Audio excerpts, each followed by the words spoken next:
Hello everybody and welcome in and back to Apac as we get into our Open number 5, a pivotal moment for the region here and specifically for two teams among us for that qualifier into Raleigh. We're entering this moment with highest of hopes for the region, for the Apac natives, and for some of these intro teams coming in here to prop us up as well and give the region a run for its money. Guys, we're coming back in, of course, with Boy Arroyo and Rhino Casts. How you going?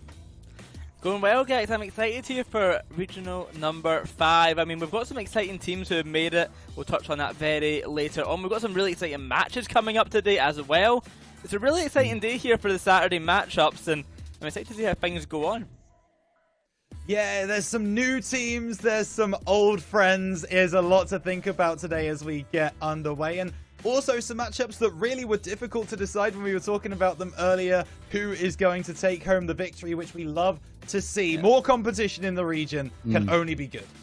Well, it is going to be a competitive day. We've got a couple of entries in that we're not normally seeing, but mostly it is the same old here. Apac has some solidity in this top 8 end of things for sure. The top 16, I feel like there was a little bit of difficulty in the brackets there, but certainly we are heading into the back end here of not only our season but even this Raleigh major set of opens here. Number 5 there on your screen in that orange section there, open number 6 ahead of us, and the 1v1 open left. And after that point, it is only World Championship really to look at there over in Lyon.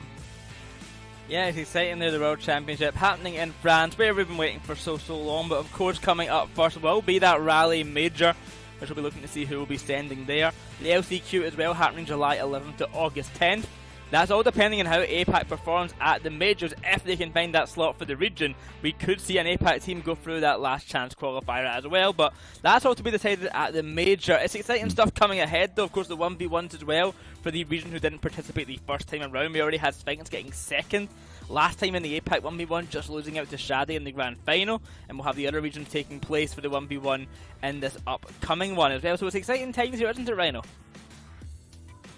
Certainly is. Very excited for this region. And also you have to remember that the LCQ spot is up for grabs based on how well Luminosity did in the previous majors, so that it is all to play for.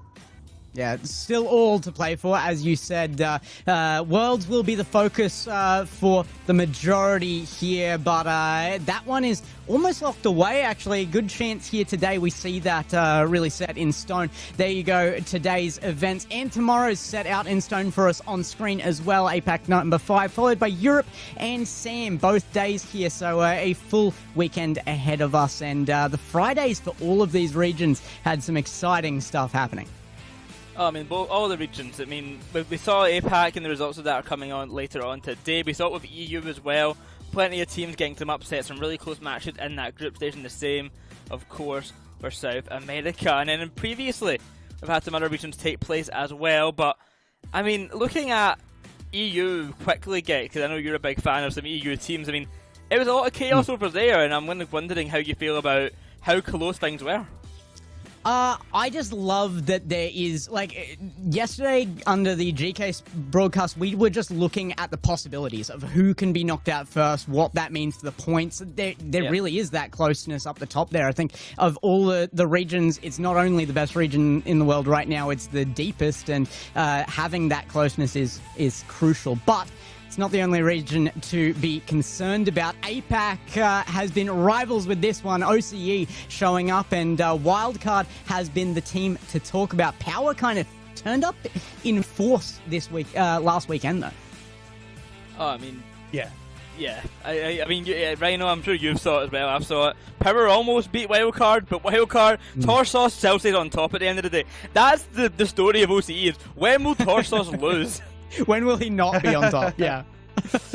Yeah, that's the ultimate question. We got a few of those going around all of the different regions as well. But yeah, Wildcard just proving to be just that little bit too much. Power, such a close second place as well, which again lends itself to what we were talking about earlier with competition in regions. The more that you have at the top, the better it is. So a 7-game final is exactly what every region in the world is looking for, because that means that there's that little bit of depth in your region. That's exactly what we have in OC.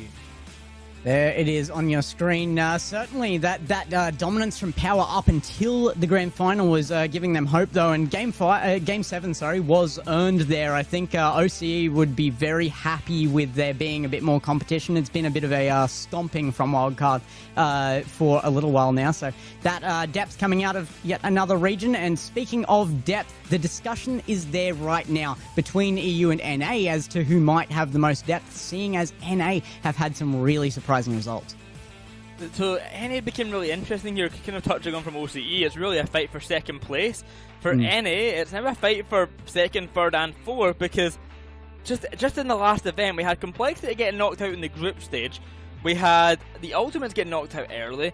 We've had Shopify Rebellion get knocked out early. A lot of these kind of top contending teams having really early exits leaves the last regional really just wide open. I mean, NRG and Space Station, these two teams seem quite secure at the top 2 end, but everyone else, I don't know where they're going to end up at the final standings here going into the Raleigh Major, because it seems like everyone's beating everyone right now.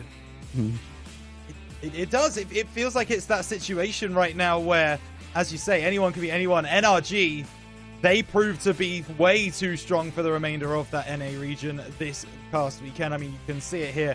Didn't drop a game on all of Championship weekend, and credit to them. They look so good in doing so. But that supporting cast is fascinating, and we obviously had that all-EU quarterfinal there, Strictly Business and Team Evo as well. Some, you know, the invaders coming through. It's fascinating to see exactly what's happening in all different regions across the world.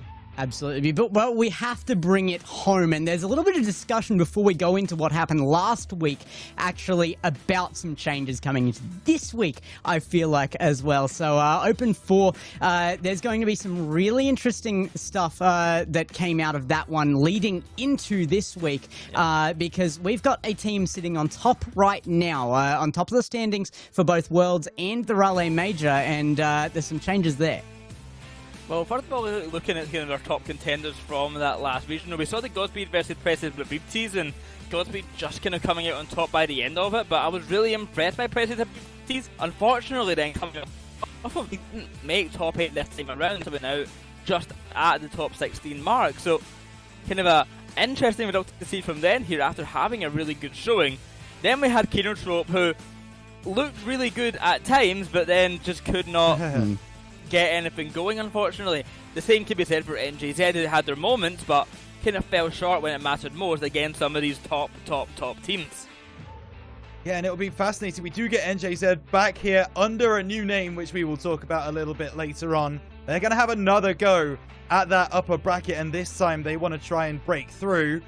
Meanwhile, we continue to see what happened in that lower bracket. Luminosity once again stamping their authority on the region, certainly taking down Kinotrope in that OT Game 4. And then Movistar Koi doing what Movistar Koi do best, and getting other victories against other teams in this region.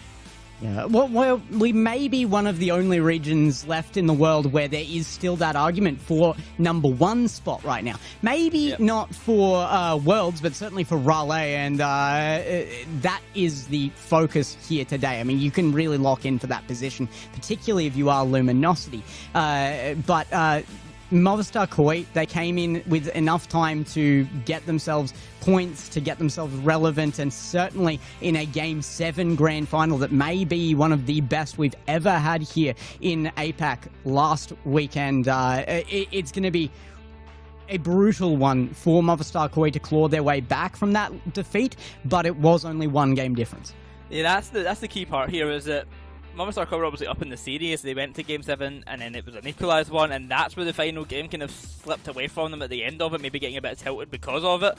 But yeah, it was so close, and I don't think they can count out Movistar Koi just yet because of that.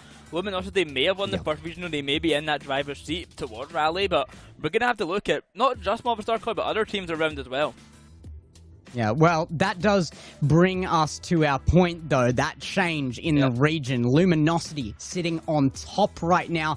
They have changed, and it is no longer Luminosity. They are going under Virtus Pro, so a new leader for the region under the org name there, and kind of a big deal in that switch. I'm going to miss calling out the Luminosity name just on the basis of Rocket League history, but Virtus Pro certainly coming in with enough tenure of their own as an organization. Oh my goodness. And I think people need to understand just how big this is. Rocket League has had a little bit of a problem recently with those big orgs coming through and maybe leaving, but this is one of the biggest esports organizations on the planet now, coming in to Rocket League and taking over a team which has been playing outrageously well, and in Apac as well. This is such a coup for not just the region, but for the esport as a whole, and I'm so excited to see Virtus Pro takes the field today. I'm very, very keen to see if they can continue the domination that Luminosity had displayed. Certainly the roster hasn't changed, and they're going to be pushing for this same stuff under a new name. So Virtus Pro, welcome to the region, I suppose, is what we want to put out there. However, we've got a little game coming up as well, and we've got some topics I'm going to throw at you guys as well. Welcome to Guess the Player, guys, and chat, feel free to shout out your guesses as well. This is the 4 teams up to current that a single player in this region has played under, and I want to get your guesses as to who this player might be. Wow. Oh, that's a quick one. Rhino, you were so worried you wouldn't have a clue here. I feel like I was, but no, he's absolutely right. Yeah, I mean, it's not going to be Sphinx or Kata, unfortunately. I think that one is going to be Sosa.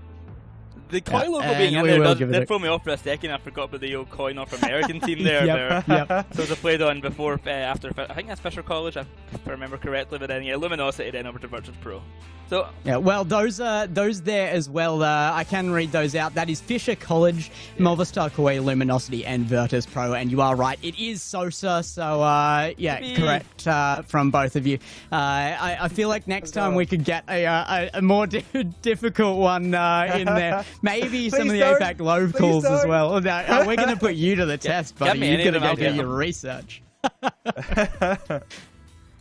Gonna have to look up, do some Liquipedia searching, and make sure that I'm through on all of the pages. Exactly. But no, I'm going to give you a full list of things you need to do your study up on. Of course, we've done our study already for what might be the case for our Raleigh as well. We're going to move into our predictions here for not our next series, but for the outcome of this set of opens. Our second split here as well will end in the Raleigh Major, and there's your standings for it. Movistar Koi are hot on the heels of Virtus Pro. Is there anyone else who might be in the discussion? I don't think they're particularly in the... Sorry, that sounds harsh. I don't think they're in the discussion, no. But I do think it is kind of key to note how these other teams do perform here, with Kinotrope, NJZ and DreamStation all being teams who are going to expand on their points, and most likely, Godspeed are out this event. President BTs are out this event, Real Adrenaline and Rounds are out this event, so they're not contending anymore. So really it's Jungle Juicers, DreamStation, NJZ and Kinotrope who are all trying to get further up into that top 3 situation and really secure themselves as a contender behind Virtus Pro and Movistar Koi, and potentially better if they can find that massive win. So this is what I was actually going to bring up, and there is no better weekend for those two supporting casts to try and get through into that grand final and really try and find that spot, because Virtus Pro and Movistar Koi, they're going to be playing against each other in the upper bracket quarterfinal. So Kinotrope and who are now renamed to Tutu Verstappen, we'll get onto that a little bit later. Those guys have the best chance of getting into those semifinals by default, and then maybe even getting through into that grand final. So it'll be fascinating to see if they can step up to the challenge this weekend. They're moving into pits. Well, format summary coming up here as well. We need to know how we're going to be moving through this. Those predictions, though, I do think that personally for me, Virtus Pro still up on top after that change from Luminosity there.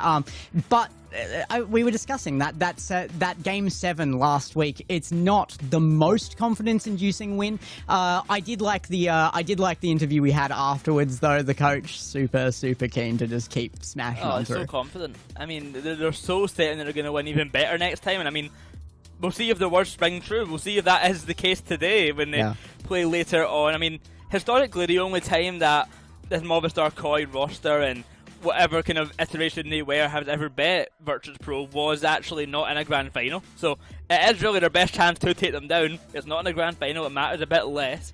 But yeah, I'm really excited to see how that one goes, because it could be a real momentum shifter. You know, the loser has to start from top 6, has to make the whole bracket run.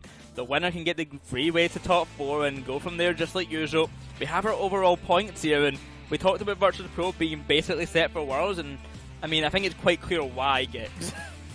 Yeah, I think so, indeed. 68 points to 42 in Koi. Like we talked about earlier, I think Virtus Pro are just one step away from being outright set in stone for that. So I'm loving this. We've got our group screens from yesterday as well, and Rhino, I think the results, or maybe the brackets more specifically, were a little unexpected this time.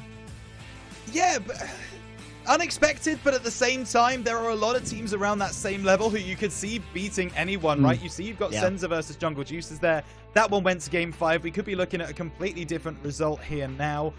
Name doing fantastic work, getting through Animated Dragons and giving a serious game to Zen Esports, who we'll see a little bit later. But in that top half, that is, that is more to be expected. But there are your playoff brackets for this weekend. If you're confused by the name Verstappen there, by the way, that is shortened. It actually and literally is. This was not a joke by Rhino. The team name is Verstappen. So, yeah, there you go. An interesting one coming in there, and we're going to have a bit of fun with that, I think, boy. Yeah, I mean, I would call them I stand by it. I'm going Verstappen the whole way. But what they will be looking for is the points and the prizes. 18 points for first place. This is why this second split has more weight coming into World Series, because you just get more points for whatever placement you're in. 18 for first, 12 for second, and it goes all the way down to 1 for 13 to 16. But we have our top 8 as we saw. In the upper side, it's Keenertrup and Verstappen. They'll be facing off against each other, with Movistar Koi and Virtus Pro, our grand finalists, facing off in the upper quarterfinals as well. Lower bracket, we've got Zen and Dream Station. And before that, I'm very excited to see it's Jungle Juices against Blue Torch. Yeah. Oh, what a game that should be. I mean, Jungle Juices versus Blue Torch. We've been waiting for Blue Torch with this new roster that they've been able to put together to come through and get a position here in this top 8. They've finally done it, and I can't wait to see what they get done with it. Of course, as we mentioned already, Movistar Koi versus Virtus Pro is another one to keep your eyes on a little bit later on. We get it before Grand Final Day. Does that change how the players look at it? I'm fascinated to see. Well, we have to move into it as well. It's going to be a big day. There's 4 matches ahead of us. I feel like we might be kind of biased on desk here towards our picks, towards all of these. I know it's actually, I'll say it outright. We've got sweeps across the day for our predictions here, so don't expect anything different. We're all on board for the Apac storyline here, and it is an Apac versus the world day today. Don't expect any nuance from us. And to start things off with that, I'm going Blue Torch here. I love this team. I was really sad they didn't make it last time around. I am going Blue Torch all the way here. Oh. Blue Torch take it, Jungle Juicers. Who are you going, does that mean then, necessarily, I was Rhino? going to say, Gex telling us that we've got a sweep and Boyo going for Blue Torch. Who could that possibly be? Listen, I was on the Rounds team stream yesterday. We played against Blue Torch to get through into the top 8. And it was absolutely amazing to see Blue Torch playing as well as they are. Blue Torch for me against Jungle Juice. Yep, Apac versus the world, and I'm siding with Apac. Blue Torch again here. I'm just excited to see them back. They didn't make last event into the top 8, and really, really good to see them not just making an entry, but a pretty strong one here. Despite the Apac versus the world storyline, my picks today are all my genuine picks as well. So I think Blue Torch, they're coming in with a pretty good chance for this one. I mean, I think they are maybe the favourite coming into this one. I know they didn't make last event, but I do think comparatively to Jungle Juice, they're playing on the low ping as well. They are just some of the best Japanese talent we've got in this region. Of course, like, we've got Burn, we've got J-Boss, we've got Lunatic. I mean, it's basically the old Detonator roster now on this Blue Torch side. I think it's a really, really strong roster. Yeah, it absolutely is. It's absolutely fantastic, and it's great to see them back where they belong, as arguments say, in the top of the APAC region. But of course, we are going to take this one through. We're going to say goodbye to our fearless leader, Gex, on the end. Thank you so much, and we'll see you after this game. Myself and Boyo taking you through the first game of the day between Jungle Juicers and Blue. I mean, I've got to give it to Gex. He knows how to make me happy. He makes the casting run schedule and stuff like that. I've picked two cast what games, and every single time without fail, he always put me casting the Japanese teams. He had me casting the Blue Torch, he had me casting Kinotrope. He knows how to keep me happy. He knows how to keep me in line. But no, I'm so excited to see Blue Torch versus Jungle Juicers here, because Jungle Juicers are still a good team, and I do think they can actually give us a good showing here. But I mean, I think that Burn, he's been the real mentoring player, I would say, for Japan for a while. Of course, Realize is not maybe, he is the best player from Japan. He is the GOAT of Japan. But I think Burn has been at the top for so long. He has been really the kind of guiding light for Japan. With Namoto Putty as the coach as well, you know, previously coached by Nunge, who's on the Japanese casting desk. There's a lot of pedigree coming out from the Japanese roster. Lunatic, who isn't a young gun anymore at this point in Japan Rocket League. He's been around for so long, challenging for the top, and then J-Box kind of coming in as this young player who was on the Detonator roster before and has still got more to develop. I think it's a really exciting prospective team. Yeah, absolutely. I think it was great to see them make these roster changes and try and break into this top 8, as we've said. But yeah, you know, he's the shining light. Would you say he's carrying the torch? Boy, is there something there, you know, for Burn? Carrying the blue torch, perhaps. You know, carrying the blue torch, yeah, there's something. And it's still burning, I guess. Yeah, I mean, we do have to talk about their opponents as well. Jungle Juicers come in, Tosses, Nim, and Risen. A great team in their own right. They've been consistently getting good results across the board, across Apac. So it looks like we are going to be getting things underway very, very shortly. So it's going to start right now as we get into a game. It's Jungle Juicers versus Blue Torch. Game 1. Game number 1, and we get things underway. It's Risen early on. He passes out over to Tosses now. Sending it towards center. Caught by Nim once again. It's early start for the Jungle Juicers side. Good catch there, but it's a missed touch towards the back net. That might just be in. The defense from Blue Torch honestly not doing much at the back line to help. No, this is a rough one. J-Box with a bit of a heavy touch and gets beaten there by Risen with a lovely double touch. Fair play. And Jungle Juicers, they take the lead. Blue Torch, they're in a hole early. They need to try and get back in this one.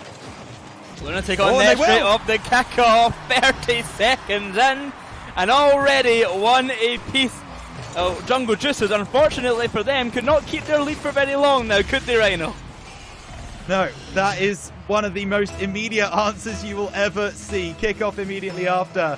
And yeah, as you say, 30 seconds gone. Blue Torch immediately getting that one back. J-Box down into the corner on the right-hand side, playing it through. Risen picks his pocket, but Burn will clear it away. Risen's still there in front of him. And this is so impressive with these early challenges on Hyping. We've seen them a lot from the likes of Movistar Koi so far this season. But we're seeing it early from Jungle Juicers as well, specifically Risen. Ball off the backboard, chance for a double. J-Box looks for the top shelf, hits the bar, and Burn can't finish. Tosses, looking for a clearance away. Denied well for just a moment there by Lunatic. Here's Risen now off the ceiling.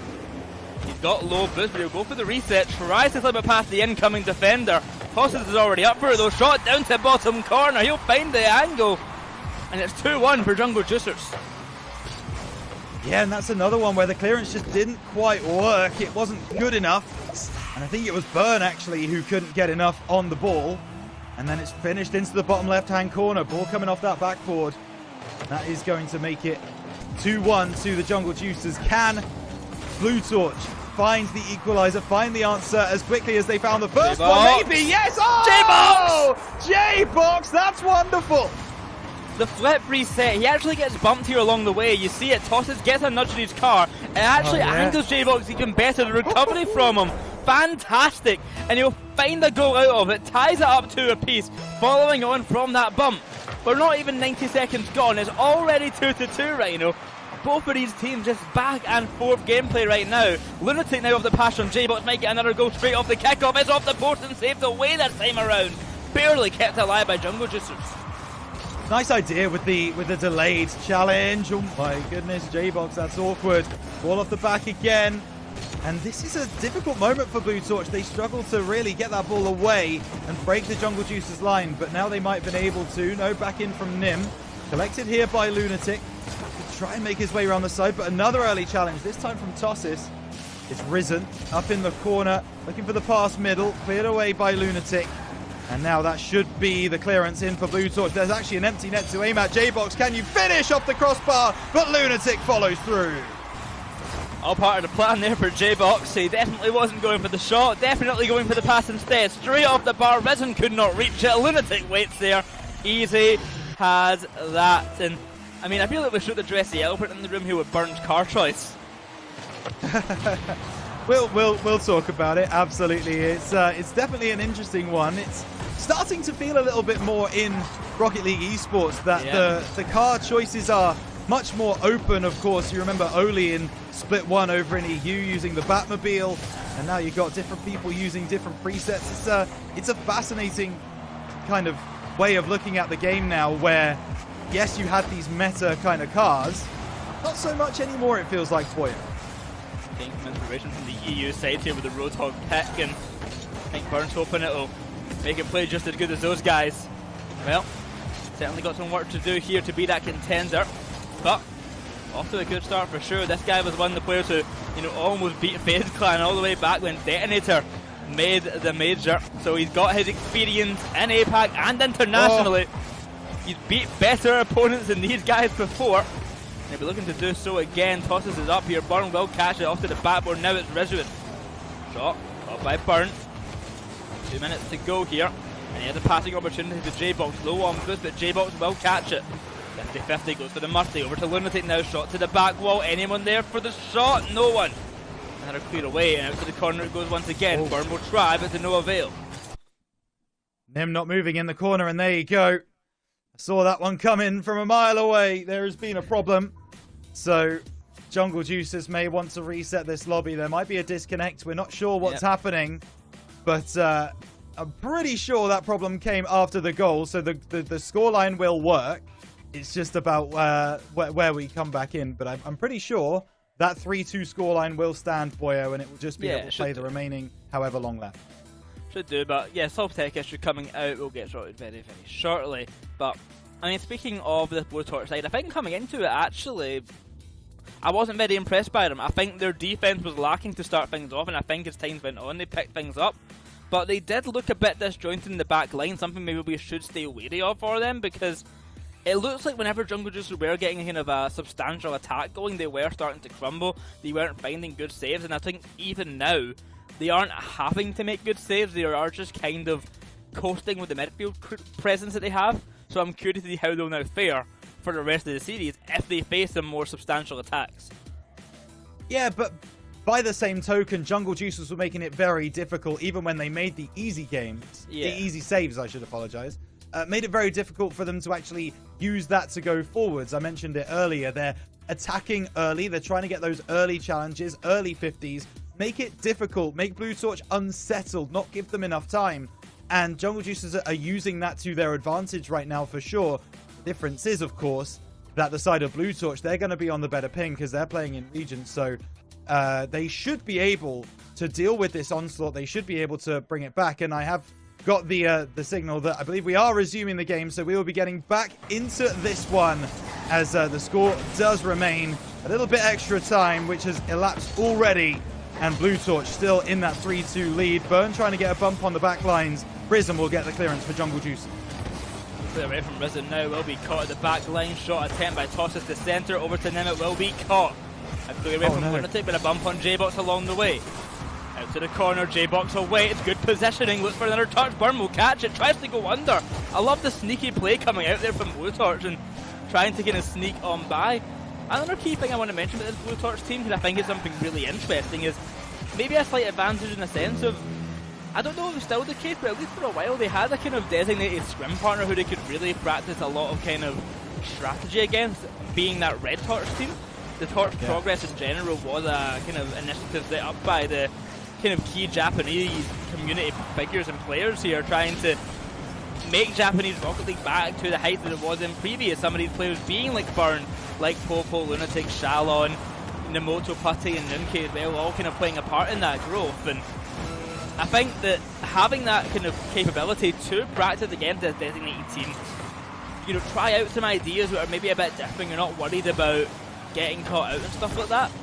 There's a lot of foundation, a lot of camaraderie between these players that I think we're seeing a lot of growth in the Japanese community as a whole because of this kind of movement here to push Japan to new heights, because of this initiative. And I think we're finally seeing it pay off. But 5 seconds left, this game does seem done and dusted. As J-Box will just hold this ball in the air, all they have to do is not let Jungle Juice score on 0 seconds, and that they will do. Blue Torch win game 1 and go 1-0 up in the series. Yeah, it's an interesting thing you talk about with the blue and red torches, because you have to imagine that also feels like an extra 3 coaches to some degree, right? Because they're the ones that have played against you. They can give you feedback. They can talk to you about exactly where they think your weaknesses and your strengths are. And that's really going to be helping. Most people you scrim against aren't going to have that feedback. It's just going to be down to yourself. But I'm sure the exchange of ideas was there. Jungle Juicers performed very well in this game, don't get me wrong. You know, they took the lead twice. But Blue Torch, their attack was just too strong in the end. And Lunatic especially started to do some work in an offensive capacity. And Jungle Juicers couldn't really deal with it in the end. And I want to look a lot here at J-Box. He was able to get MVP for that game, got 1 goal, got 2 assists, got some saves along the way as well.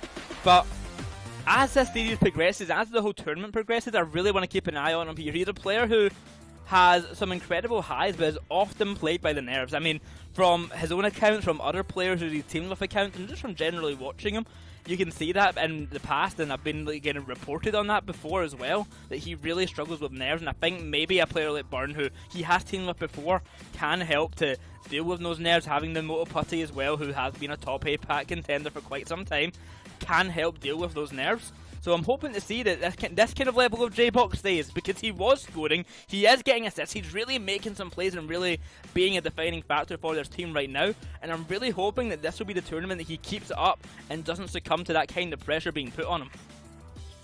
Well, there is not a lot of pressure right now on the Blue Torch side. They are 1-0 up here in this series. If they can keep that going, they will lock in a position in the top 6 here in Apac Open 5. But you can bet your bottom dollar that Jungle Juicers will be fighting back and trying to get this game to level out the series. Blue Torch, they've got to maybe find another level or 2 before they can guarantee that they're going to get past this test. Attempt onto net will be swiftly denied as J-Box rushes on back. Nim to the corner now, he'll flick that ball high above the net. It lingers here for Lunatic and cleared out to the side, and the chase on Nim. The demo will be found. Burn, good catch here from the corner. He'll try and get a clearance away, but no success just yet. Lunatic finds the boost, but not able to get the touch on the ball. That's off the bar and rolling round the net, narrowly missing out on it, but certainly a close attempt. Yeah, very close as Nim works over from that right-hand side. And this is a moment of suffocation here from Jungle Juicers. They want to limit the boost, limit the amount of time they have on the ball for Blue Torch, and eventually they do find a way through. Lunatic going to challenge this. It's a win for Risen. And now this is awkward for Burn, but he still manages to shadow it well. Picks up the boost, gets in the way of his own player. Could that cause them problems now? Lunatic should have enough boost to play it over to the side. Wins a 50 as well. Great work from Lunatic as the last man back for Blue Torch. Interestingly enough, for the Jungle Juicer side, just last event, Nim was actually one of the top 10 performing players in goals per game, tying with Foe at 1 goal per game. He was really the top scorer for the Jungle Juicer side, and we've not seen that much of it this series just yet. Even to keep those stats up, we'll have to get scoring. On the other side, we didn't get to see this Blue Torch team really make the run into top 8, into kind of top 16 even. But J-Bot now showing why he should have been here the first time. A good attempt onto net but denied. Lunatic will keep the attack going. How long can Jungle Juicers last without a goal being scored against them here? Because right now it is shot after shot against them. That was a great effort from J-Box as well.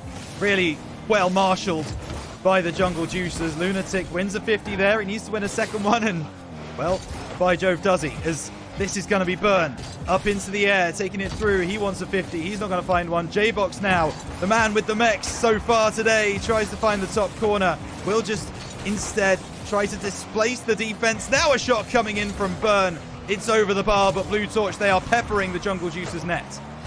Off to the back wall, J-Bot tries for touch number 2, won't find it, tosses it for the clear, he's got the boost to play with and risen to his side. It's a good demo by J-Bot, seeking him out, takes him out along the way, and denies that chance of a goal. Risen narrowly avoids that bump, but the touch still not ideal.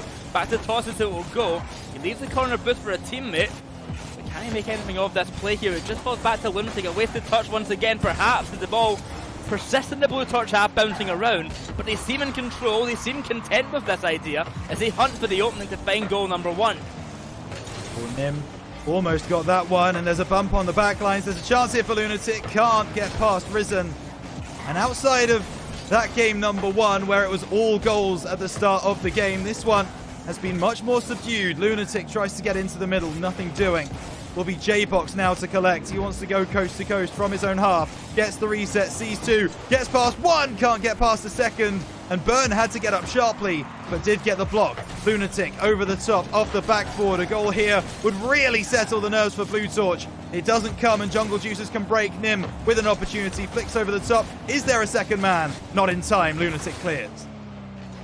I'm loving seeing the Blue Torch players always getting that extra touch, especially against high-paying players. On the attack, they may not have got a goal out of it just yet, but especially Lunatic and J-Bot getting that last touch, getting that extra touch just to make the ball go a slightly different direction, a slightly different speed, anything different, which will make it harder to read on ping. That's even the simple solution of just making it a little bit weirder, a little bit more complicated for Jungle Juicers. And it's exactly what they're doing. That is a fantastic shot from Lunatic here, off the sidewall and into the back of the net. Brilliantly done, and a goal for Blue Torch with 48 seconds left. And those are the kind of plays that we also saw Lunatic making when he was on Keenatrope in Split 1. He always seems to have a little bit of a bright spark, a solo moment in him. And Blue Torch need that today more than ever. They've found one.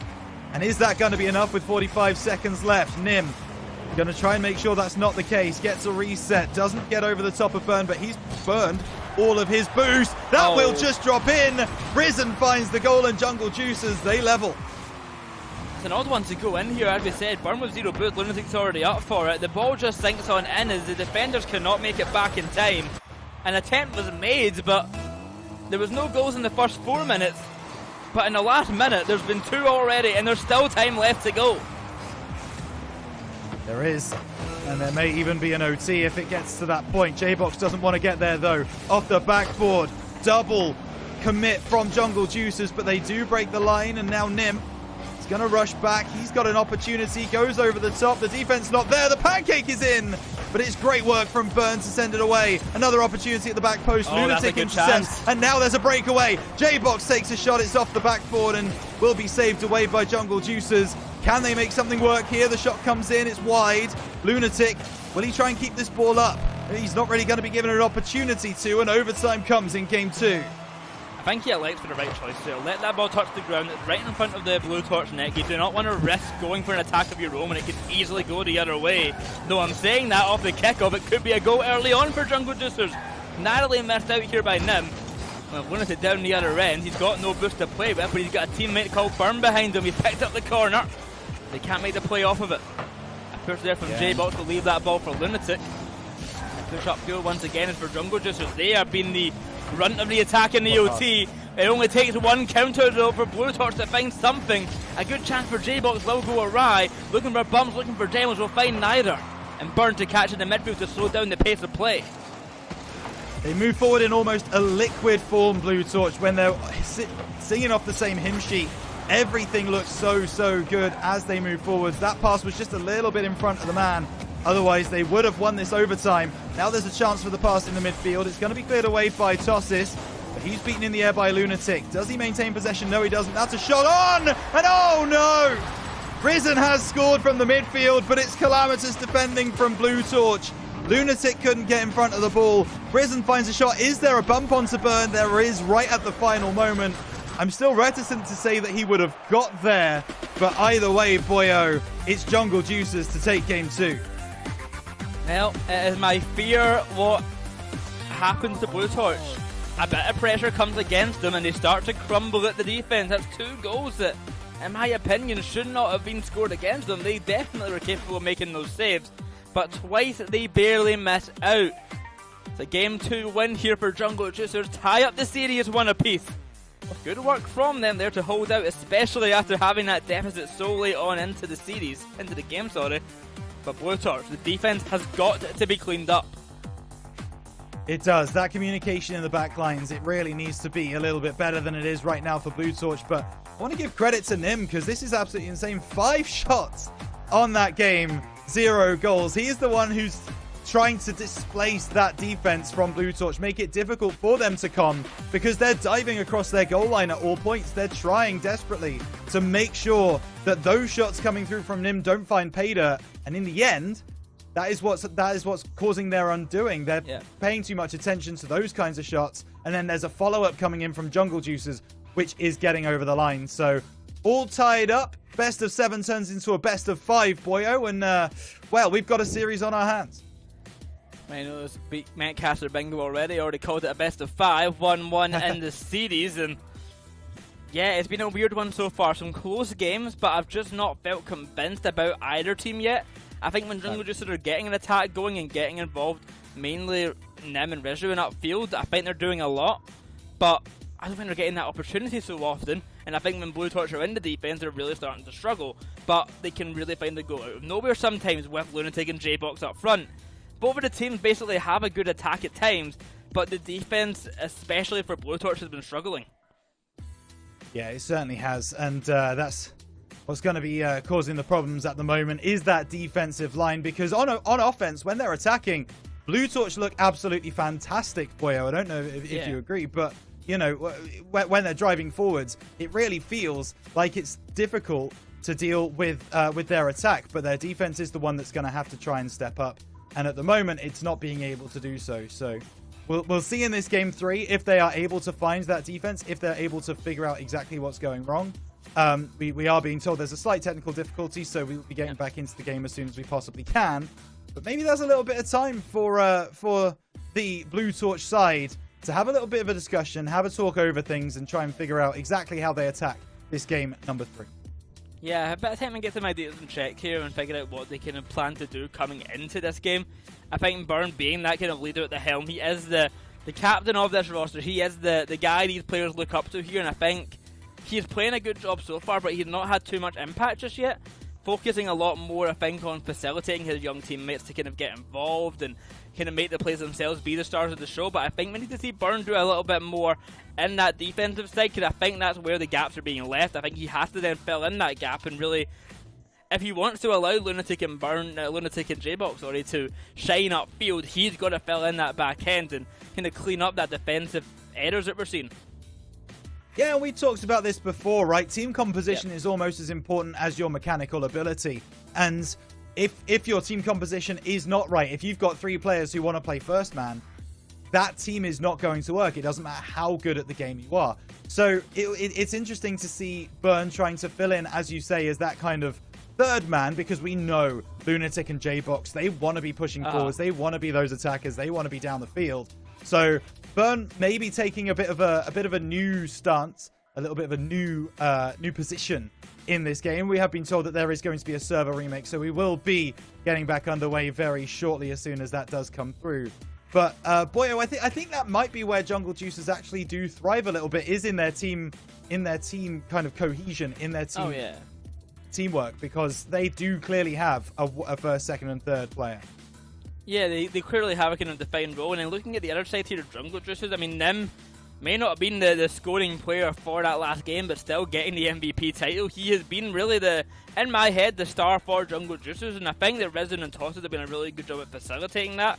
I would say Tosses may have been a bit quiet this series so far, but Nim and Risen in particular have been a really good duo up front shooting-wise. Nim especially being that player who seems to be able to score and assist basically whenever he needs to.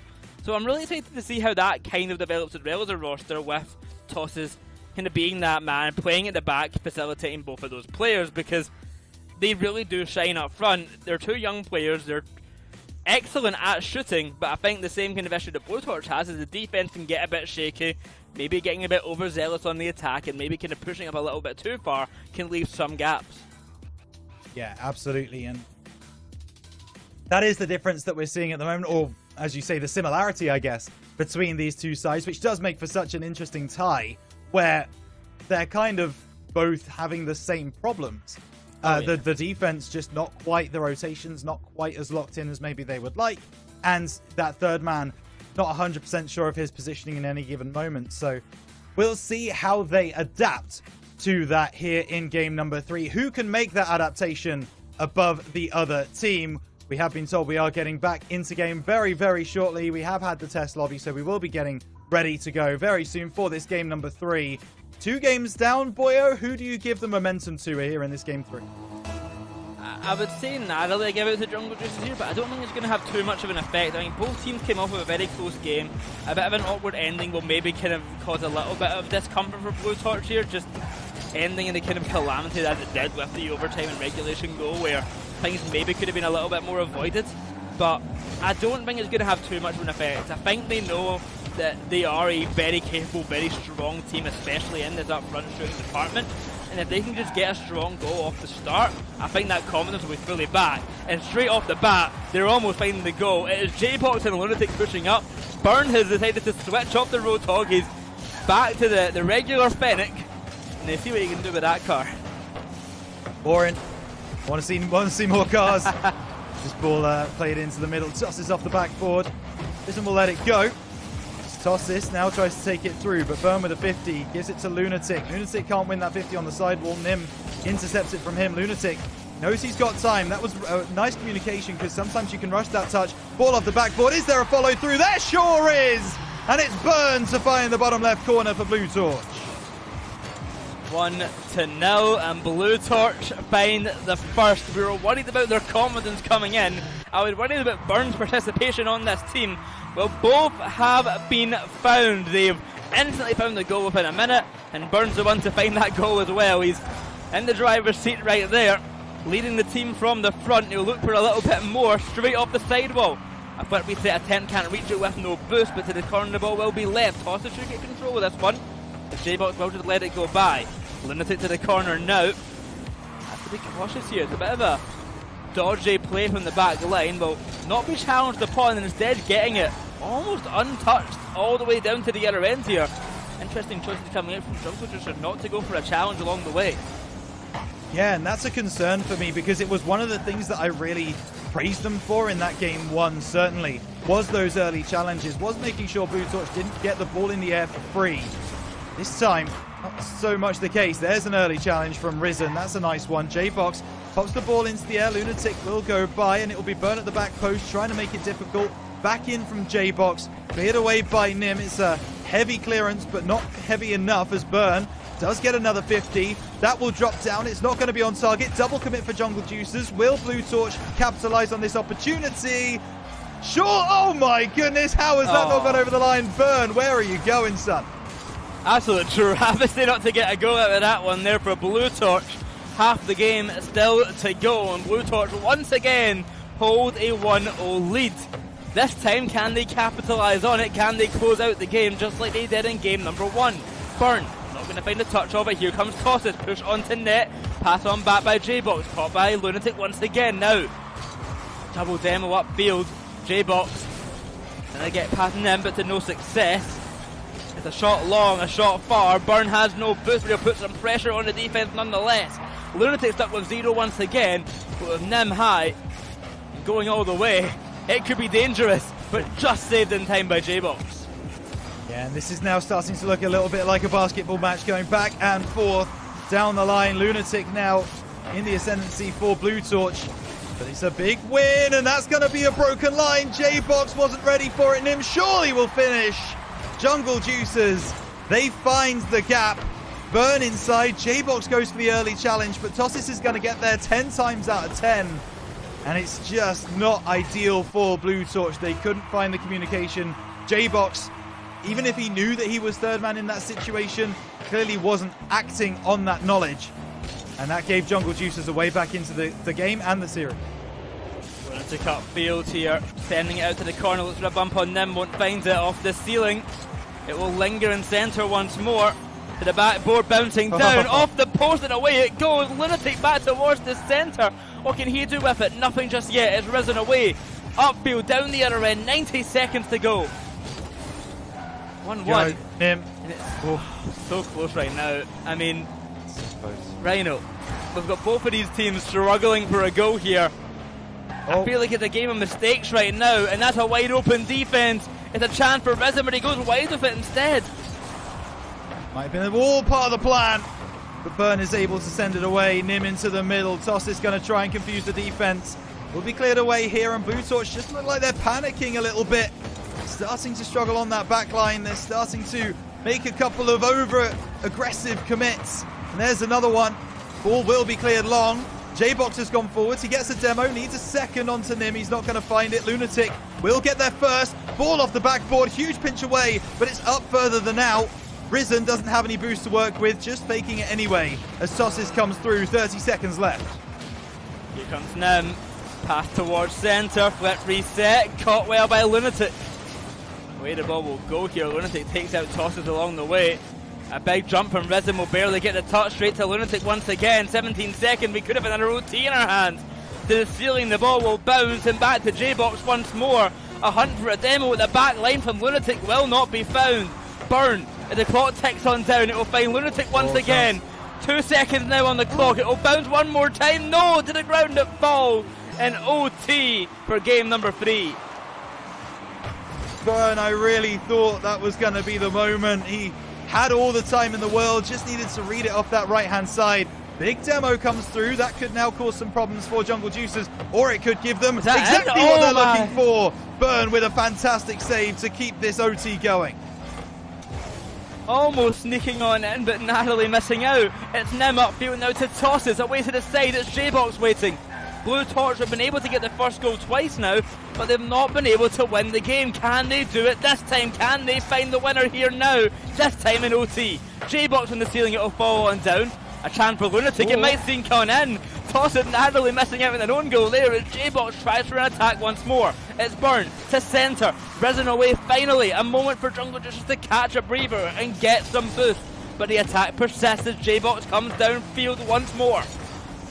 Yeah, and once again, I saw a very dangerous moment there where both Blue Torch players in the backlines went for that ball. It looked like a double commit, and if Jungle Juicers found that gap, well, they'd have exploited it for sure. That's not a great touch from the JJ side. It's dropped down. Lunatic with a demo, trying to run through his Burn. It's J-Box, looking to snipe the top corner.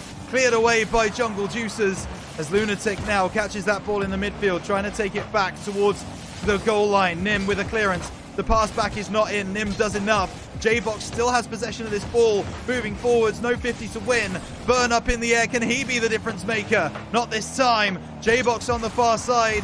Going onto the corner, but Risen with the far clearance, and actually third man pressure. Nim needs a double, finds it too, but it's over the bar. Another chance for Tosses. It needs to be cleared away, and Blue Torch do get the ball away from their goal line for a moment, but hang on a moment, Nim gets it back in, cleared away eventually. It's the first of substantial attack for Jungle Juicers this overtime, and Blue Torch hold on barely for now. Out to the side here from Burn, positioning is good from Blue Torch, but a double commit not so much. Some moments of maybe a lapse of judgment coming out here at the back line, and it could spell a disaster. Lunatic and J-Box are both back. They should be able to get a touch on this one. Down to Burn, the ball will fall, a heavy touch, but he can follow up on it. Round the corner, looks for a pass to centre, but Risen first for the touch here. It's Nim now. Bumped off the ball, over to Lunatic. He'll go high, past one to the back wall. What can Tosses do? He's got no boost, he can't find a touch on it. It's Burn to J-Box, in from centre, Shaw, net, Blue Torch will find the winner. And that is Blue Torch at their brilliant best. Burn realizes that taking the shot is the mistake, and the communication comes through. J-Box mentions that he's over to the side. That's exactly where he finds the pass. It's a perfect infield pass from Burn, and J-Box finishes, and that is Blue Torch taking the lead in the series 2-1. A 2-1 lead for Blue Torch, and it was all Burn this time around. 1 goal, 1 assist, 3 shot, 2 saves, and 3 demos to finish it off as well.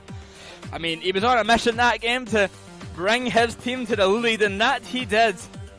MVP status for very good reason there, but Blue Torch keeping it close every game so far, I'll tell you that much. Yeah, this is going right the way down to the wire, and it's all about those mistakes. We've talked about it already, but both teams making mistakes in the backline, both teams struggling to deal with the pressure that the other team is able to put on them.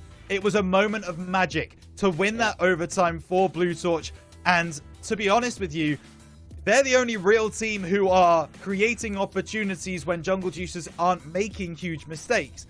It seems like Jungle Juicers, they are the ones who are capitalizing on Blue Torch's mistakes to get their goals. Not saying that these players can't, aren't mechanical in any way. They can absolutely provide those solo plays.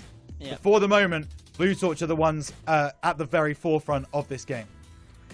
I'm excited to see how they kind of develop here, Blue Torch, because I still find there's a lot of shakiness coming out from them. They're finding this one goal lead early on now twice here in Game 2 and Game 3, but struggling to find any more afterwards. And Jungle Juicers, as we mentioned, playing off of mistakes and making their own chances now. Finally, they see a kind of reluctant backboard play there from Lunatic, and Risen just barrels through for a demo. He had no boost, just pure momentum, and a goal found for tosses in the first 8 seconds. Yeah, and that's a very, very quick goal for the Jungle Juicers. They're looking for another one as well. The aggressive play comes through. Burn deals with it for the moment.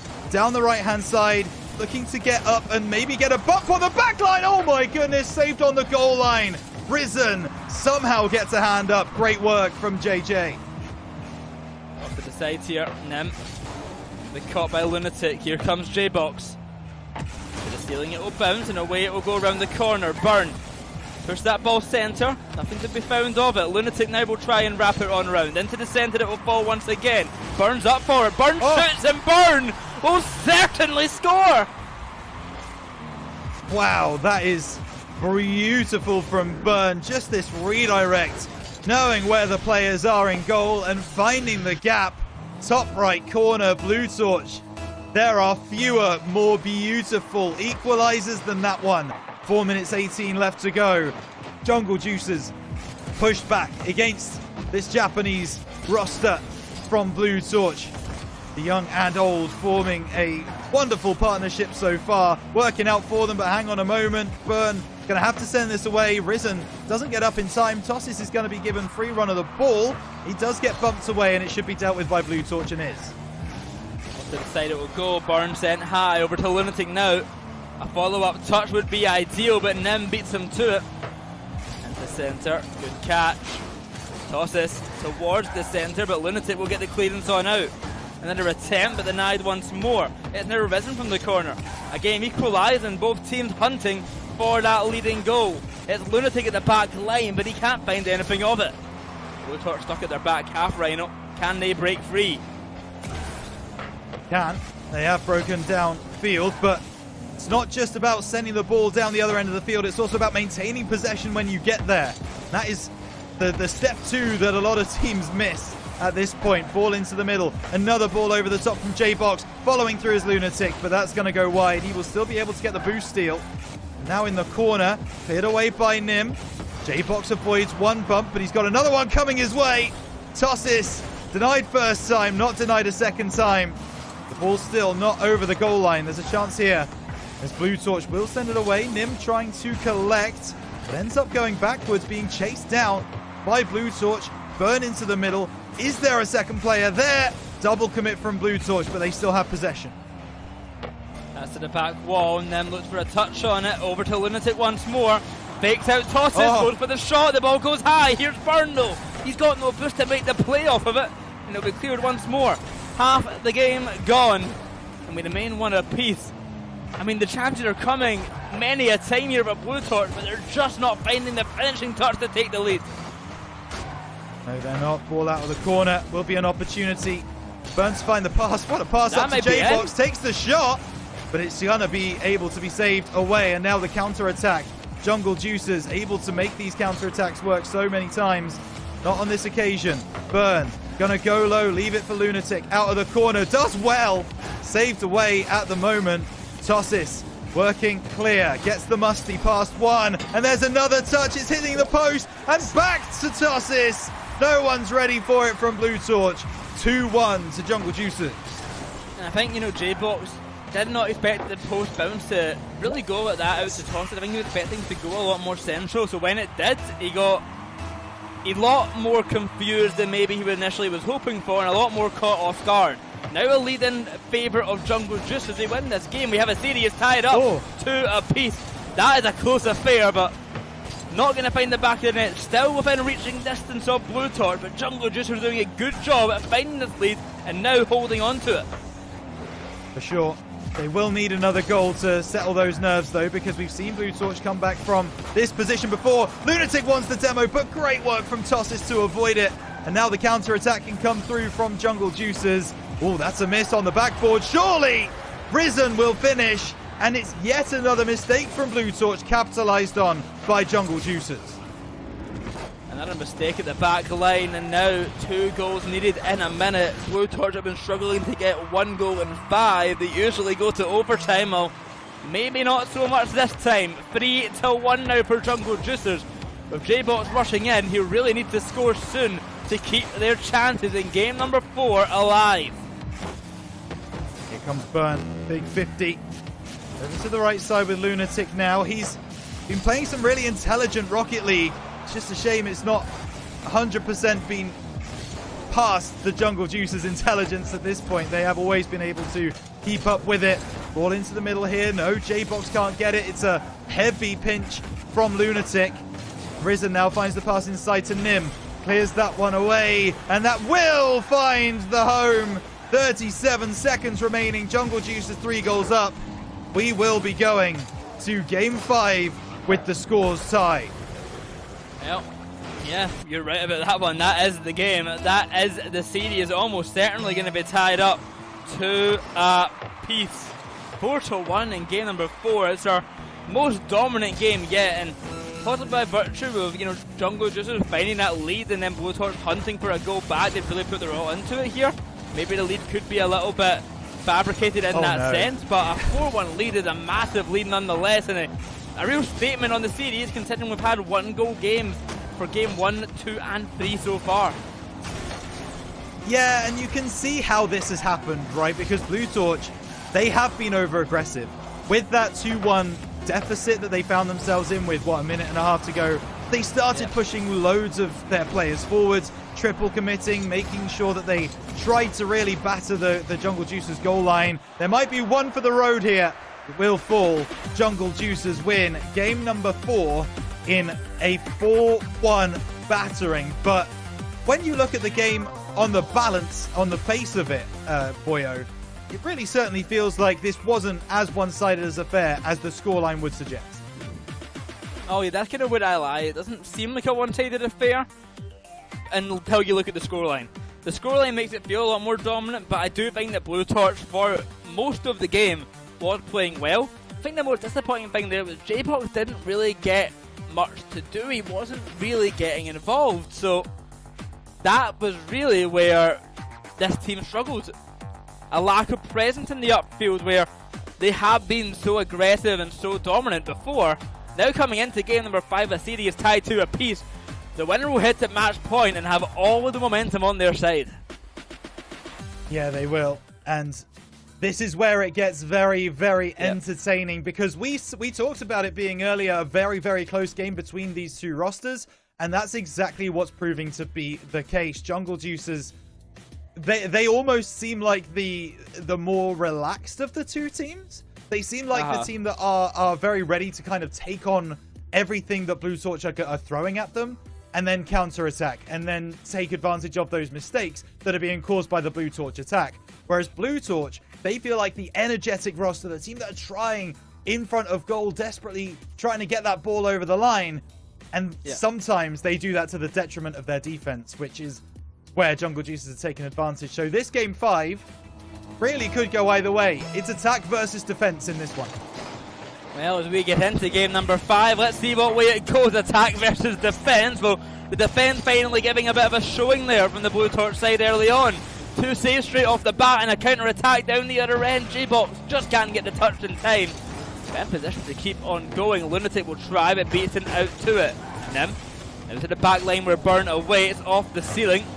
He'll get the reset, but can't follow any further. Burn, the first player to ever make a LAN who started on Nintendo Switch, but it is his predecessor, his successor, sorry, J-Box, coming on in straight off the bat. He had a bad last game here, but he shows up big time to start things off in Game 5.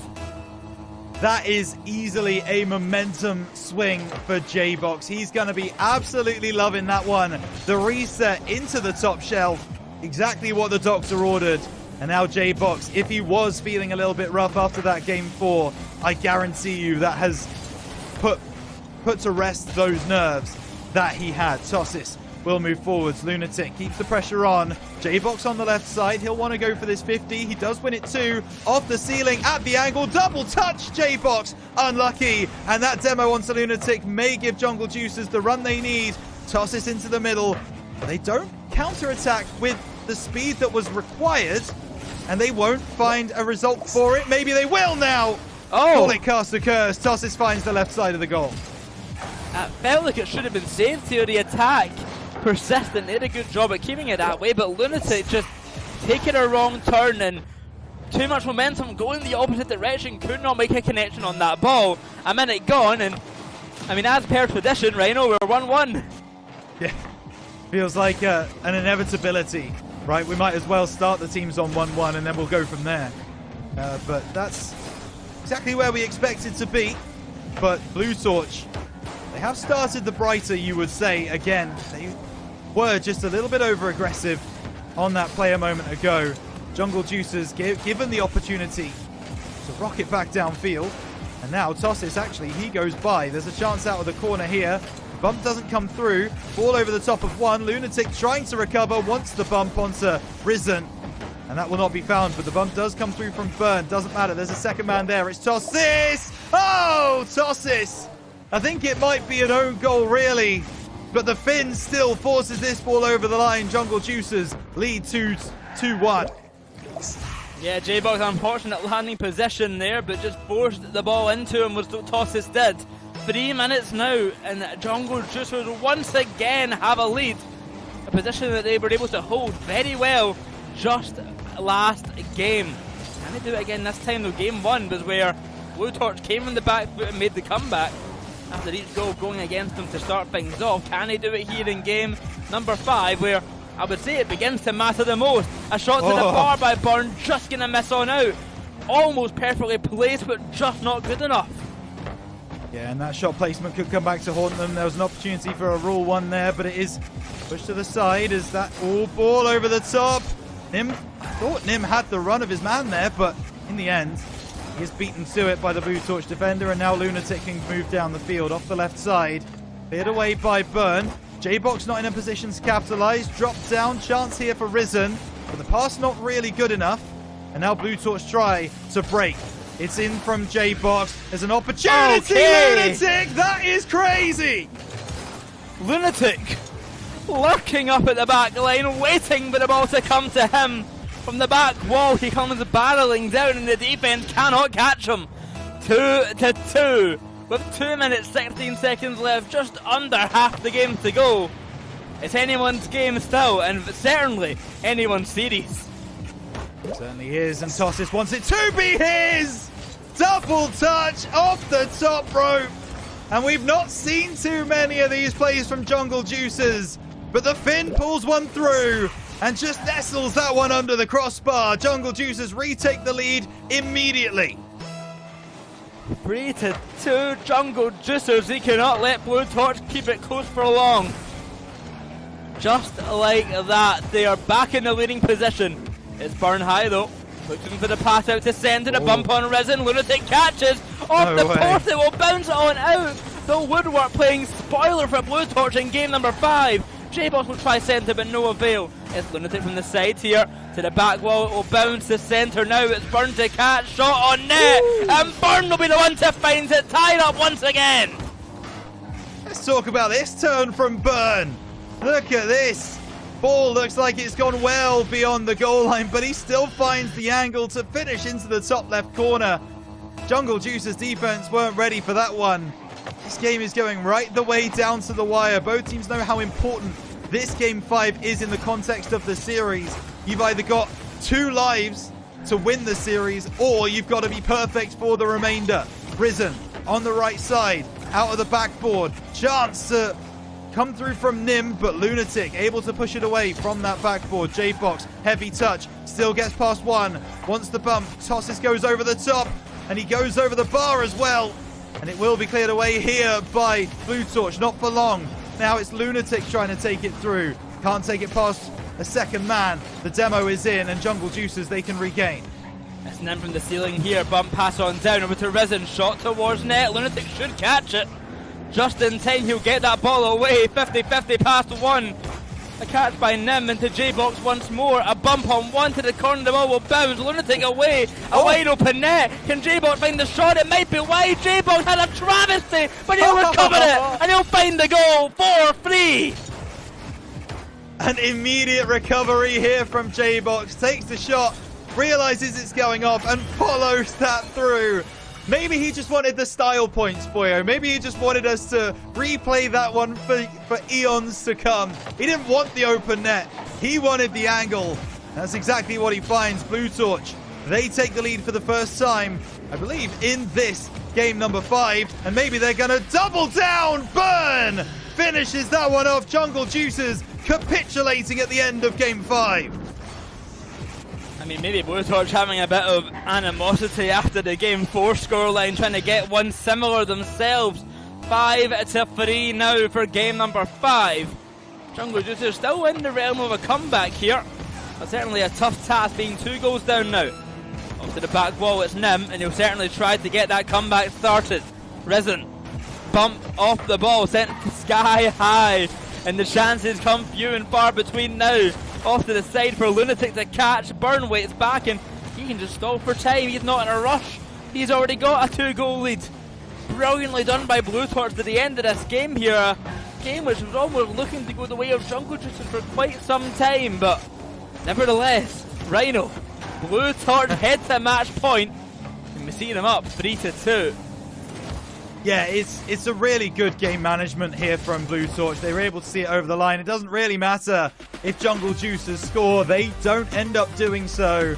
Blue Torch takes series points, and that means that we will see them have 2 opportunities to win the series. They've got this game 6 coming up, and then if we need a game 7, which, boy, I think it would be a travesty if this series did not go to a game 7. You know, they have another chance to win this series. So Blue Torch, they have the advantage. Blue Torch are up. Blue Torch at match point, more importantly.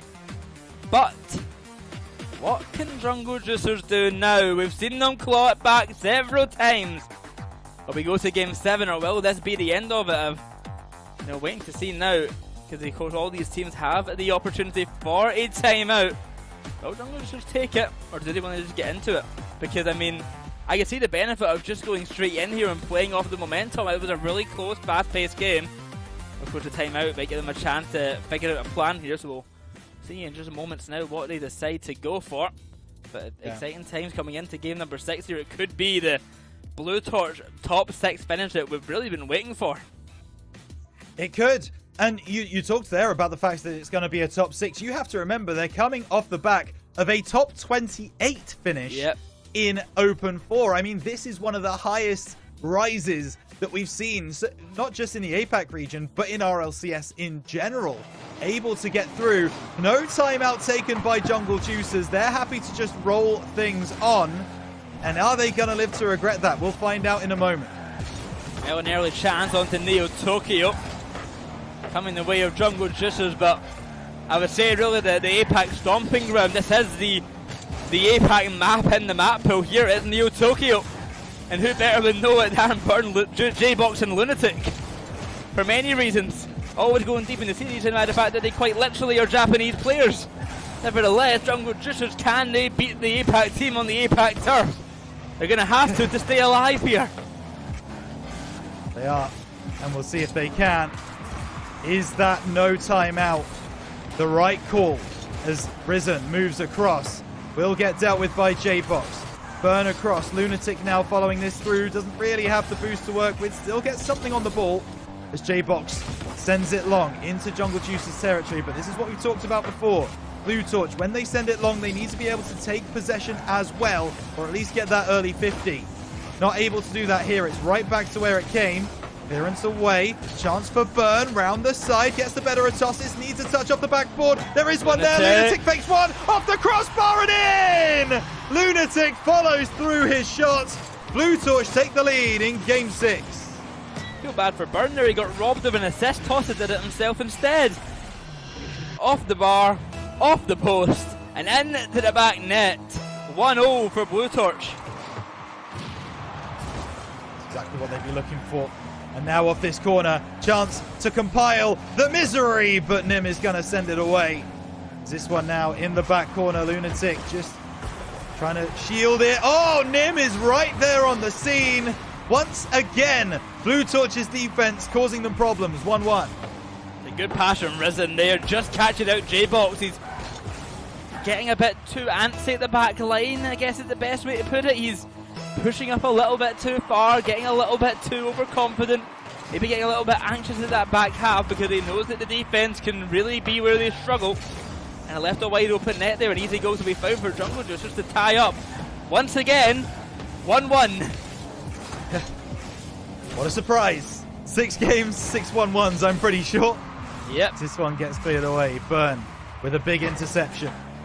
Will be met by Risen up the side wall. One by J-Box moving through, trying to get the better of his man, but Nim is going to be there first. Burn had to meet that ball. Did push it away, but really far enough. Lunatic with a big clearance. That's on target. Nim deals with it. Burn once again up. Knows J-Box is waiting. Nice pass, nice shot, nice goal! Blue Torch 2-1. The power of that came from absolutely nowhere. J-Box off the pass from Burn has sent a rocket to the back net.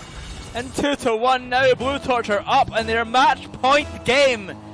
2 minutes 50 to go and they've got the lead. Can they hold on this time? We've had many close affairs, many overtimes, but will this be a one where they can run away with it? Or no. Maybe not. It won't be. It will not. Nim finds the finish. Jungle Juicers. I mean, when Risen picks that ball up on that right-hand side, you really feel like there's absolutely no danger on the Blue Torch goal whatsoever. But they just miss their tackles. They miss their opportunities. Blue Torch once again pay for their defense not standing up. And now Risen goes over the top. He gets bumped away. It's a chance for J-Box. We know what he can do in the air. He's going to take this the distance. Over the top. Goes for the 50. Good save by Tossis. Back in from Burn. Out of the corner. Who's there following? Risen clears for Jungle Juicers. Out of the corner with J-Box now. Control at the back line. Nim to the sides here. Lunatic bumped off the ball and struggled to make a recovery. This is dangerous now for the Blue Torch side. They've got to defend well. Lingering in front of net, it's Burn to make the big clear away. Out to Lunatic, he's got no boost. J-Box sitting pretty with almost 100 there, waiting centre. Shot comes out, but not in time. Beaten to the ball, and away it goes once more. 2 minutes now, 2-2 the scoreline. Next goal, so important for whoever finds it. So important. Nim gets the clearance away. He's looking downfield. He's seeing where the defense are, and he doesn't get past the first challenge.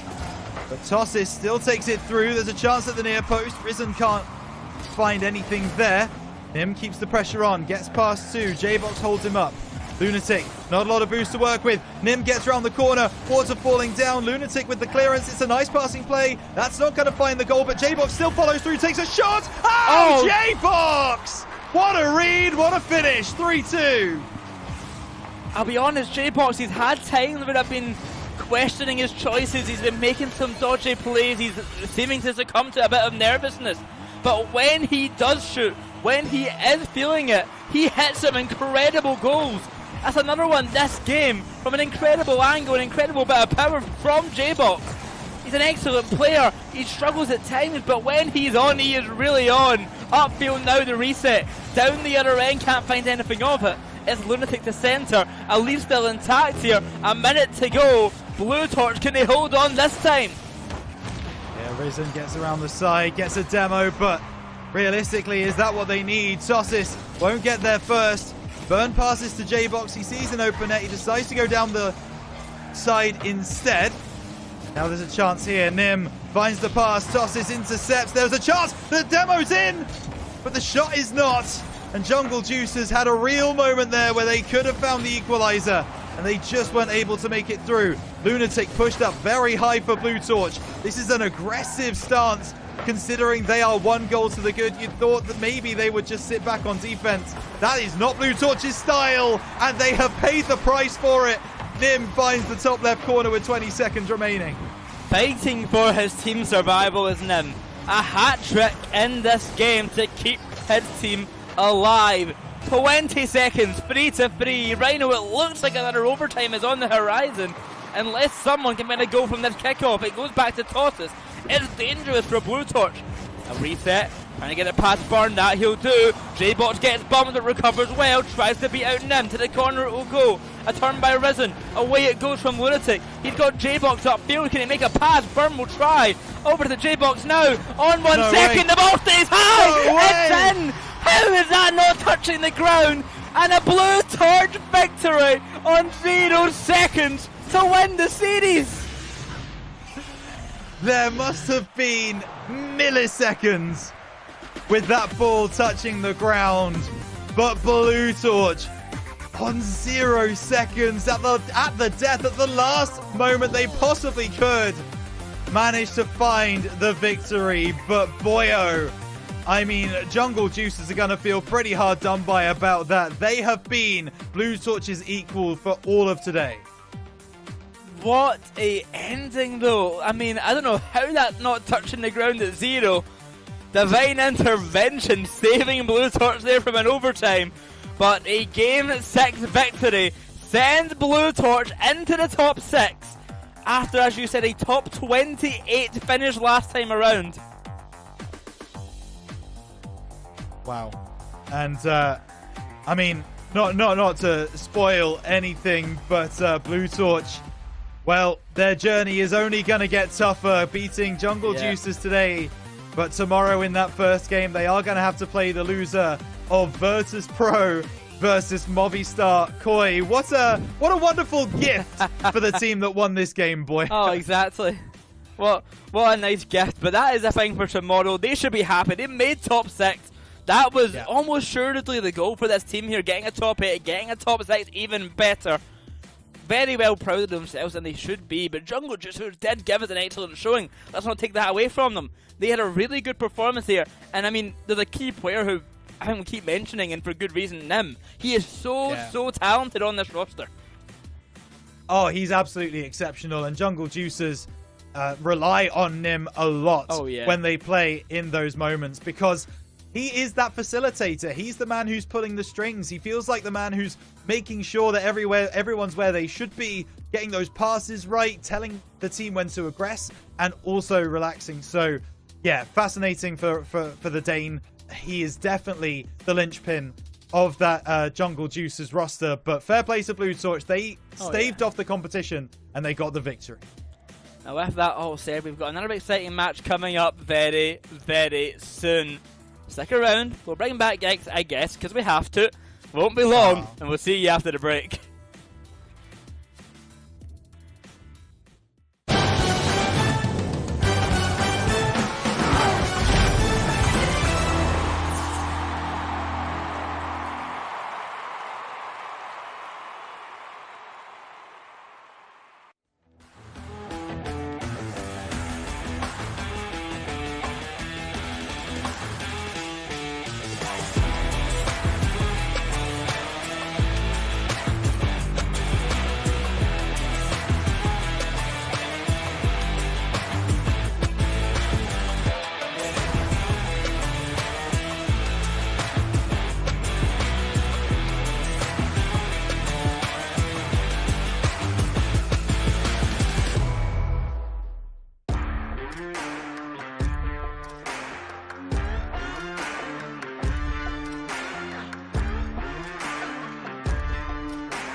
Welcome back, and we are one series down after a pretty close first one out the gates for us today. I feel like the quality probably in these matchups will continue for a bit today, expecting some good ones out. But yeah, definitely a good opener here.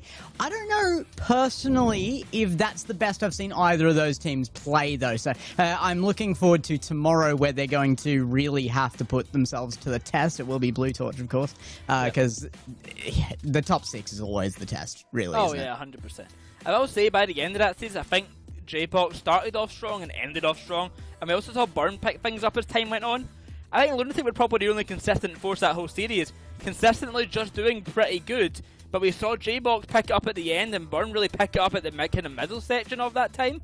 If they could all play at that top level we saw, that is what I think will be the kind of driving force for Blue Torch in every event, if they could all play at close to their best. Yeah, and that's exactly what we see there on the bracket. They get through into tomorrow's games, but as we mentioned earlier, they do have to face the loser of the Movistar Koi versus Virtus Pro game, which is going to be one of the biggest tests. But I do want to pick up on that point that you were just making, Boyo, and the overarching point that is being made there is every single player on this Blue Torch roster has the opportunity, has the ability to pop off in any given game. Oh, yeah. And that makes them such a dangerous roster to play against. They're going to be dangerous regardless. I mean, this region has been dominated by 2 teams, but everybody is kind of heating up to try and reach that mark. So danger is the word, especially, like I said, once you get into that top 6 area. So now we've got to see who else can reach it. It's already guaranteed for 2 teams up the top. But here we go. Let's make our predictions for the next one as well. That one on the left there is going to be Zen Esports, and they're coming up against a team that we've talked a lot about here as well, Dream Station. I mean, I think for me it seems quite clear. I think Dream Station against Zen's slightly one-sided. I think this is an easy one for Dream Station. No offense to Zen Esports, but this is Dream Station all the way, and I think you guys both agree, if I'm understanding right. I agree to an extent. I'd like to say that it's not as one-sided as you think it will be. Remember, this is Dream Station. This is the 3 players that we have seen make very hard work of this stage in the top 8. So although there is, on paper, a very clear favourite, and I will also take Dream Station, Zen Esports, they have an opportunity to upset the apple cart if Dream Station aren't ready for what they're going to be coming up against. Same sentiment here. Dream Station should be the choice, but whether it's the Dream Station we want to see or the Dream Station we have seen is a different story. Then Esports, there's a bit of a rivalry between particularly Wings and the rest of their opponents here. So I think there's going to be some hot blood on field for this one as well. So I'm really keen to get into it. I think there's a bit of rivalry coming into this one here, but yeah, as we mentioned, the Dream Station team can be a team who has lots of ups and lots of downs depending on the day. Sometimes they can't score, sometimes they're the best shooters in the region, but with that all said and gone, we're going to get rid of the most ginger caster in the region. Rhino, go sit out at the back line. Me and Getz will take this one here as we head into our second match of the day. And Gex, coming into this one, I mean, we all agree that Dream Station are the favourites. Maybe disagreeing how clear that is, but what do you think will be the kind of best factor for their opponents of Zen Esports? What can they do to actually win this? I mean, Weens has to be the biggest factor on that team simply because of location, right? I mean, he may be listed as American there, and he is, but he's playing from within region. He's got the ping advantage there. He is going to have to somewhat be the glue for that team because he's going to have the best ability to make the decisions in the right time frames. Whereas Mohamed and Beta, they may have a tougher time. Actually, I outright lie. Mohamed, a little bit of insider info, he is playing in region as well. In fact, he lives there for college. So he is going to have to make a step up there as well. Beta's probably going to have the responsibility of picking up his own slack on his shoulders there. Yeah, no pinging excuses for this team. They've already got 2 players in region, but of course, coming up against the Dream Station, they are one of our 3 full APAC rosters still competing in the top 8 right now. Of course, we've got the other almost full APAC with Verstappen being 2/3 APAC. But yeah, these are the top APAC teams, really. We have already had a Blue Torch win. We might see a Dream Station win, and we've got Keener Trope later on today as well. These are the APAC teams really showing what they can do. So I think for the APAC fans, Zen Esports are certainly not a favourite. But they've got to try and disprove those kind of feelings and really push for their best. As you mentioned, the team over in Zen Esports, Badr, Mohamed and Weens. And then over on Dream Station, we know them well here in APAC. It's Rlcs, it's LCT, and of course Kevin rounding out the roster. Hey, it's an interesting one for me because we've been calling today the APAC versus the World Day, and certainly, you know, on paper it is, but Zen Esports is an interesting case there because Weens has been in this region for the length of RLCS for APAC. He is he may not be an APAC born, but he's certainly been a part of this region to its core. And then you look back at the history of APAC before RLCS, and we had all of that involvement from Saudi Arabia, from the MENA area of esports as well. They were our brethren for a long time there before we both got our regions in RLCS. So I'm always willing to welcome in the MENA brethren once again. Mohamed playing out of the region as well. It just adds to that as well. So this is probably the most APAC matchup we're going to get today, I think. Probably. No, I would say the Keener Trope matchup. It's 3 Keener Trope players and then 2 from Verstappen. Yes, that is true. And I mean, Lunar can just move to APAC if he feels like it eventually, you know. We'll take him. Reluctantly we'll take him, but we'll take him, I guess. If we have to, If we must deal with him some more, but yeah. Nevertheless, as we get ready for this series, a kind of key thing I want to look at here is what Dream Station have done last event. Now, we talked about them kind of being shaky and having these issues, but in a more kind of contrast to how a lot of teams usually would play in that kind of situation, you see a lot of the teams who perform worse get a lot more saves, have a lot more shots against them. Completely untrue for Dream Station. They had the least shots per game against them in the whole region, only being followed then by Luminosity and Koi being the only teams close to them, and they had the second least saves per game. It wasn't that they were, you know, getting scored on constantly, they just barely got shot against, that they didn't have chances to make these saves. A contrast to that being Zen Esports, who had one of the highest saves per game. So that's really where the contrast of these teams lie, and I think it's actually fitting a matchup perfectly for them. Dream Station do like playing really aggressive and going for a lot of shots, and Zen Esports are really comfortable in that back line and making these kind of close saves and then making counter-attacks from it. So both of these teams are, I would say, quite favourably positioned in that regard. You're talking about playstyle, and I think that's super relevant. If you're talking about how many shots are put on, Dream Station should take few because their defensive line is midfield or nothing at all. If you break through that line, that's when you will score, but they are hyper aggressive. They want to be on the offense at all times. They function best in their opponent's half. But I think a lot of that does come down to mentality. We talk about the consistency from Dream Station as we go in. That's what we're going to be looking for, and first goal out from that one there in the highlights.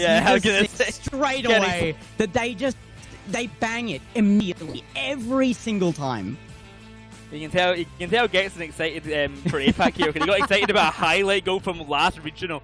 He was just so excited for Dream Station to score that he got hyped for them scoring 2 weeks ago.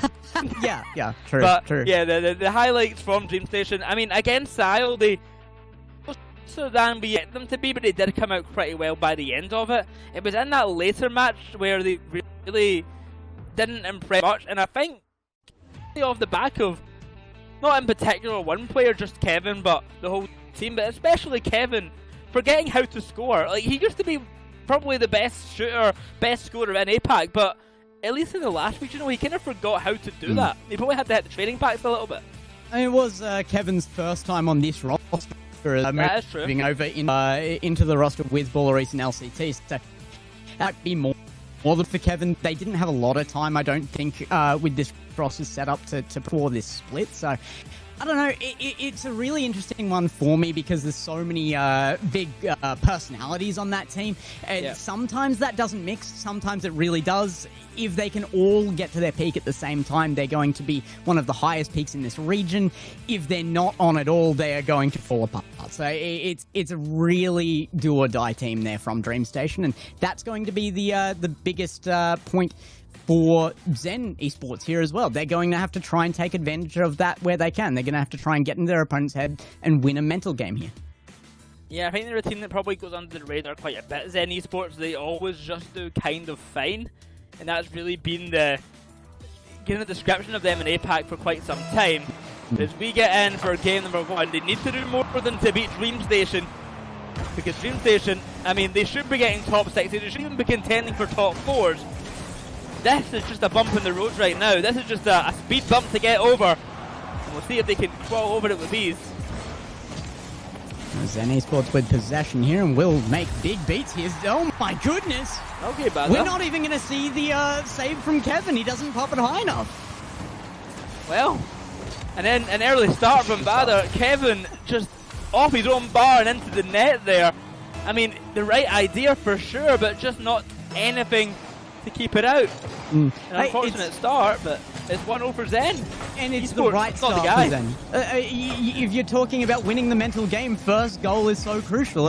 First goal out means your opponent is from word go on the back foot. That's what DreamStation would be trying to avoid in every single series. But that first one's gone away very, very quickly here. 30 seconds down. Now, Queens with the ball, bring it very high. Looks to a center, but the bump there from Kevin will just reverse possession here. Back to Rlcs, looking for a solo play, looking for a bump. Center is there. Great play out to LCT, and we even the scoreline. Even scoreline once again. Rlcs to LCT. Badr off the back wall, cannot make the connection. It's been a minute. It's 1 apiece. And DreamStation quick to tie things back up. Still to it goes. I'm waiting for the kickoff meta to really hit Apac as well. We've seen a couple of teams try and rise to that, learning from the Europeans being brought in and stuff, and I feel like DreamStation in particular are one of the teams that, out of the Apac natives in particular, will respond to that. So I am waiting to see where the kickoff strats start to really come in here. See, I don't know how I feel about that, because the last time I seen any of these players involved in some kickoff strats, I saw some of the most stupid kickoff strats happen at the major with that Gladiators roster. I don't know how one. I don't know. Are you saying I that don't you want don't want LCT. chaos? I don't want LCT to start cooking on kickoff strats if that's what he comes up with. I'll give OSM the blame for that one, because he's the 1v1 guy. But if it was LCT, I don't want them to do it.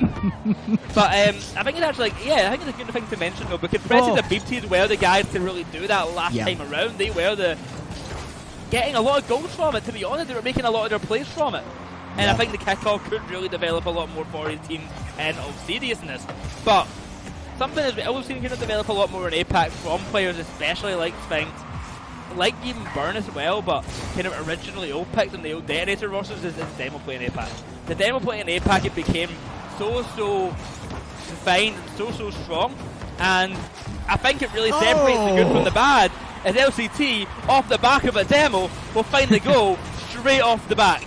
I love that one for you. To say it. You mention the demo and it opens up a play instantly, but you got to say credit to LCT where it's due. That is a snipe shot from the backboard. Absolutely no room to breathe for that, and he does get the angle very, very nicely, and they might win this kickoff as well. Here's Zen with a chance, but it's back for Rlcs' control, looking to bring it down right in front of net. Shot across from Kevin, and the placement is right. 3-1 as DreamStation start to extend their lead. Well, a great bit of work there for DreamStation. 3-1, half the game to go. My oh my, I mean, it started off strong for Zen Esports Gex, that's the thing. But as soon as DreamStation got into gear, they do not seem like slowing down. Rlcs to the backboard now, pass to LCT. He gets himself a hat-trick, he finds goal number 4, and they just don't stop scoring. Yeah, what was that about slowing down, sorry? You're right, not happening, they don't. DreamStation, when they get on the roll, they win the mental, they are in a good position to just play the gameplay that they should always be playing. Realistically, their peak is often their actual ordinary gameplay. Like, they are set up kind of to peak or to nothing, and this is their breakthrough moment here. They are confident against Zen Esports, and that is coming out on field. Well, nevertheless, I mean, I think a key thing I wanted to mention, but then they started scoring about 10 goals anyway, was that we were talking about the demo play between these two teams here and how it's becoming a defining factor. I mean, it's probably the stat that, other than shots against them, they're most kind of apart in. for the DreamStation side, they're getting about 4.1 demos per game. Zen sitting down at the bottom at 2.6. Like, it's a big gap here between these two teams, and a stat that has became quite defined of what teams are the best ones. Like, we see that Spinks is one of the highest demoing players in the whole league, and he's also one of the best in the whole league. It plays off really, really well when your opponents can't play. It also pays off when you're scoring from your own half, just basically in your own net. Yeah, huge read on Weens there. I feel like Weens really struggling here mentally himself, actually. Zen Esports, another team that actually can really, they need the ball rolling for themselves as well. So this is going to be an all or nothing series. I feel like the mental is just about everything for this series, and it's definitely in DreamStation's favor right now. The problem then for Zen is it's going to be very difficult to turn the tide of that. Even between games, they might want to take a timeout. That's about the only thing I could think of. I mean, yeah, because this is not a good start. A game one timeout is not something you commonly see, but I think it could be necessary here just with how they're playing early on, because I do think they could be better than this. I mean, I did say it would be one-sided, and I do still stand by that. I didn't think it would be disappointingly one-sided, maybe from the side of Zen Esports. It's per game, though. Realistically, yeah, if there is that tide change, I can see DreamStation dropping this level of performance. They almost never can hold to this level of performance. It should be expected of them, but it's not currently. It has been the season for them to lock in for consistency. It has been better than usual, but it's not good enough to be reliable. I want to take note as well of Rlcs, 4 assists in game 1. Like, already starting off showing why he is that. Quite often, and almost every team has been on, the facilitator is the best way to describe him. He doesn't score often, but he will certainly assist basically everything. They will get an ending goal there for the side of Zen Esports. Weens will be the ones to find it.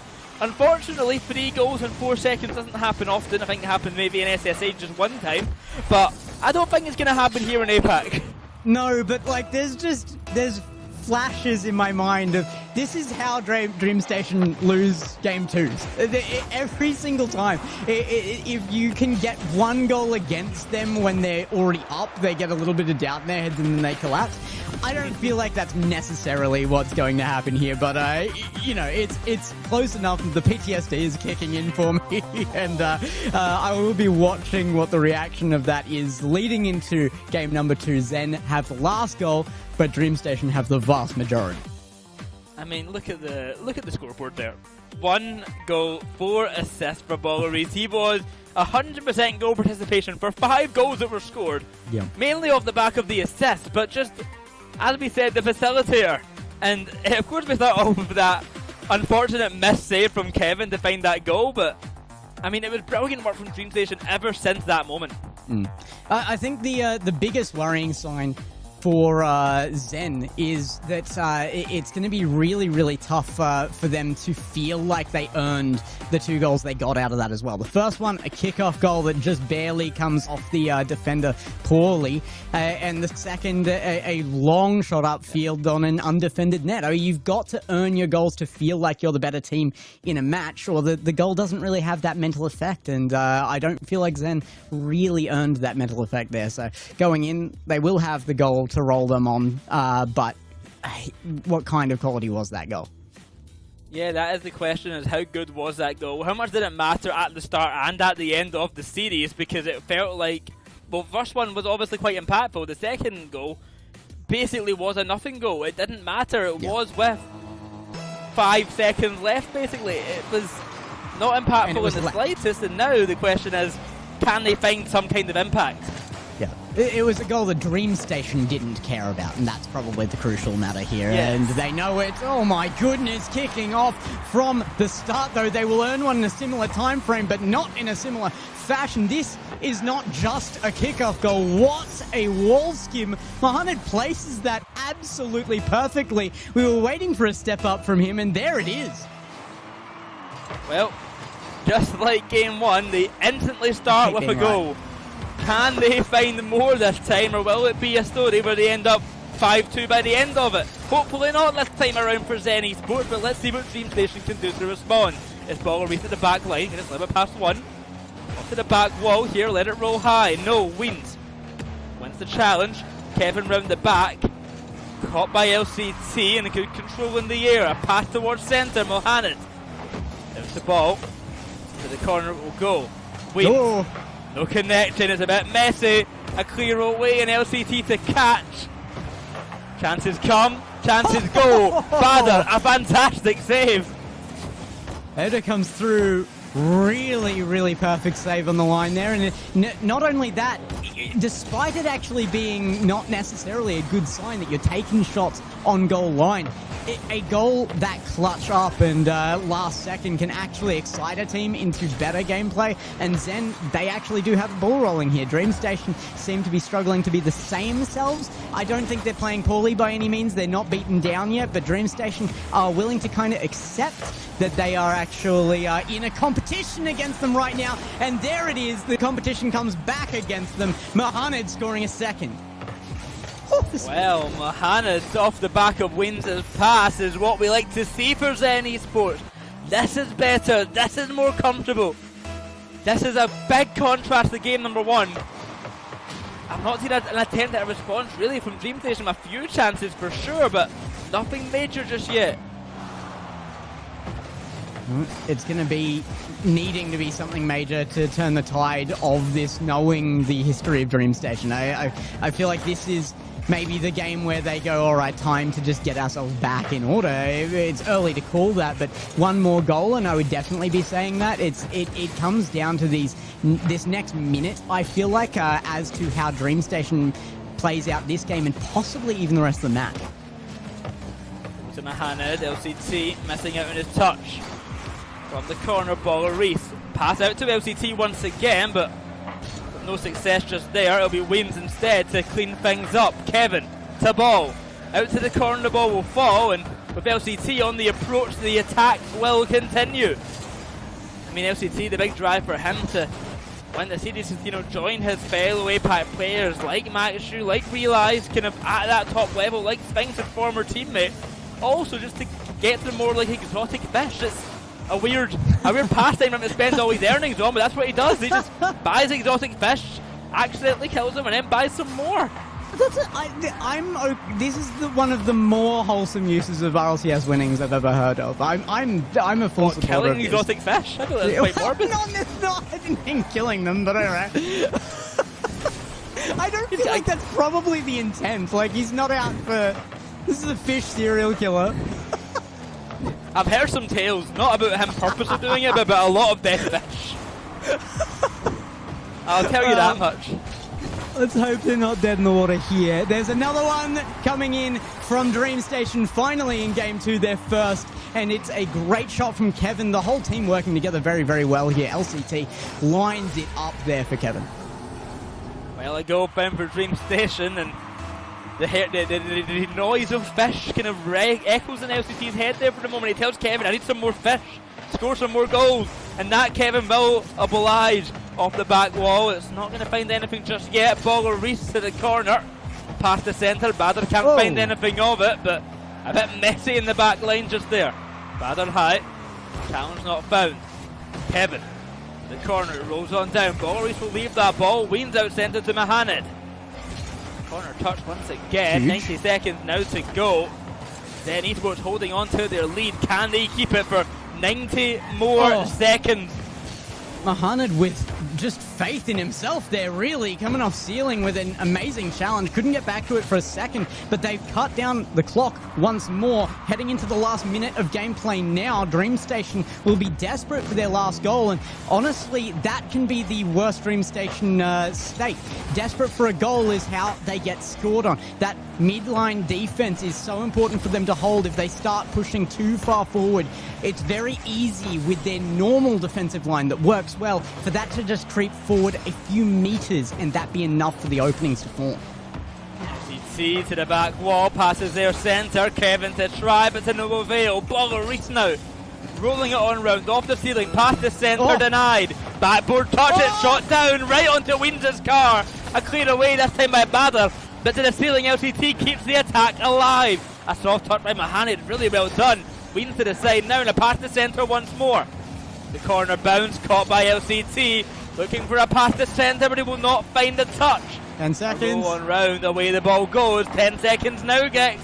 It looks like a game win for Zen Esports is just around the corner. Mohamed away, a pass downfield, caught by Boggle. Can he find anything at 0? Surely not.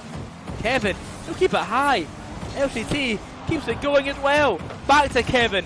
Boggle has to find a touch on it, but Kevin going to keep going instead. Now it's LCT. Where's Boggle when you need him? Right there, centre off the back of Kevin. Touch, he will not find it. And Zen Esports take the game. Yeah, they're going to get at least one here, but I got to say, it's a little bit confidence-inducing they can take some more. It's not necessarily just that Zen are playing well, and they are. It's that they're playing well against DreamStation. That was an answer to DreamStation's playstyle. They were just getting up in their faces, challenging early. There were the right moves there to shut down DreamStation attacks, and DreamStation attacks is where they live and die. So DreamStation are going to have to come up with a response here. They have shown a little bit more adaptability this season than these players have shown in previous ones, so really, really need to see them have that again now. I mean, even in that game, yeah, you mentioned that Zen Esports, they relied on just the 2 shots they took and they got 2 goals out of it. DreamStation, on the other hand, they had 6 shots, not a single goal was found until the very end. And a 1-1 scoreline now, Zen Esports bounced back tremendously after a quite disappointing game 1, a game 1 where they looked completely outclassed, to be honest. I mean, how were the quality of those shots, though? I mean, 6 shots on target. The game has decided. Yeah, that's the issue. There were some good chances, don't get me wrong, to even that one up. There was good attacks. I don't feel like there was a big drop-off there by any means from DreamStation. They looked like they were still able to hold their mental fairly well, but it was an answer in midair time and time again to make those attacks weaker when it got to goal line. Any time it was in front of net, it was a fairly easy clear for Zen, and they're going to try and keep that up. LCT, they will win the kickoff in the first shot for the first time in the series, and Zen Esports not scoring in the first 10 seconds. Means early on gets a clear away. Kevin plays it careful at the back line. Good touch, good control. Pass out to the side here for LCT. They're beaten there by Mohamed. Follow Reese. Pass there to Kevin, shot on net early on, saved by Badr. That's 2 games in a row where Zen Esports got the first goal of the game. Will game 3 be the same outcome? Weens from the ceiling, ground pigeon to centre.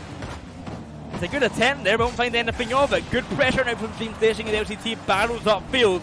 A pass is there centre, Boggle is up for it. From the backboard, can he find the touch? No, not this time. Oh, big bounce up though. That is not able to keep that close. He is able to challenge early enough though. Shuts down Kevin. LCT makes himself some space here, but it's hard earned. Backboard found by Zen. Will they maintain control? No. Back. Huge chance at a counter-attack, but the second touch is missed. It is still into Zen's half, and LCT will get his chance. Backboard, it's off the crossbar. The Bulleries can clean it up, and DreamStation take the first goal in game number 3. He's just always there to save the day. LCT double touch to the backboard, but Bulleries can clean things up nicely. 90 seconds just about gone, and it's 1-0 for DreamStation early on. Another one could come up the kick-off there, but just narrowly going wide. It's interesting that we're talking about that clean-up as well, because, you know, historically, being the clean-up crew on a team meant you were getting goals, but maybe it wasn't your responsibility for getting that you hadn't done the hard work. In a team like DreamStation, though, where your setup is enthusiastically built towards that pressure, towards the first shots being so threatening that if they don't go in, there's still an option. It's such an important role. Wines, though, doesn't need to clean up. He's just going to get a run up field. LCT missing his mark, and Kevin doesn't have the chance to rotate back in time for that one. There's just literally no one back. Quite simply, no one was defending there, and it's a goal for Zen Esports, 1-1. Like their midline. I mean, yeah, simple case of forgetting it. You have to save sometimes, and that they did not do. Up high it will go from Weens here. Down the other end, looking for goal number 2, looking for that leading goal is Zen Esports. I mean, the longer the game is tied, the longer there's a chance for DreamStation to take the lead, the harder the game will get for Zen Esports. because they are the underdogs here. They are. I mean, I would say looking like the team kind of playing on the back foot, but can they find the upset win? Certainly. I mean, on paper, definitely Zen should be by far the underdog for this matchup. But I gotta say, I think for gameplay style, it's like you were saying earlier that Zen, they have a consistent level of gameplay that's not been enough to impress in the top 8 particularly. But Dream Station, if they face consistency time and time again, often that is their downfall. They need to make that break. They have to keep the ball rolling and continue to get goals. If consistency comes against them, sometimes they don't have an answer. And right now, Zen, they have a little consistency. Dream Station 1-1 with them right now, and I feel like the next goal could really decide things in a more dramatic fashion than you might assume. Good try right there, but a demo on to Kevin. That's wide open, but no one there for the attack. Ball reaches back. Yeah, LCT up front. LCT is not leaving that corner until he has the ball. And that he will find into centre. Back to Kevin. Slow approach here from the side wall. Kevin, what can he do? The demo on one. Ball awaits centre, but nothing to be found of it. Here's LCT for another try. He'll send the ball high to the ceiling. And a chance once again, whipping it to centre. It's Kevin. Wins to deny. Kevin to continue. Dream Station, they just don't stop attacking. Flip reset from Kevin! And why go as Gex? It's the space. You don't give Kevin space. You don't give Dream Station space. All three of these players are exceptional in their own individual rights. You cannot give that to them. The challenge isn't early enough. The boost sub was there. Dream Station hammering the defensive line of Zen Esports, and they might get something else for it as well. Defense coming up from the midfield from Zen off kickoff, and a minute 10 on clock to make a correction here. They're down by 1 now. Another chance here to even. A demo on the line here, and Mahana goes down. Away the ball will go. Ball Reese. Missed out in the boost, but keeps the pressure alive. He finds the corner, robs them for a moment, starving the back line of Zen Esports. Look at it, Mohamed the most of 44. There's nothing they can do. They're stagnant on the ground. It's 3-1 for Dream Station. This is what Dream Station does best. It's just so textbook of this team to drop a game like they did last time, and then just the moment they get a lead, ball starts rolling, they get confidence, and they just go peak. Peak Dream Station will not be beaten by Zen here. Do not get me wrong. There are chances. Zen have the right playstyle to capitalize on those chances at times, but enough to win this series is doubtful. They are still the underdogs here. Dream Station still pressing their line. They are looking so confident. Another demo, and space opens up. It's almost inevitable. Where's the pass? Where's the shot? It's on target for second, maybe? No! Ballaris will miss his chance. I mean, an explosive ending here for Dream Station. As the game looked calm, it looked kind of nice and simple for Zen Esports to have a chance. Then Dream Station just explode onto the game. Another goal almost comes, but just off the post it will go. Nevertheless, 3-1 the game will end. Maybe 3-2. No, 3-1 the game will end for Dream Station. And I'm sure they won't be upset about that one. What a showing at the end. Yeah, no, you can't be... I wouldn't be upset about any of my showing this one. I mean, even in the game that they did drop here, they didn't play poorly. There was mistakes made, but those are being corrected now. There's no team on Earth that is not going to make mistakes in a series. Nobody is perfect, but this is what matters. The correction. How do you come back from it? How do you display dominance after the fact? And this was dominance. Dream Station coming up, just putting shot after shot on net, and 3 of them sinking here will secure them a lead in the series once more. It's another excellent game from Ballaris. There are 2 goals to his name, and of course one coming off of that LCT double touch, one just coming off of pure Ballaris. But let's go from Kevin.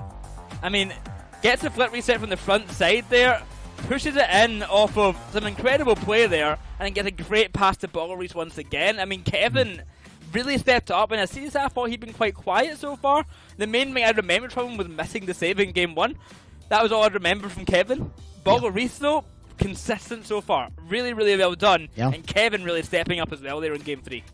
LCT has to watch his defense. That third man commit a little bit dangerous, but that was more of a problem in the game too. Game 3 came through very, very solidly, and like I said, those adjustments are what's really most crucial. Not making a mistake. You're going to make mistakes. It's the adjustment that counts, and that is a big adjustment here. I said that one goal right where it was needed was going to be crucial in more than you might have expected, and it has pushed them to another level of confidence right now. They're going to need to bring that through, and I think they can off that. They looked so good rolling into this one. There's no goal pushing into the next game like there was out of game 1 for Zen. They're going to have to come up with something new to get their own confidence back now. 100%. They've got some work to do, and a hard work at that, because DreamStation look confident, looking comfortable here coming in for game number 4. And as we said, if they win this one, they'll head to match point, one game away from a top 6 finish. A place where they're looking to better this time around. I don't think they were happy getting top 6 last time. I think, for good reason, they believe they can finish better. Yeah, top 4 is, I mean, I think we've been calling them a top 4 team for a while now. It's just that they need to be at that the level that we expect them to be. And they have had 2 consistently the opportunities to drop off and then hit those. So they have to keep at that level here to give me the confidence that they, from top 6 tomorrow, would be able to push forward into top 4. And if they can continue the performance of game number 3, they will have my backing on that for sure.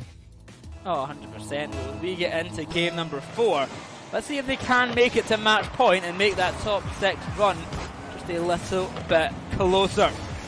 Off the start early on, they're already on the attack. Butlerby's just waiting on the back wall, instantly goes for the shot on net, and almost gets a goal out of it. I mean, this team they just camp, they're spawn camping at this point. Right underneath. It's these kickoffs from Zen have been very, very good though. First 2 games they were able to win a goal in first 10 seconds. I feel like stopping that is just a big sign of where this series is headed. DreamStation now, they've kind of dialed in against Zen. I think they've got an answer to what they saw in game number 2, and they've been pushing forward. Back to their half, but DreamStation are bunkering down better than they used to. Rlcs following it out.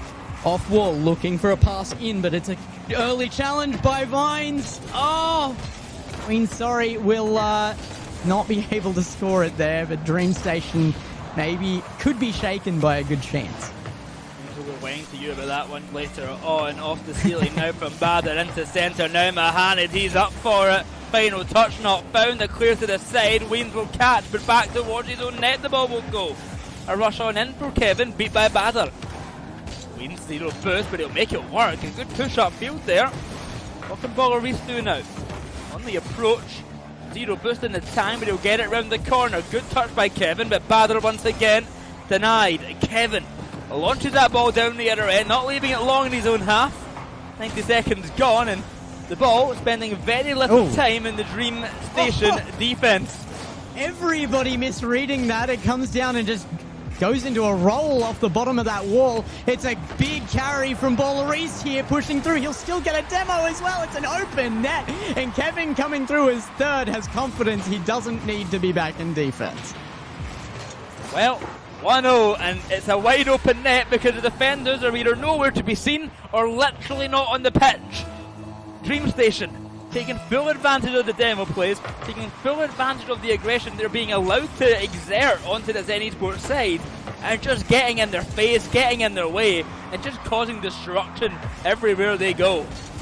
I know we're 1 goal into this, and still it would need another game if DreamStation can hold this lead as well, but it already feels like 1 more goal and this could be over. A 4-1 was my prediction from the beginning. I believe yours as well, Boyo. Yeah, same here. It's looking pretty likely if DreamStation can keep this level of play. That's open though. That's just, it's not only is it open, that was open for several seconds. That was, I could cover the field in the amount of time that was bouncing.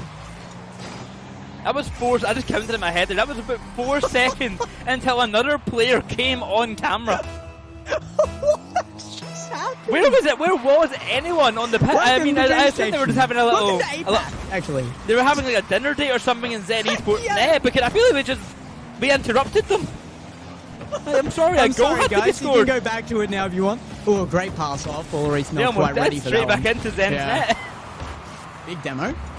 It doesn't look like DreamStation has been too worried by that one. They're like, okay, stupid goal. Let's not let that happen again. And they certainly will not. I mean, you can't let that happen twice in a series. Should we go? Maybe an understatement there, but nevertheless, round the corner it will go, and the attack will persist for DreamStation. Ooh. Kevin to net, Rlcs now to keep himself involved. Against Waynes, it will be out to the side. Chasing this ball is LCT. We're beaten to it by Mohamed and rolling it round the back wall. It could be a chance on net. Big save there by Ball. It bounces off the corner. Waynes is up for it. Can't make the connection. Mohamed 50-50 to the net. Just off the post and away it goes once more. Badder and Waynes fighting over the ball with each other, but possession will be lost nonetheless. Demos all around. There's really no one on the pitch for just a moment there. A demo now coming out for Waynes on the side of Rlcs, and just on the respawn. He'll be back in time to help his teammate out, but low on boost and struggling at the back. I'll say it again. Sometimes I just hate being right. I've said it before. I love being surprised. I'm okay with being wrong on stream. So often that is that I want to be wrong in the favor of an underdog story. Zen Esports have the opportunity here. However, my prediction was that if they win this, it's off of DreamStation dropping stuff. That's not happening now. They will fight back. They've got their lead back. The panic can be averted, and what a pass. Kevin takes that because Rlcs had no boost to work with. So, just the DreamStation don't like to defend, neither does Zen Esports. A wide open net found for DreamStation, and it's an easy goal to score when there's no one back to save it. Rlcs upfield looking for a pass, won't find anything of it. Waynes gets bumped and over to LCT. He sends it high. It's Kevin, round the back wall, Badder up. LCT, Rlcs, both of them working, waiting to pounce. DreamStation, they just love to get in the opponent's half. They love to get in their net, even the final third, and just cause mischief. Last seconds of the game, and Zen Esports trying to make a competition out of it still. They have had good opportunities. It's a good read on ground, but it goes back to Kevin. Great read from Rlcs, actually will find the corner. Bounces up, LCT wants it for himself. Can't get a reset, passes to Kevin. The dunk down, no! Off the back foot, he can't find the spike, but it will reset to Rlcs. They're looking for one more. If they can take one more, they might just lead it into a winning game number 4 as well. They will. 2 seconds remaining, and they have secured the game. Number 5 will be very promising for DreamStation. They just ran circles around them at the back line there. I mean, brilliantly done by DreamStation to end this game on a high note, just like they did last game as well. It should end 3-1, maybe 3-2 if Kevin hits the own goal. Nope, 3-1 it looks like. Thought we could own goal for a second. Nevertheless, DreamStation go to match point. And Zen Esports, they had that game 2 victory. It was quite close, but since then they have not been able to replicate it. Waynes has been on this team multiple times a star player, and I don't feel that today. It feels like a very 100%. nervous day from Waynes, and being that he is one of the 2 that are playing from within region, he's got good ping, he doesn't have the excuse. We knew that this was going to be a bit of an emotional match for him. But coming in here, you have to turn that into aggression. You've got to turn that into hype, not nerves. And right now, it doesn't feel like that's what's happening. And I mean, just in that game alone, again, we see Kevin this time get the hat-trick. And once again, I need to keep mentioning it, Rlcs, hat-trick of assists there as well. He got 4 in game 1, he got 3 at that time, he got 2 goals in the game prior. He's doing so much on this team right now in the attacking front, and I think he's a player who's often not mentioned for his attacking prowess. But, I mean, he's been excellent up front, and a big reason why DreamStation are currently match point, probably about to, move on to top 6. And it's a good look for them as well, because he has been a very, very good facilitating player. The way this team seems to be built is around that kind of disruption coming out from him and then cleanup from the rest of the squad. The mech coming out from LCT will consistently throw a wrench in the works for opponents, but it has been that kind of facilitating play, that aggression, that absolute menace to society on the goal line of the opponents from Rlcs. But when he is peaking on offense as well, that's going to be his own individual prowess showing as well. That's going to be peak DreamStation. This should be them absolutely going off. Well, as you can see on your screen, a timeout was called by Zen Esports. So coming into game number 5, they'll have had a little minute to talk to their coach. I'm not sure who their coach actually is off the top of my head here. Talk to their coach, talk to each other, but so too will DreamStation have that opportunity to keep themselves in gear, keep a game plan going, and figure out what they have to do for both sides to win either the series or just this next game. One game at a time for Zen Esports. The series on the premises here for DreamStation. Just one game away, 5 minutes away from moving on to top 6, moving on to Championship Sunday. LCT up. This first opening seconds have been problematic for both teams at times. Zen Esports has been winning the majority of those kickoffs in the first 2 games, with the most results at the very least, and they might do so again here. Opening moments, and Mohamed will score again. I think that's his 3rd this series. Oh, I mean, it's another one. Yeah, I think it might be. In the first 20 seconds? Yeah. I think it was Badr in game 1, Mohamed in game 2 and 5. But nevertheless, yeah, it's Badr and Mohamed really putting the team on their back right now in the early game. Unfortunately for them, it doesn't keep on going at the kind of later part. Queens is going to make a good challenge there to get it back to the midfield, but that's kind of where DreamStation like to live. If they don't have possession, the midfield defense is a priority for them. I feel like a lot of teams in the region, they struggle to get in the mindset that their defensive line should be further up, that they should be preventing shots even being ever put on target. However, DreamStation might have the opposite problem, that midfield line is too well set that it can be broken and taken advantage of. However, when it works, it makes them so incredibly heavy on the offense, and they will smother out teams by just locking them into their half for entire games at a time. And we saw that last game realistically, other than that one moment with a little bit of a nightmare goal coming up against DreamStation, but I can't see that happening again. And I think the key thing to kind of look at when DreamStation are on the attack is just looking at that top left corner of your screen. As soon as DreamStation get into the Zen Esports half, the boost just depletes completely for Zen Esports. They can never seem to find anything. They're always scrambling for scraps, looking for a touch just so they can find a little bit of boost. It's something that DreamStation do so well, is that boost starving aspect. Even right now, only Mohamed having something until Ween finally picks something up, just for a moment of kind of peace there. But if DreamStation can get a consistent attack going like they have done a lot of times this series, you can't kind of survive on this 20 to 30 boost level the whole time comfortably, and eventually that's where the cracks start to slip and where DreamStation really force the errors out. I love this from Zen Esports though. They're making upfield passes count before that midfield line, and oh my goodness, what a response! DreamStation don't care. It doesn't matter what game plan Zen has. They're just going to have a single chance and sink it instantly. I saw him setting upfield, but I just didn't think much of it. I didn't think he was going to, go for a goal there, maybe a bump or something, but no, he just goes up for the backboard read and gets an incredible goal out of it. Wins tries to find something in the demo, but it was more Badr's shot on net that caused the damage, but still saved away once again. Half the game to go, 1-1 the scoreline. Mohamed and Badr really doing a lot here, but I'm not been impressed by Wins, I'll be honest. LCT might be the most blue lock player I've ever seen. It's the ego challenge coming out. It's like, oh, that's coming to their backboard. I guess I'll be the one to score that. no bump attempt. There's a net there and a goal to be scored. It's that simple.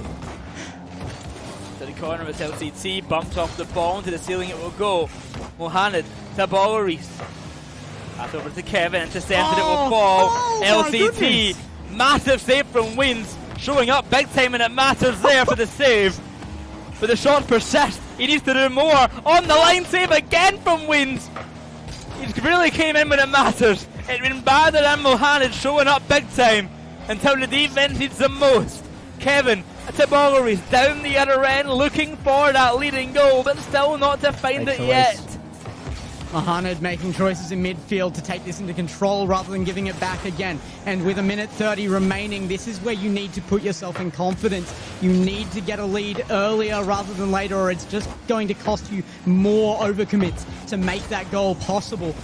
It could open up from either of these teams. The longer this time frame goes on, I feel like DreamStation are by far the more comfortable team right now, though, and they won't be as willing to overcommit for the leading goal to win this game and possibly the series for themselves here. Big miss from LCT in the backboard, saved away by Kevin. Fortunately for DreamStation, they have someone back for once. Boleries down the other end to the backboard. Kevin looks for the bump, can't find anything of it. Low boost here for Badr, but he plays it magnificently. Gets it past two, can't find the boost along the way. It's left for Mohanad and Wins to deal with at the back line. Wins misses his touch. Mohanad to the side wall. It rises high. Here comes Wins. Good 50-50 win. Out to Mohanad. A chance towards net. Round the back wall it will go. LCT gets it past one, but with a demo on ball, it reaches the attack quickly and fizzles out. Poor choice from Wins there, letting the ball go long as well. Had to go for the read rather than a controlled play out of that as well. There was a good chance for Zen there. Wins, though, I mean, as much as he has been lacking out of offense, I got to give it to him. This has been a step up into the possible final moments of the series in defense. He has been an absolute star here, and it's the only reason that we are now in overtime. DreamStation, can they get a kickoff win? It's been Zen with the strats that have been winning these. They even got the first goal out of this game in 20 seconds. Can they get another? Wins in position here. Can he finally start in offense? No. Taken away and downfield again. Passes there. LCT just beaten by Mohanad. No boost again. Kevin, up there with Boleries, tries to push this ball upfield. LCT a catch at the midline. Looking for a pass upfield. He's got no boost. Stalling for time. Waiting for a teammate to get into position. Here comes Kevin.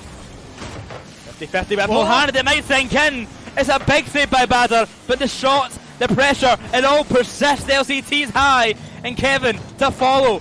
Reset, down low, Mohanad to clear, and Boleries back to centre. The pass is made, but the shot denied. Wins on 0, LCT. Yes, Kevin waiting. Reset attempt to the pass, not found. Mohanad against Boleries, one-on-one. Wins in centre, but he can't score when it matters most. Off the post and out it goes. I don't know. I can't blame Wins on that one. It was a good shot. It was a good opportunity. They needed to take it, but it was tough. Overtime continues though, and they have had more chances. LCT with their zone. Beta underneath. It's back downfield. LCT will be beaten to that one by Wins.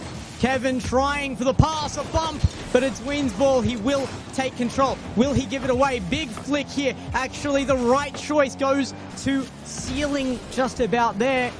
And Kevin chases it back downfield. It's safe gameplay, but it might be over here if Boleries gets his way. A good pop, but back down the other way it goes. With the Kevin now in the corner. A big clearance down the other end. Boleries will catch, and to the side he will send it. Wins. A heavy touch, loses possession, but caught by Badr, quick to clean it up. LCT will try. Boleries to deny the chance once again. Away it will go to the corner. Sideball, away. Again from Wayne, shot towards net. LCT can't find the touch, but neither can Wayne. Mohanad high, it's open, and Zen Esports will take the game.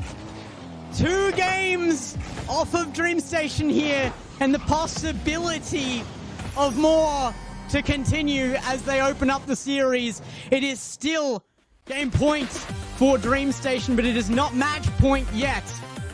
Here we go, another game. Another game, we still continue. A Game 5 victory for Zen Esports last time.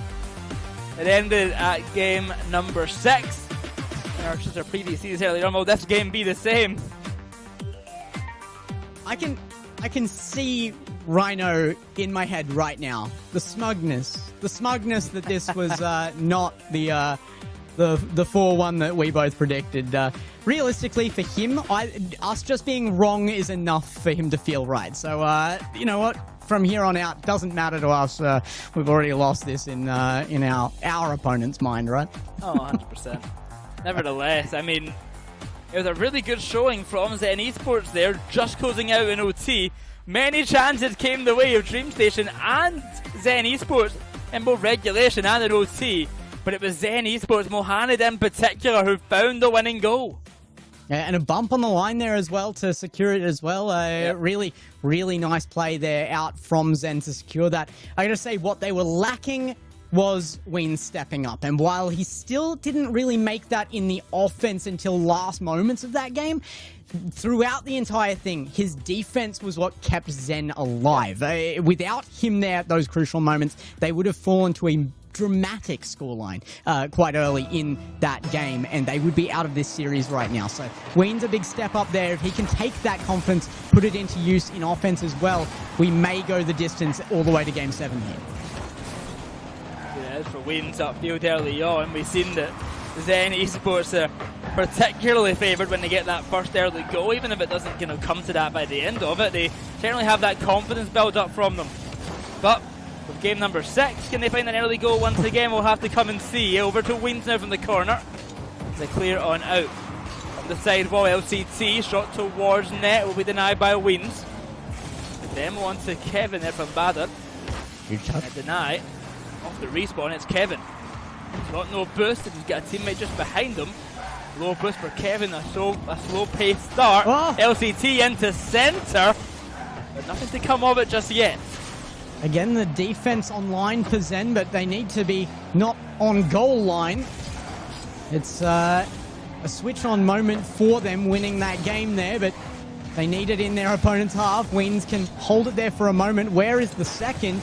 Going to be very late on this. It's a triple commit, even from one coming the wrong side from DreamStation. I don't understand what's happening with DreamStation right now. No, but it's also exactly what we expect to happen with DreamStation to an Yeah. extent. So like they're playing weird, but that's completely normal. A game dropped and everything goes out the window. Yeah, you're not wrong. This is welcome to DreamStation, welcome to Apac. I gotta say, it's almost time to stop saying that about the rest of Apac. We've had some consistency coming up out of the particularly now that we're only showing that top 8 on main broadcast here. That top 8 has been thriving. But there we go, DreamStation.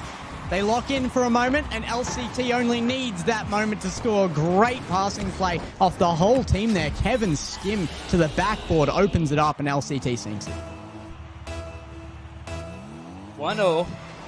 DreamStation up. 3 minutes to go. Zen Esports, what can you do? It rolls on around the side here. It's LCT and Kevin to push it further. Queen's denied, and Ball Reese away it will go. Out to the back corner, Ball Reese against Badr, sending it high once again. The pressure from Zen Esports, will it be enough to get a goal out of it? No, double commit in the defense, but it does not matter. The ball away and long gone. Weens with control here. How early will he opt for the pass off? Not at all. Kevin comes in from nowhere. The intercept is good. Ballarese, he had that on target, I think, but Weens with another crucial save. His defense is still there. Weens has been thriving on goal line, but they need more. They need a goal here. They are down by 1. The back wall. It's Kevin. Sent away over to Ball. Mohamed denied. LCT. That's a goal, and that's number 2. Oh, Mohamed got sent for 6 there. That is touch, not a bad one, but sent Mohamed with the ball. It was a double commit onto it. And the early touch from Mohamed probably would have had a very good, powerful chance on the opposition as well. So that's a dire missed opportunity from Zen Esports that goes straight into their own net. The wall. It's Wins to centre to keep his team alive, but it's shot saved by LCT. Another attempt, this time by Mohamed, looking for the pass over to Badr perhaps. It'll be Ween to get the touch on it. Badr just behind. A bit of a mess here from the Zen Esports attack, but they almost make good of it. Round the corner, the ball will persist, taking a leaf out of Dream Station's book on this kind of pressure, but still nothing to come. A clear away, that's open. It's just wide though from Kevin. This is looking like the expected results, even if they had to take the longer route from Dream Station, but a minute 30 is still conquerable. That gets it forward. 100 is going to lose that one though, and Zen Esports give up possession way too easily here with very little time to really respond to Dream Station in this last game by the looks of it. Better try. Baller Reese. A minute to go, looking to extend this leading Gex. Dream Station looking clean in game number 6. He started off a bit slow, a bit disjointed, but as time has went on in this 6th game, they have looked clean and certain of what they need to do. LCT down a field, and a follow-up touch here from Kevin, no success. It's Baller Reese to the corner, bouncing all around. It's not going to find anything of it, but it might be too little too late nonetheless. I mean, series long, Dream Station had gifted some goals to their opponents, but when it matters most, the game they needed to lock in realistically here, because I would have hated to see Dream Station's mental if they were pushed to Game 7. Game 6, realistically, the win condition, I think, here for Dream Station. I think this is the certainty we were looking for out of them, the lack of giveaway of not just goals, but the ball itself. This has been possessive. This has been dominant. And Dream Station, they lock it in with 5 seconds to go. They have won the series, and they will be going to their top 6 and looking for the top 4 of their dreams. It's a big win for Dream Station. They make the top 6. It felt comfortable, I would actually say, the whole way through. Shaky at times for sure, but just like Blue Torch did, they make the lower bracket quarterfinals with a 4-2 victory. Who they'll be facing is yet to be decided, but fair play to Zen Esports. I was particularly impressed with Mohamed and Badr. I think both of them up front had a really good showing. Mohamed especially at times later on, and Badr probably in the earlier parts of the series had really good showings. Yeah, I think had Wings really locked in more towards in game 1 particularly, may have been a different outcome. Maybe, as they did manage to score that first goal there. A lead held for a little longer could have shaken their opponents and stuff. But no, I think the response to a first goal lead from them actually is the sign that we're looking for. That the responses are there right now. The confidence is there right now from Dream Station. They came into that and they knew that they were likely for the win. I don't think they necessarily underestimated their opponents, but they cleaned up when they needed to, and in the end, a comfortable victory. Very comfortable indeed. So Dream Station, as we said, move on to top 6. Zen Esports eliminated at top 8. Joining that Jungle Juicer side, not a result to be upset about in any means, so I will say top 8. Very strong showing from them, and we'll see what they can do at next event. But we mentioned kind of already about Blue Torch having the unfortunate circumstance of they'll play the loser of Virtus Pro or Movistar Koi. Dream Station, I think, are in a bit of a better situation. They are going to play the loser of Keener Trope and Verstappen. I think a match that for them is a lot more winnable and a good push and chance at top 4. Yeah, this is going to be the bracket they're hoping for. That top 4 really is opening up for them here. You're expecting it to be the Verstappen possibly to drop down there. Kinotrope have had some very, very good showings lately. That last event, I think Kinotrope really looked good in my eyes. Despite their losing series having some errors, even that, they showed up well.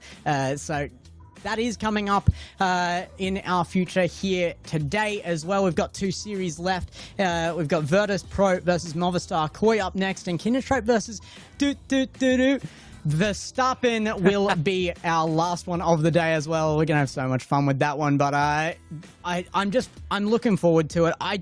It is brutal to see that there is going to be Blue Torch facing off against either Virtus Pro or Movistar Koi, but we will find out who after this break. We'll be right back with you.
Welcome back, everybody, as we move into what is probably the crowd draw of today.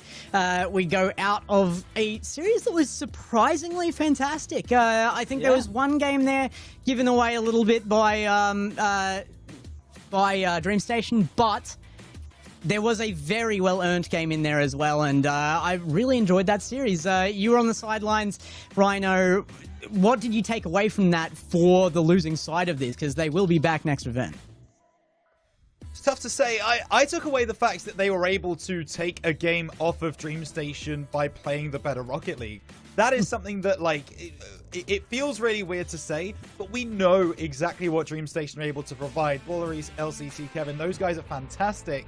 And so to be able to go toe-to-toe with them, to be able to make them work as hard as they did, that is a benefit for Zen Esports. If they tighten up on those rotations a little bit, there was maybe an argument that only one of them kind of showed up on any one game outside of the one that they did win.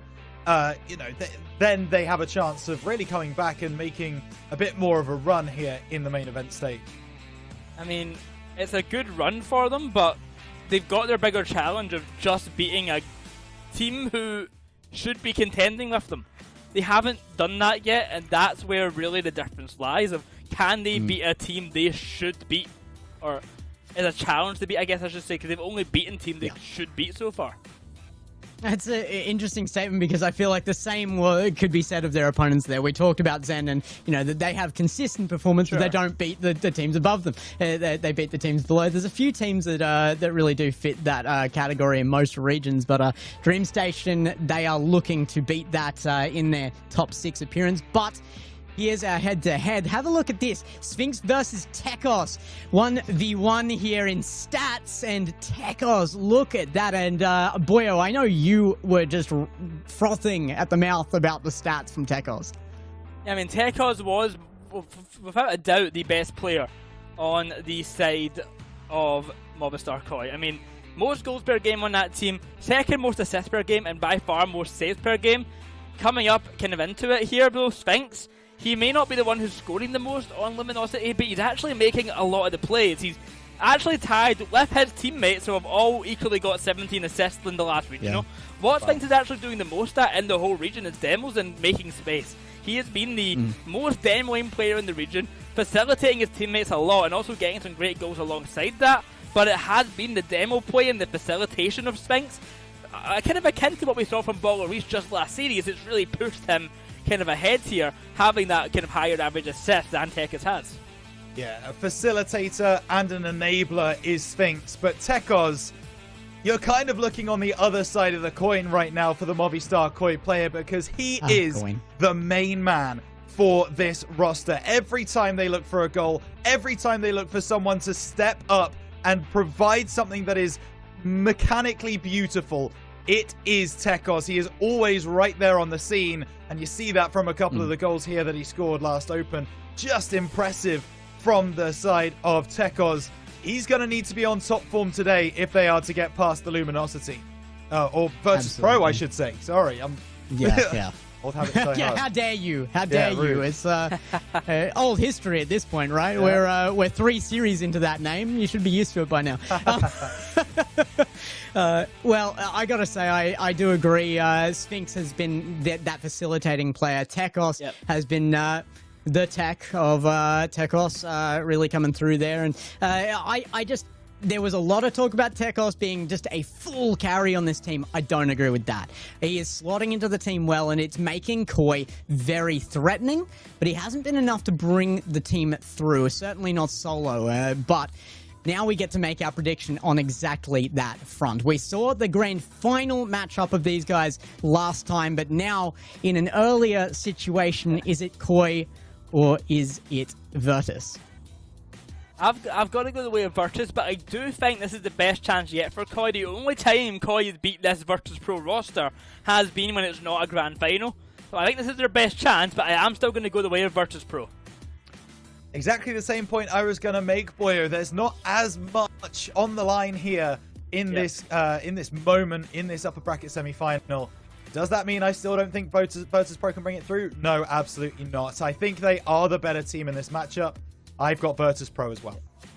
I think it's the attitude that I've seen from every interview with this roster on Virtus Pro that makes me think that they are going to push for every series they come up against Koi with. I don't think that the grand final is what matters to them. They want to prove that they are the most dominant team in this region, and the team they need to prove that against most is Koi. I'm going with Virtus here. I don't think they're going to slow down their attack at all just because this is an earlier round. I mean, I think this is, as we said, their best chance, but even if Movistar Koi do win this, how much does it actually mean? I guess a confidence booster if these teams do both make the grand final, because even no matter who wins this, they're almost destined to meet each other in the grand final anyway, so it's an exciting time to see, isn't it, Gex? Yeah, I'm the only one of us that hasn't predicted a Game 7, though. You guys both went 4-3. I actually think that Virtus Pro are going to look to increase on the Game 7 they had the last time when this matchup was made, and I think they can make that 4-2. I think there was question in the last time. I think there was doubt in them. But now that they've made that run and they felt comfortable with that win, even in a Game 7, I think that will change how this one plays out. So I'm going to give them that extra game here. So I'm keen to see it. We're going to go into this one. And Boyo, thank you for the last one. But we're going to drop you off here. And we're going to go into, like I said, probably the big crowd pull of the day. And why not? The two top teams in the region. It is Virtus Pro versus Movistar Koi. Here we go then, Gex. This is the big money matchup, as we have just talked about. Two of the Titans clashing once again in Apac, and in all likelihood, we are very lucky this weekend because we get to see it twice. This is the first time of the weekend that we will get to see this result. Boyo's absolutely right, though. The only times that this Movistar Koi roster, of course, with Maxu at the time instead of Tekos, they won in Open 1. In fact, they won twice. I believe they won once in Swiss and once in GSL. So they know they can beat this Virtus Pro side. However, the recent form, the recent history, every single game since that Open 1, it's only gone one way again. Yeah. And it was Virtus Pro. I mean, looking across at that, Sosa, Sphinx, Catalysm, and Mektos, shout out to him for coming on for that interview last time, the man himself, to step up and give us the details. He was very, very happy to have that win under the belt and was expecting more. But I actually want to focus in on the coach across the other side there, Trill. I think this is the top team he's ever been a part of. He's been there the whole season, despite pickups and changes. Doesn't matter what has happened, Trill has been alongside that team. He has been an absolute asset to this region. Yeah, he has, and he has got this Movistar Koi roster really ticking. I mean, they lose so few games. Of course, the only one that they really struggle in is the El Clasico. It's the big one against this Virtus Pro roster. Every single other team, they just walk through. They appear to dominate that matchup, and that is so scary to watch. And that is there is absolutely, and it is thanks to that coach Trill, who does all the work behind the scenes, make sure that his team are ready to face those teams that they're coming up against, and he does a great job of that preparation. So you're absolutely right. He's a credit to this region. And like you said, the only wins they've had in this matchup was with Maxu as well. So he's an expert at preparing the APAC native players for those matchups as well. The only times we've really had contests with those top two, the big dogs in the region in previous seasons, have usually been from Trill's rosters. So Movistar Koi, they will have, of course, been coached into some changes in this one as well. But Virtus Pro, I think they're going to be hard to overcome here. And Sphinx, he is just still chomping at the bit. He really wants to prove that he is APAC right now, and he has been doing it well so far. Oh, he's been doing a wonderful job flying the flag for the APAC region. I do also have to say it's nice to see these two teams facing up against each other where they can both have their proper represented colors. Virtus Pro with the orange and Movistar Koi with the blue. They were fighting over blue during the last split. That's an early chance. We need stacks in the blue corner. Yeah, we do. We absolutely do. As Teko's going to bring this one away, trying to break the line, not going to happen. And it's going to be a fascinating, real game between these two, because they probably weren't expecting to see each other until Sunday. Whereas now they're here, they've got to adjust on the fly. And Sphinx trying to do that past midfield, dealt with by Ocelon for the moment. Shout out to Stacks, actually. Got a chance to cast with him a while back. Absolutely wonderful guy. Really, really chill.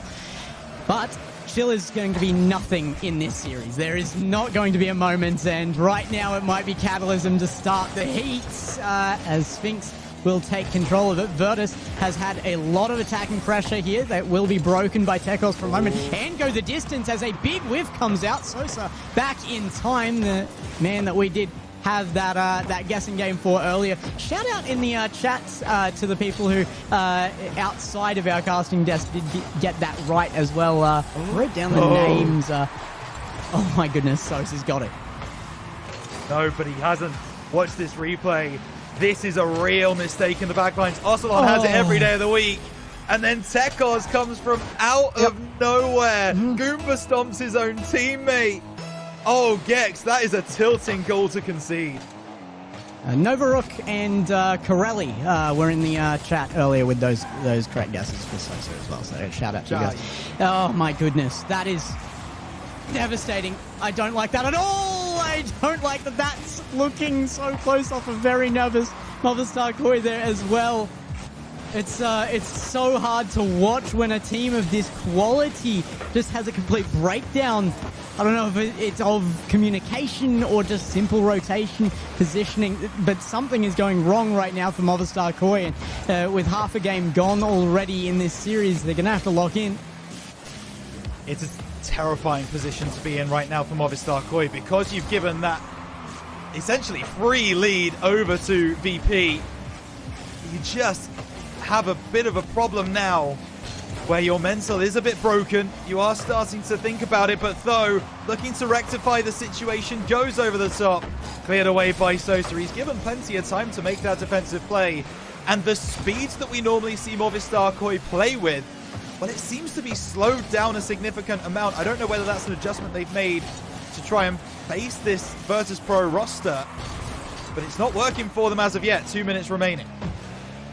Still that lead just kind of sitting there. It's a stagnant lead at that. It's not looking like it's going to change anytime soon, but not for either direction. Shot on target, but it's weak at best.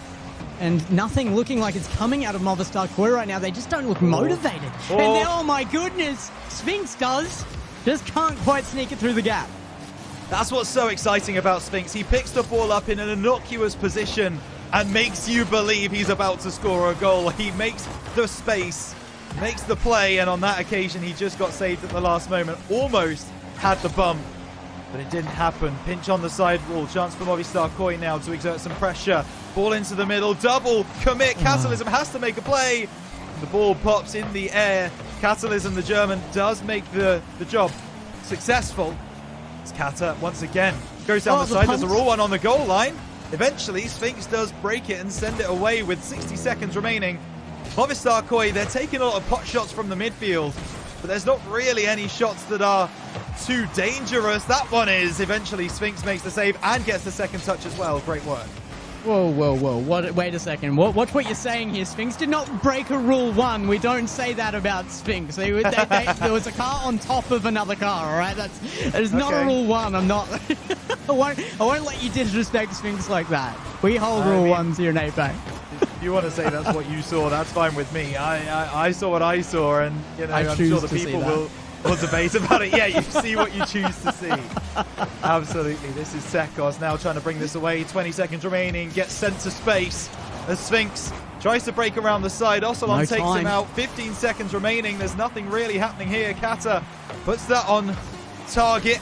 It's a chance into the middle. Tekos only sends it to Sphinx. Double touch is found, but it's off the crossbar. Catalysm comes through again. Ball off the crossbar. Sosa's coming in from late. Ocelot sends it away. All 3 VP members are pushed forwards. The ball will drop surely in a moment. Off the ceiling. There it goes. Not quite now.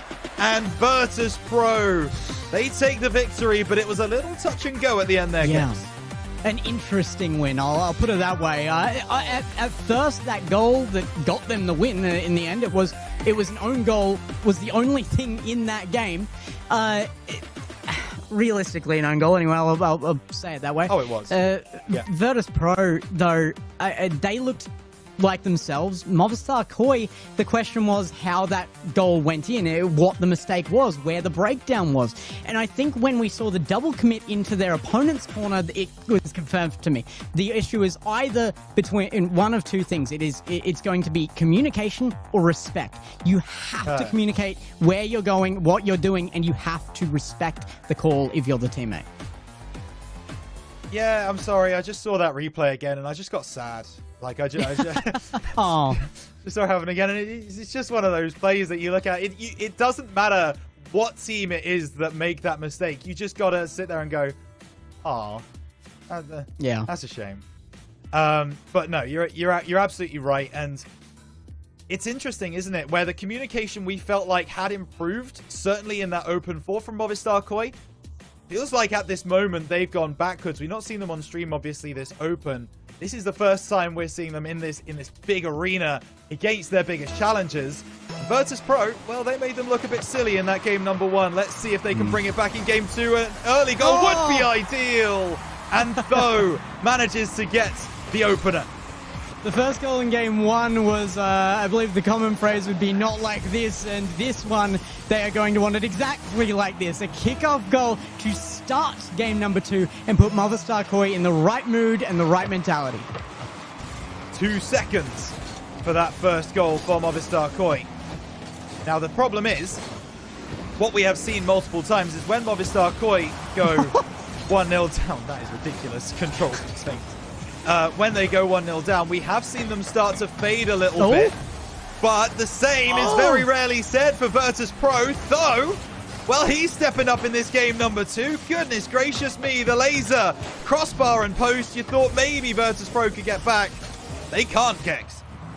And the huge error goal in game number 1 was the only goal in that game. Now there's 2 well-earned goals on the board. Movistar Koi must be feeling good, and Virtus Pro, it's got to be said, like, you are actually under question as to whether you can recover that after game number 1 only being that 1 goal. Yeah, for sure.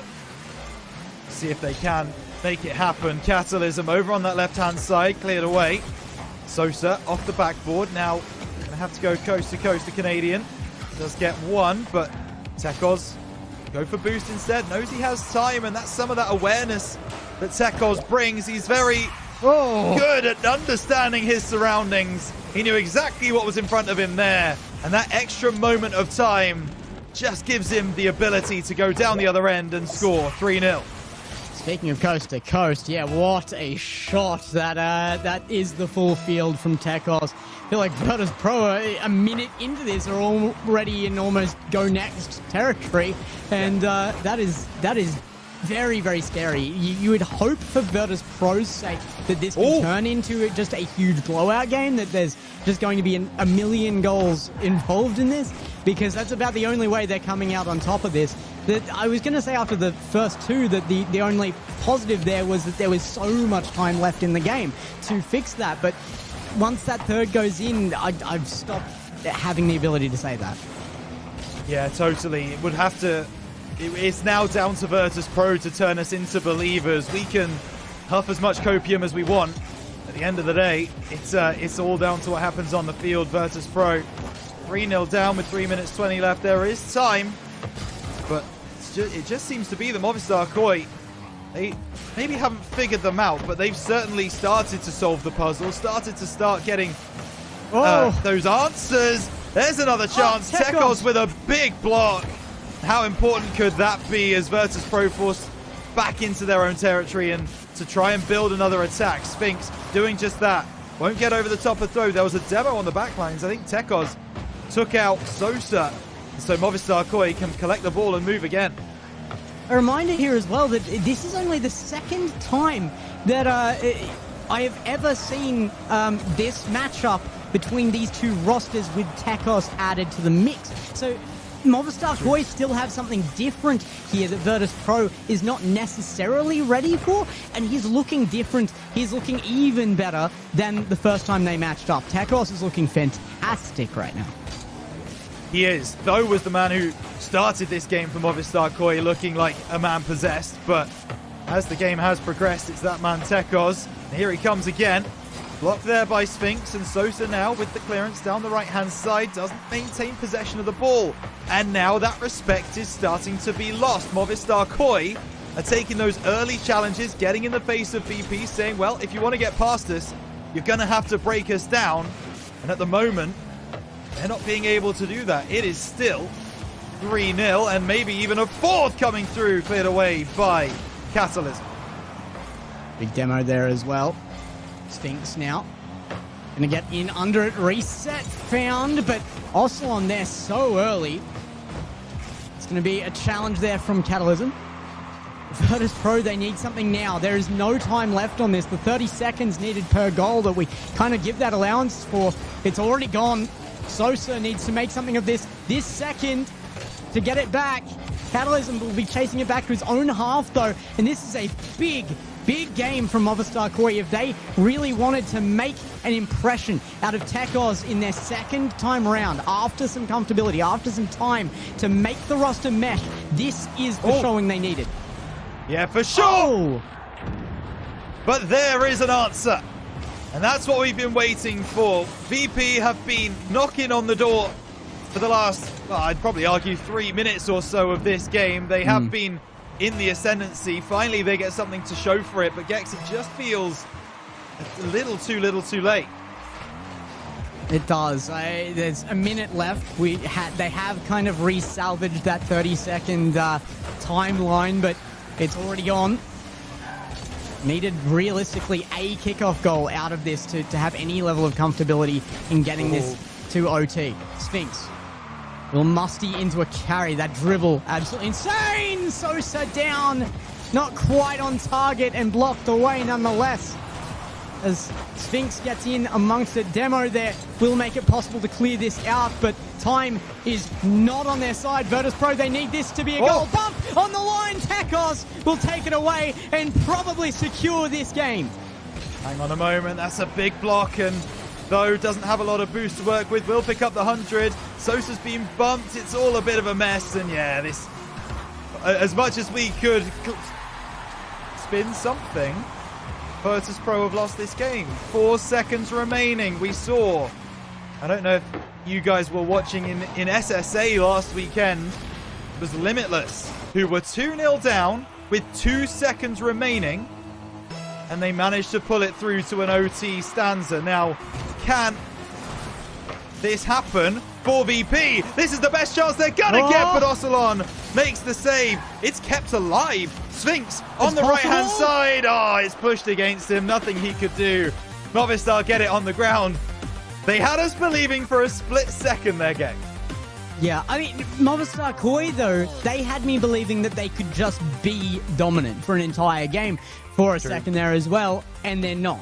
They are only 1 goal leading this, and while it was a comfortable game to win for them, I feel like they were fighting a losing battle there for a moment. And while there's been other scenarios where I would say that was kind of timed out, where the defensive choice to drain yourself of goals eventually, but not in a time frame that's threatening, that is a valid choice. I don't feel like that was the choice that was made here. I feel like Movistar Koi were trying to play the same beginning to end there, and it wasn't happening. Yeah, it was interesting. It felt like they needed to start adapting to what Virtus Pro were throwing at them, because it felt like halfway through that game, VP were able to change the way they were playing, to adapt on the fly, and make those adjustments. Movistar Koi, very set in their ways, very willing to just play that same style of Rocket League. It worked for them in this game, but that was because they had that 3-goal lead. You would imagine that if they weren't able to find those initial 3 goals, Virtus Pro, they probably would have been licking their lips and thinking, well, we've actually got this game pretty much on lock. They will just continue to aggress. Game number 3 now, and we've seen a win from both teams, Gex, which, well, I don't know about you, but that makes this a very interesting prospect moving forward in the series. It does. I mean, when was it not going to be? The last time they matched up was probably our best grand final of the region of all time. They are so closely matched. It is such a good series between these guys. However, Virtus Pro are on a roll right now. They do have the last 2 goals back-to-back, and they will be pushing for more right off the bat here as well. They've got control, trying to push that center, but Tekos leads that out comfortably, and it's back to midfield fighting. There's a chance here, pushed away by Catalysm, and I want to bring up that point that we always make it very apparent that VP... Oh my goodness, Ocelon very close. We always make the point here that the Movistar Koi and Virtus Pro rosters are so similar, so close, and they always play great matches. The players themselves don't believe that. We spoke to Mektos, of course, after the last event. He believes that his team are by far the better. Yeah. Moving on to the other side, you can guarantee that Movistar Koi believe that their roster should be beating Virtus Pro every single time. And then Luna that is why believes we he's get these better games. individually than all six. Yeah. Catalysm though, Virtus Pro up by 1, and they will get their 3rd goal in a row in the series here. They are back. They're not going to be starting this game anywhere near a similar fashion to last, and Movistar Koi will have to start thinking about their own changes to make, their own adaptations. And that's one of the most key things about a Rocket League roster, is being able to make those adaptations on the fly, is being able to change your play style to suit the situation. Ocelon sends this away, but it's already jumped on by Virtus Pro. Ball to the far side. Sosa and Sphinx both going for a very similar position there, and both ending up being very British about it. No, you go first. No, you go first. Sphinx over on the left side. 50 Tekos sends it away for the moment. Able to win out off the board. The chance at the Sphinx. Back towards that other end though, and every time it comes back there, Virtus Pro look like they are rearing for something. It doesn't matter. So that's a huge clear from Tekos. Sphinx jumped at that, and I don't know if the communication was there. Sosa was a little late to it and probably could have beat Toe out from the beginning. Yeah, for sure.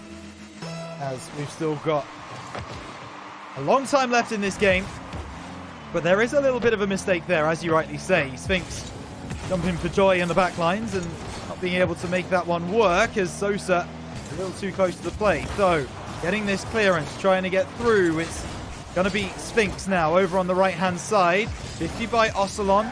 Sosa down the right. It's a pre-jump here, passing back and forth. Catalysm goes over the top, and Tekos will send it away. Sosa's not got a lot of boost to work with, though off the backboard, needs a double, finds it 2, and Ocelon follows through a very swift Movistar Koi counter. And now they've got 2 back-to-back and are looking just as scary. We asked for the adjustment from them. They've made it. They are back in for a fight to win this, and they are out in the lead. Oh, hang on. So they just might not finds have the been very base long. out there, yeah. That was crazy. Catalysm into the middle, going over the top, wanting the 50, just trying to make it hard for the clearance. Actually does. What a bomb! Oh, Sosa off the left, but credit there goes to the German. Catalysm bulldozing his way through the Movistar back line, and it's 2-2. Just absolutely collected. He is sent to the heavens, and he will not be returning for some time. Not until the kickoff, as we take it now. It is Catalysm to make that kickoff. Ocelon up early. Sphinx to challenge. And Sosa forward. Sphinx trying to get this as a passing play. Chance here off the backboard. Oh, the bar out read was just about there. But a brilliant save from Tekos once again. We've already talked before about how the last time these two met, it was arguably the greatest grand final in the region's history. You're starting to figure out why. The level of Rocket League on display from both of these sides at all moments is just sublime. So much fun to watch, and every single moment that a team goes forwards, you just expect them to score. Catalysm doing that now, over the top, wants a bump, doesn't find it, but the wherewithal to even make that play. Demo through, there's another bump on the goal line. Sosa just has to get it on target, but Tho recovers well. If he'd known that the defenders were so low on boost there, I think he would have gone for the direct shot as well, but without being able to see that for himself, Tho there with 0 is still going to be able to float in the way of that shot. Virtus Pro locked down and held to an even scoreline once more as we approach the last minute of gameplay here. Tho's going to have to turn back this time. Sphinx is baited out of that one. It's Tho with a solo play chance here and taken away from them as the play well and truly slows down here. Oh, that might be a triple commit. Might be, but the thing with VP is when they triple commit, when they double commit, their recovery speed is so incredibly fast. If you don't take advantage within 5 milliseconds, they will shut the door on you as Though tries to get down the far side. It's one back by Sosa, gets past another, bobbing and weaving on the right side. Whoa, Pitch across! my goodness! Whoa! The Canadian stands up, and this is exceptional. Off the backboard, pitch perfect, and Catalysm finishes into the top shelf. This is why it's a young man's game. There's no way I'm ever having the reaction speed to deal with that pass. Pinch off wall down to Catalysm for that goal. What an unbelievable passing play. The speed at which you have to make that count is unbelievable, that it makes it work. Oh, they make it work and then some. The Sosa looking now for another one. He gets another touch, pinch down as Catalysm goes low. Though making the save, ball in the corner. VP very happy to keep this ball in this half. And now with 0 seconds, Movistar Koi, they're going to have to try and turn it around. The ball is not going to drop yet, as now Sosa wins out. Catalysm surely will get it on the ground. There it goes. VP take game number 3, but Gex, what a back and forth game that was. Yeah, a vicious battle between these two. Virtus Pro, once again, welcome to the region. It's an org. I hope you are watching this, because what a battle here. And Virtus Pro, they should be very proud of the team they just picked up, because I really thought Movistar Koi would have that after that comeback there. To get any lead back into this was shocking there. Really, really huge for them to be able to manhandle themselves back into a lead, but it just wasn't enough. That was a huge game. Yeah, this was wonderful from Though. That double touch just to set up Arsalan confused the back line, but yeah, getting the bulldozer out there from Virtus Pro also fantastic. And just look at that. How Catalysm gets his car over the ball enough that it doesn't just balloon up above the crossbar. Absolutely no idea, but that's why they're the professionals and I just talk about it. Congratulations to VP. They get their second game on the board, but they're being pushed to their limit, and this is how the region grows. This is exactly how people improve. You've got to be pushed to your limit. You've got to have people that challenge you. Movistar Koi, Virtus Pro. There are no two teams right now that challenge each other as much as these two.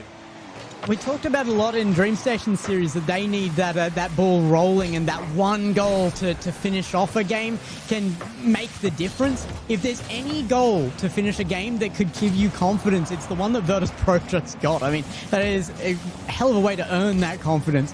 And I feel like they'll be coming in here with a very good feeling about this game. It could change things, but it hasn't opened up a goal for them in the first 30 seconds.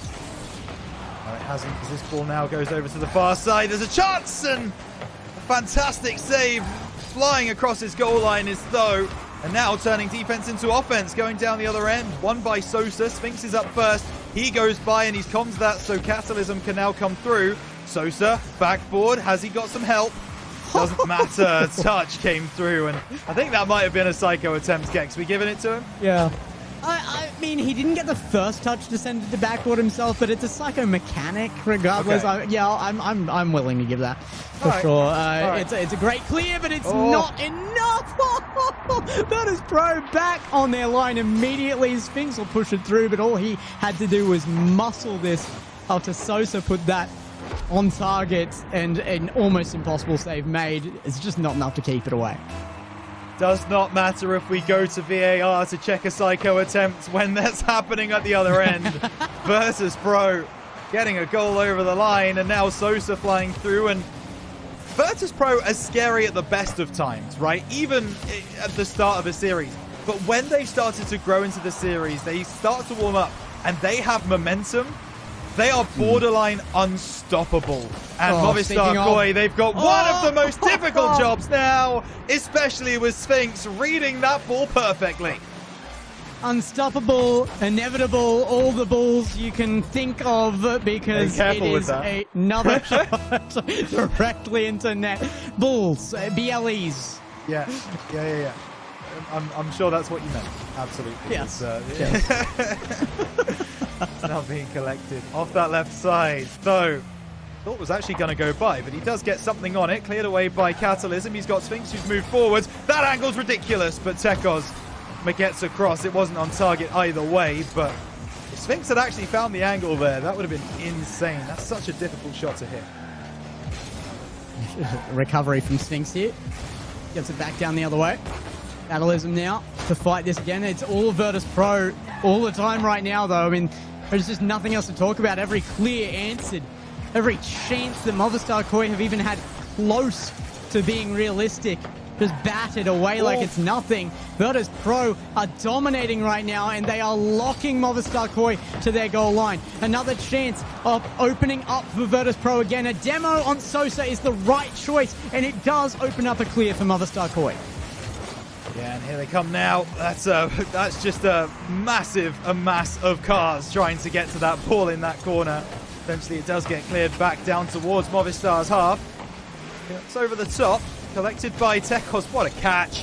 And a run as well. Gets the bump, though tries to follow through. But a boost steal does come through from Tekos, which is going to make it difficult for VP. Luckily, they've got a little bit in the tank as they try to get free. Sphinx pops the ball over the top. He's got Tho pre-jumping him, and Tho comes down to drop the hammer onto that opportunity. But with 2 minutes remaining, 2 goals to find. Oh! Nope, just the one as Movistar Koi find the left side of the goal.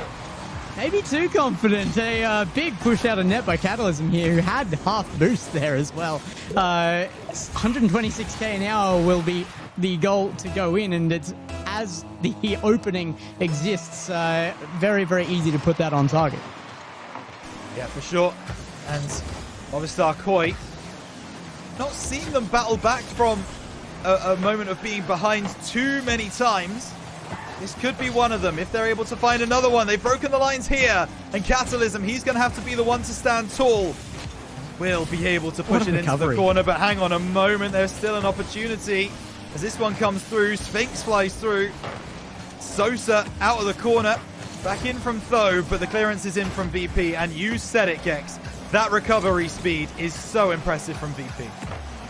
Catalysm was just about held dead to rights there, and they were going for a shot over him, then a demo on him. He's out of boost the whole time. He backflips in to get some, and then he just goes straight up wall to make himself the savior for the team. But it's not enough a second time around. Tekos will get one opportunity, and it's all he needs to even this up. Yeah, Sphinx goes for this one. He loses out. Trying to figure out where the third man was, to be honest with you. Gex for Virtus Pro. Should have been in goal. Should have been turned around and seen him, but no sign. And so maybe just a miscommunication once again from VP as Tekos over the top. We know how dangerous he can be in the air. Sosa does too, which is why he takes the ball away from him. Ball into the middle. Catalysm, big clearance. And now going to try and cut it down. Oh! Catalysm, what is that? I don't think anybody on Movistar Koi was expecting at all this to be an attempted shot. They were going for a block from the backboard pass. Virtus Pro just opts for the simple option, and it goes in. It certainly does. And sometimes simplest option is the most effective.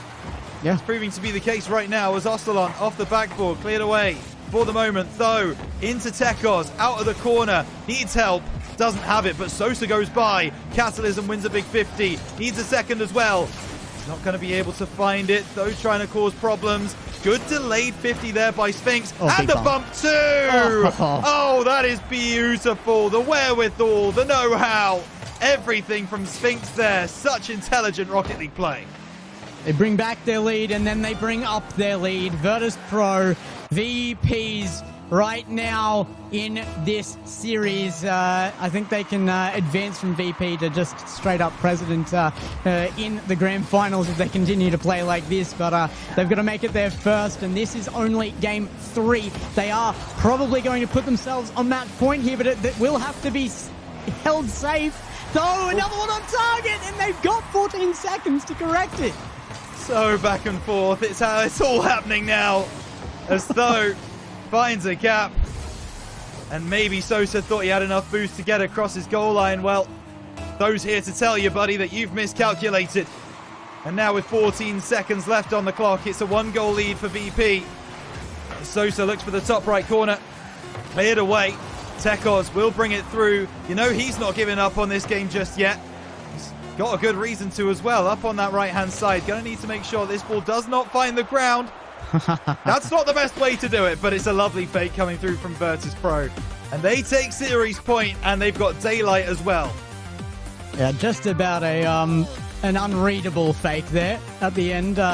It's certainly what they needed to bring it to ground and go into a very dominant lead in the series, 3-1 now. Virtus Pro looking good for it. They wanted to increase on that Game 7 ending of last time, and now they have a very good chance to do it. In fact, they could hold Movistar Koi to 1 here. That would be ridiculous after such a back and forth series per game.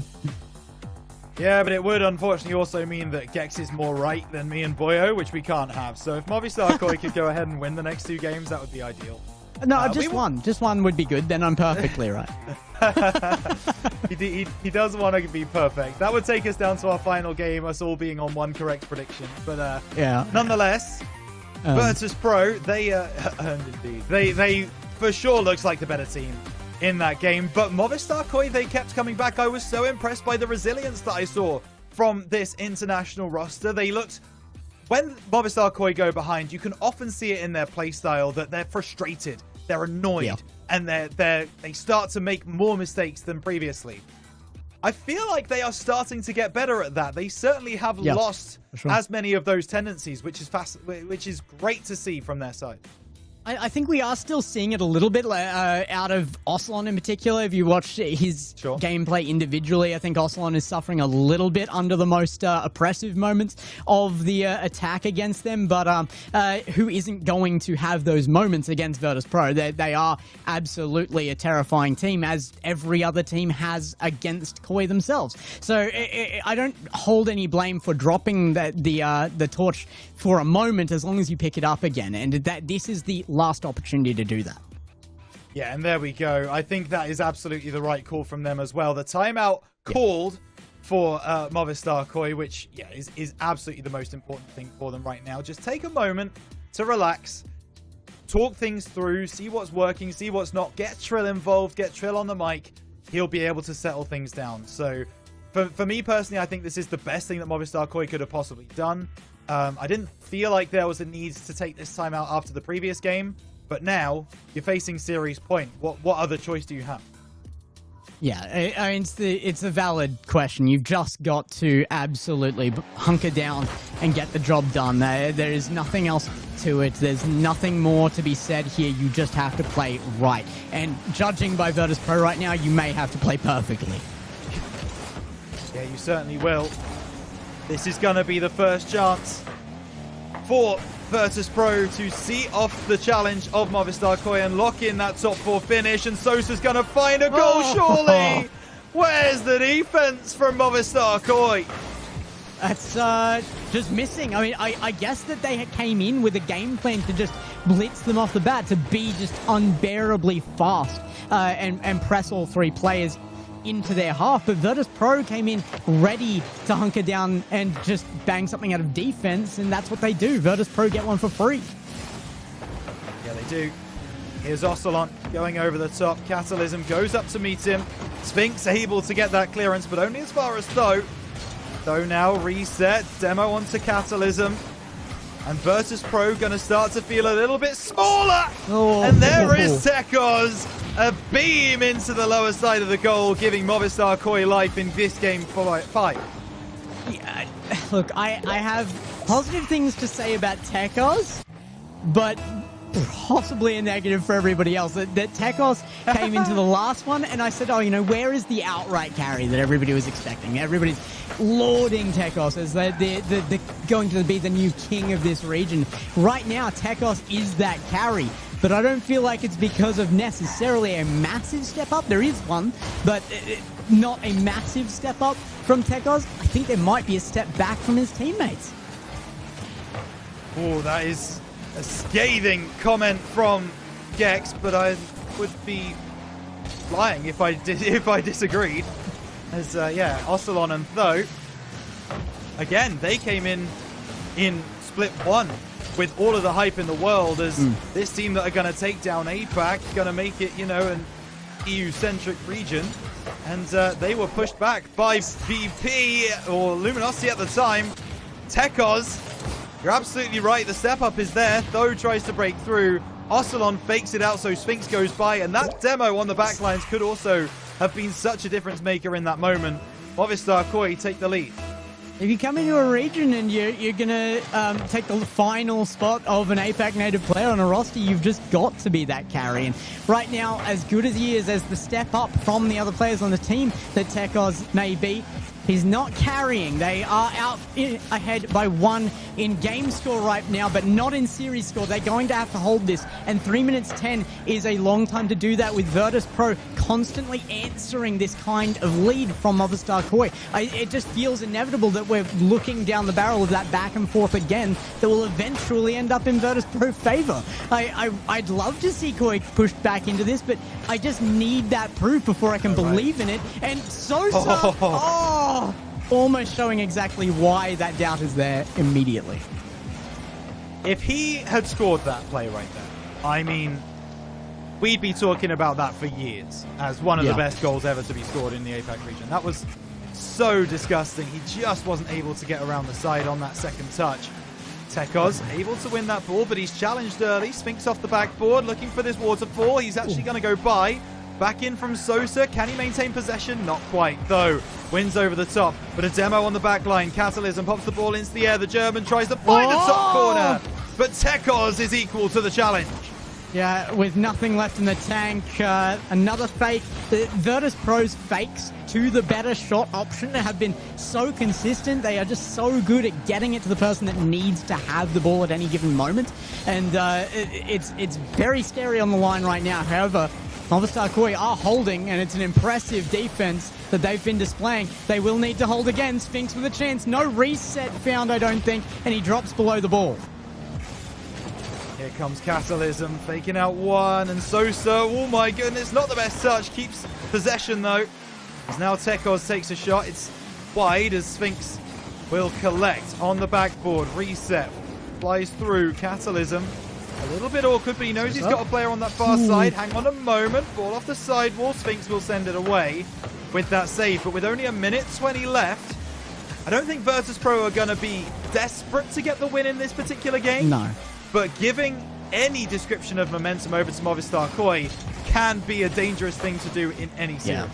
And I feel like, unfortunately, they've already actually done that. Virtus Pro have slowed down here, and it's given kind of an opening in the mental state of this game that Movistar Koi are filling. Movistar Koi being very confident right now with this 1-goal lead is detrimental in a catastrophic way to Virtus Pro. They do not want to go another game here if they can avoid it. Virtus Pro definitely wants to be as dominant as possible in this series, especially when you're looking at the chances for major qualification. And that's the most important thing. That's what they're competing for right now. They want to be in Raleigh.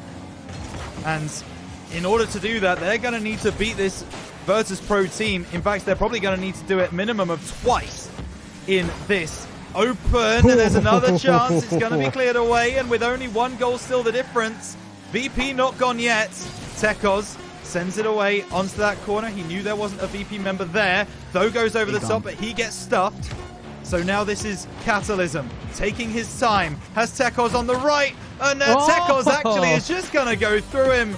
The ego challenge, even with 2 of his teammates getting demoed in the backlines, does not matter to the Spaniard, and he sends the ball into the ground. It's Movistar Koi still with life in this series. All right, with how close every game has been, how much of a fight there has been on both of these teams' hands, this is an earned game. A 4-1 here would have felt wrong. But a 4-2 is still very possible here. I think Virtus Pro may have had games where they've been out ahead enough to look like that is a very likely scenario. However, that game there, Movistar Koi actually had some dominance on that despite only a goal lead. Yeah, they did, and they look so good as well. I was so impressed with the way that Movistar Koi were able to kind of dominate that first half, as you rightly said. Like they were super good in that moment. I do have a bit of bad news, though, for Movistar Koi fans, and it all comes from biology. Normal times, the bear eats the fish. That's just animals. That's just the way it works. And Virtus Pro, they right now have the fish exactly where they want them. Can they land the killing blow in this game 6? It's definitely the right position, but they had them where they wanted them last game as well. So this is the slow wait out, maybe. Sure. The bear that sits in the water and just waits for the fish to come to them. Maybe that's the fish we're Playing seeing with their here. food. Yeah, exactly. So Virtus Pro definitely in that position. They can get the win at any point here, but it's going to take 3 straight wins for Movistar Koi to win this series. It feels unlikely when these two teams go so head-to-head for them to be able to do that. But the first one is already down and 2 more required. Yeah, this is something that Virtus Pro know that they have in the bank. They started game number 4 with 3 opportunities at seeing out this series. They are now down to 2, but that is still 2 opportunities, which is arguably one more than Virtus Pro tend to need in series where they feel like they are in the ascendancy. However, we have seen Movistar Koi grow into this one, and in that last game especially, they really did look like the better team in the server. So that's a big 50 win. Sosa off the left-hand side, going to try and look for the pass in field. Actually just goes for a shot. Saved away by Tho, back in from Catalysm. And Virtus Pro starting to feel that they are the ones to pressure early in this game number 6. It just constantly shocks me at how selfless Virtus Pro plays. You look at those stats, and like we said earlier, that Sphinx was coming up with a equal in one of the leading spots for assists. It has been assists and assists and assists, but they need a save right now. Tho is going to score one that is just over the top. Yeah, and Sosa... that's one you don't see every day. Sosa's gone for the bump, but he's actually got his car in front of those, so he gets bumped into the goal. I guess we class that as a pull shot. That one feels like it ends up going that way, as Catalysm will try and get that goal back over the top on the backboard. Passes back. Sosa not ready for it. Sphinx does challenge. No boost really on the Movistar Koi side. Catalysm stealing some more boost, but Tho breaks the line, gets past. Tekos with a demo onto Sphinx. Will it matter is the question. Oh my goodness, and Catalysm goes by. Chance there for Virtus Pro. Another one comes through, but Tekos makes the save, and they are standing tall right now, Movistar Koi. Tho with a chance. The outlet pass works. There's nobody in defense. It's not on target, though. Catalysm back now out of his own corner. Will slow things down and get them a little bit of safety for a moment. Sphinx will continue it down to the midfield, but that midfield defense is alive and active for Movistar Koi. Maybe the fish is starting to escape the clutches of the bear as Catalysm on the right-hand side, though tries to bring it away. Back in from Virtus Pro. Tekos brings it away, but once again, Virtus Pro, so much pressure! Oh, it's off the crossbar! That's the closest they've come. Sphinx trying to keep that pressure on, gets another reset, gets it towards goal, cleared away. And now on that right-hand side, Catalysm over the top. It feels like it's just been Virtus Pro shot after Virtus Pro shot here for the last 2 minutes or whatever it happens to be. Ball up, Catalysm will take another shot. It won't work. Sosa trying to turn on this one, gets past one, but there's a second player there. Sphinx goes up. Lets it go. Catalysm saved again. How has there been this much offense from Virtus Pro without a line break? Movistar Koi are just solid right now. I said they would have to play perfectly to win this, and they are playing perfectly. Oh my goodness, what a save from Sosa. Unreal, VP. They so easily could have gone 2-0 down there. But they stand tall. The one moment of defense they've been required to do for quite a while. And they are equal to it. There might be another one here. Tekos over the top. Keeps possession. Catalysm into the corner. Will be a chance for Sosa to fight back. Sphinx wants to redirect. He gets it up in the air and he actually slows the ball down rather than speeds it up. Demo. The demo comes through, but Tekos is there to follow. And now it's Virtus Pro who are looking at this one as a missed opportunity. 60 seconds remain. Movistar Koi still lead, and they might extend. It's Tekos. It's 2-0. Where is the speed gone? Virtus Pro, they're still playing vaguely the same. It's just slower. So Sphinx drops to ground with the plan to jump back into that with a more controlled touch, I think. But it's just not there in time. And he had the time to make that play. The Sphinx we know would make that play. This is looking brutal. And with less than a minute left, it's looking extremely unlikely that we will not see Game 7. Yeah, and once again, Gex is wrong as Catalysm goes over the top, gets the reset. It's dropped down. Sphinx off the backboard, though, he'll be able to bring it away. And with 30 seconds remaining, Virtus Pro just don't seem to be the team in the ascendancy right now. They've had all of the aggression. It feels like they've had more of the possession in this game. But at the same time, if you're not scoring off the back of it, then kind of what's the point? As Virtus Pro now try and win this one off the right-hand side. But you have to remember that VP do have that extra little card up their sleeve in. They've still got their timeout. Not the same for Movistar Koi, but VP can put this Koi side on ice after this game, and there will go the ball. It looks like we are certainly going to a Game 7. Champions Field's on the corner, but surely this is a timeout for VP. Yeah, I mean, normally I would actually not say that it was the right move. That you know, you both have had good games. You're moving in here where you were the dominant team for the majority of this series. Even though you're going to Game 7, just take what you've got in. But I agree with you here. I think that Virtus Pro dropped so much of that. They had 3 minutes straight of control of that ball, of offense. They let that beat them down, and then they were slow for the rest of the game. It was like they just ran out of energy because they were putting so much into the earlier parts of the game. But Movistar Koi are on a roll now that needs to be shut down, and Virtus Pro needs to go back to the drawing board. Can it be shut down, though? That's the question. I mean, Virtus Pro, as I mentioned back in Game 4, they allowed Movistar Koi now to get back to a position where they have momentum. And when this team have momentum, they are a very scary prospect. They always have been. They always will be. And there it is. The timeout comes through. Mektos, he will be getting on the mic. And Gex, what will he be saying, I guess? I feel like we have seen Mektos have that impact before. In the grand final that we just saw them in, Mektos, that there was the timeout from Virtus Pro, and Mektos had that impact dramatically. You've just got to hope for their sake that their coach has it in them to make that impact again. It's kind of the most valuable moment for any coach, is that clutch up where you just get your team, you put them back in the right headspace, and you send them back in for a win. And he's done it once. It's a tough thing to make a repeat performance on. Yeah, there is a part of me which wonders if Mektos is pulling an Alex Ferguson, where he sits everyone down and just goes, guys, it's Tottenham. Like, is he just doing the guys, we're better than this team? Do you know what I mean? Like, because... Yeah.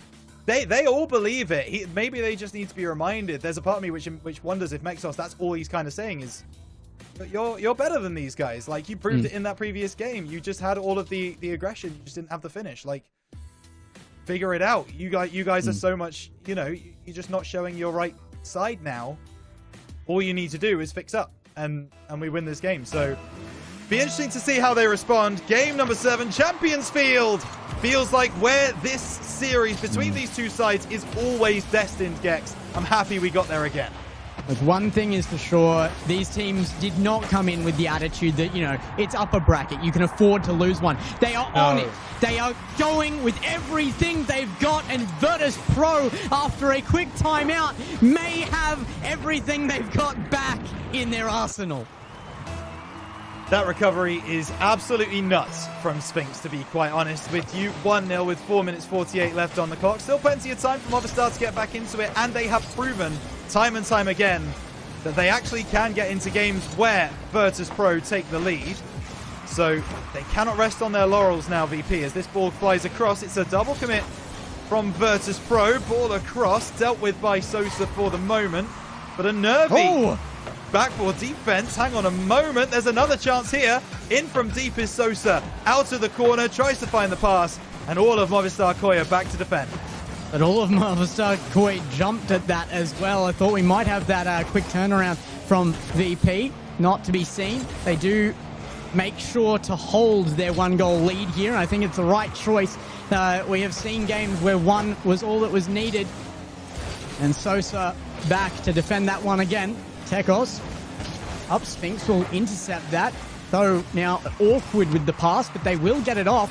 Chance here on goal line, but nobody to finish the play. Sphinx now trying for a solo effort upfield, does make it to the backboard. Ocelon awkward off backboard, but nobody challenging. Virtus Pro dropping their speed again.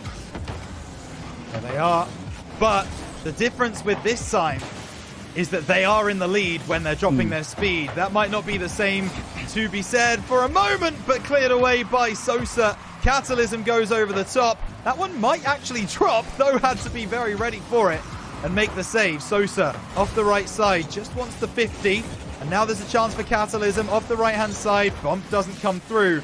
Ocelon with a big clearance. Sphinx now looking for the pass. He's got Sosa waiting, but no boost in the tank means it's difficult for him to get up for it. Look, I got to call out the coach there, Mektos. You might have the confidence that they're just the outright better team. The Virtus Pro has it in the bag, but there is nerves on the field right now. Virtus Pro, each individual player is trying to answer Movistar Koi. They are desperately clinging to the 1-goal lead and trying to increase on it, and they won't hold it at all. Though finds the top right corner out of absolute chaos in the Virtus Pro half. Yeah, we've been so used to seeing Tekos be the man for Movistar Koi, but that shot placement is absolutely exceptional from Tho, and he has more often than not been the man to bring this team back, to get them back in position where they can then progress. Get in the faces of VP once more. It's a chance here. Sosa not going to get there first, but VP just wanting to keep the ball in this half. Sosa can't find anything, and Tho sends it away. Catalysm. Oh, he's going to drop under it. It's straight back to that blue half. The fake is right. The pass is good. And Sosa finishes it with precision. Where did he come from? Just out of absolutely nowhere on the right-hand side. Sosa's gone ahead. He's got the speed to get past, though. Finishes into an empty net. And that is a devastating counter-attack from Virtus Pro. Movistar Koi didn't do much wrong there. They just weren't aware of Sosa's positioning on the field, and that's what cost them. Well, Sphinx with an option to beat, but that option alone is enough to keep Movistar Koi at bay. A shot across the bow is going to still be threatening, especially with that demo running low on boost here. It will be Sosa to challenge, dropping in front of the net. It reaches the back of Sosa with no option about it. Sphinx to chase it through. They back into the blue half. Catalysm up, looking to take it himself off the waterfall, looking for the pass down. Sosa's in position, but Tho just drags it away again. Oh, goodness gracious, that shot at the corner. Tho once again trying to drag his team back into a level position. Not able to this time. Ball back, chance, and that's a slow one. But it looks dangerous 50 from our positioning. That 50 is crazy, as though another psycho attempt, I think, there from Tho as he tried to get that one over the top of the defense. Ball into the middle, clearing away. And now collected by Sosa. 1 minute 13. VP, 1 goal up. They're going to want to be a couple more just to feel comfortable. Because I guarantee you right now, Gex, they are not feeling comfortable in that VC at all. Not at all. I don't think anybody is, though. I mean, Movistar Koi certainly isn't. They're down. 1 minute left, like you said. They're going to have to push for this. And even then, it's not a lead. 1 goal to at least go to overtime is required. Sosa with the chance. Oh my goodness. He chooses the right corner. He gets the length he needs to find an angle in, but he just can't get it deep enough. Just going to let that one marinate for a moment. 30 seconds remaining as it's Sosa on the right-hand side. Catalysm off the top, cleared away here by Ocelon. Sosa with the interception. Sphinx. Oh, he gets around them both, trying to break down the right corner. Ball will find its way back to Catalysm. Takes a shot. Oh, he's hit the crossbar. Movistar Koi given life consistently. Can they convert this into an opportunity? No, that's it. Sphinx gets the goal. He cuts them off at the pass. And Virtus Pro do what they did not 2 weeks ago. And they take home the victory in Game 7 against Movistar Koi.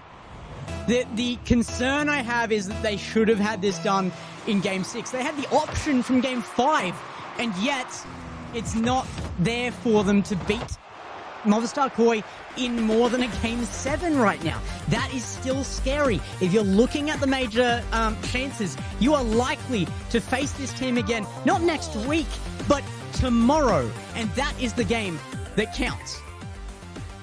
Yes, it is. But by the same token, Gex, how many times can Movistar Koi go into a server against Virtus Pro, get beat, and still believe they can do it next time? That's how true. many at what point do they turn around and it just gets in their head? Like Game 7 against Virtus Pro for Movistar Koi, now at this point it's just going to give them PTSD. They are just going to be on the receiving end of like, guys, we've been here before and we've lost every time. Like, that's not the mentality that you should have, but historically, that is just the situation that they're facing. And how many more times can they deal with it before they turn around and go, well, we just don't have an answer. We don't have a response. And at that point, you start to feel like Vitality in EU right now. Every time they see KC. But it's certainly looking like Virtus Pro. They've got it in the bag to just have that ice in the veins. Can they do it again tomorrow is the question. They've guaranteed themselves a quick trip all the way there, but it's still alive and well. The chances for their opponents here, Koi, are not done. They will be back with a vengeance, and I don't think they're completely out of it mentally yet. So we're going to come back in because we're not out of it yet either. We'll be back right after a break.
Guys, I don't know. It still didn't...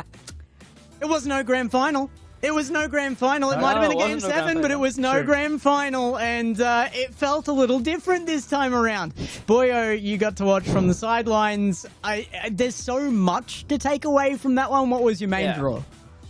It was a lot more chaotic than the grand final last time in terms of the goals being scored. I mean, going into game number 6 last time, it was 7-6 in favour of Luminosity, now Virtus Pro at the time. This time around, it was 11-12 in favour of Koi. There was so many more goals. It was, what, 4 plus another 6? There was 10 more goals scored by the time we got to game 6 than the last series. It was a goal fest that time around from both teams, for better or for worse.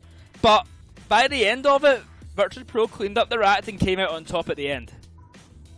Yeah, they did. And they also came out on top in a way that we've not really seen from them. And the more different ways that we see Virtus Pro win, the more we expect them to win in the future, because they have the adaptation, because they're able to change on the fly. I've talked about this so many times, but it's so impressive to watch a team like this just be able to change to their surroundings like a chameleon in the server. They're able to do exactly the thing that is going to put their opponents off. They do it time and time again.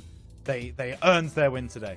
It's not just them that expect them to win. Like you said before the break, it is their opponents as well. Koi are starting to probably have their doubts right now, but there are a few games there that were quite dominant, but here it comes on the bracket as well. You will see the result here. A game 7 still required, which seemed unlikely there. I thought the 4-2 was going to be it. There was the chance right from a 4-1 there, which would have been a massive showing from Virtus Pro, but the fact that they created that chance at all is different to last time. Last time, actually, they needed that final delay there, the tactic, the timeout call, just to make it to game 7, and then they won it. This time around, it was a last-ditch effort to not get almost gentleman's reverse sweep. Is that even a thing? Let's stop making up new terms. Let's just say a comeback. I'm sick of these gentleman sweeps and almost gentleman reverse sweeps, 73, 7, whatever.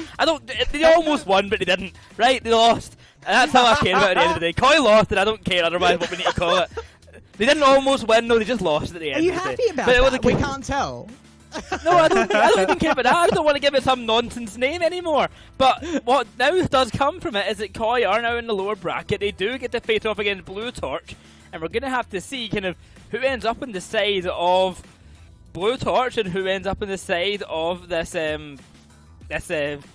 VP team, because they're waiting in the upper quarterfinals, and we've got Keener Trope and we have got... I'll let you say the name, Gex. Verstappen! That's the one. That's the team name. Yeah. And so who do you have winning then, Gex? Yeah, well, I'd love to double down on that name, but I'm not going to be able to call it out. It's going to be Keener Trope for me. We doubled down on the more Apac team all day today, and we have been correct every time so far. How could I go wrong with this pick? Bias casters, bias desk. I'm going Keener Trope all the way. It's Apac on top for bias me. Wins. Two thirds of Apac on the other team. I'm okay with that, but Keener Trope, I think they are the stronger team looking at how they performed last time, and we talked about we need this matchup to see who's our current number 3, and we're being granted it right now. This for me decides who's currently third best in Apac. I couldn't agree more, actually, Boyo. I genuinely think this game is to determine that next best team. And for me, it's going to be Keener Trope. They have played incredibly well. 3-0 in Swiss. They didn't drop a game last night. For me, they're the team in form. They're the team with momentum. But, you know, Verstappen coming in here with a few victories under their belt as well. They are going to prove to be a tricky team to play against, I would imagine. This is a first for every season of RLCS and Apac ever. This is a first.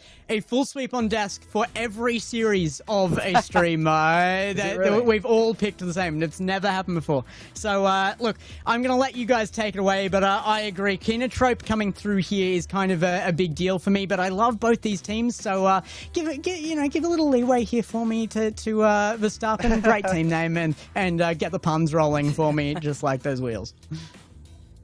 Well, nevertheless, we come in for our final series of the day. As we said, the winner gets the maybe unfortunate of being placed on the same side of the bracket as Virtus Pro, or the opposite side, sorry, Virtus Pro, and the same side as Koi.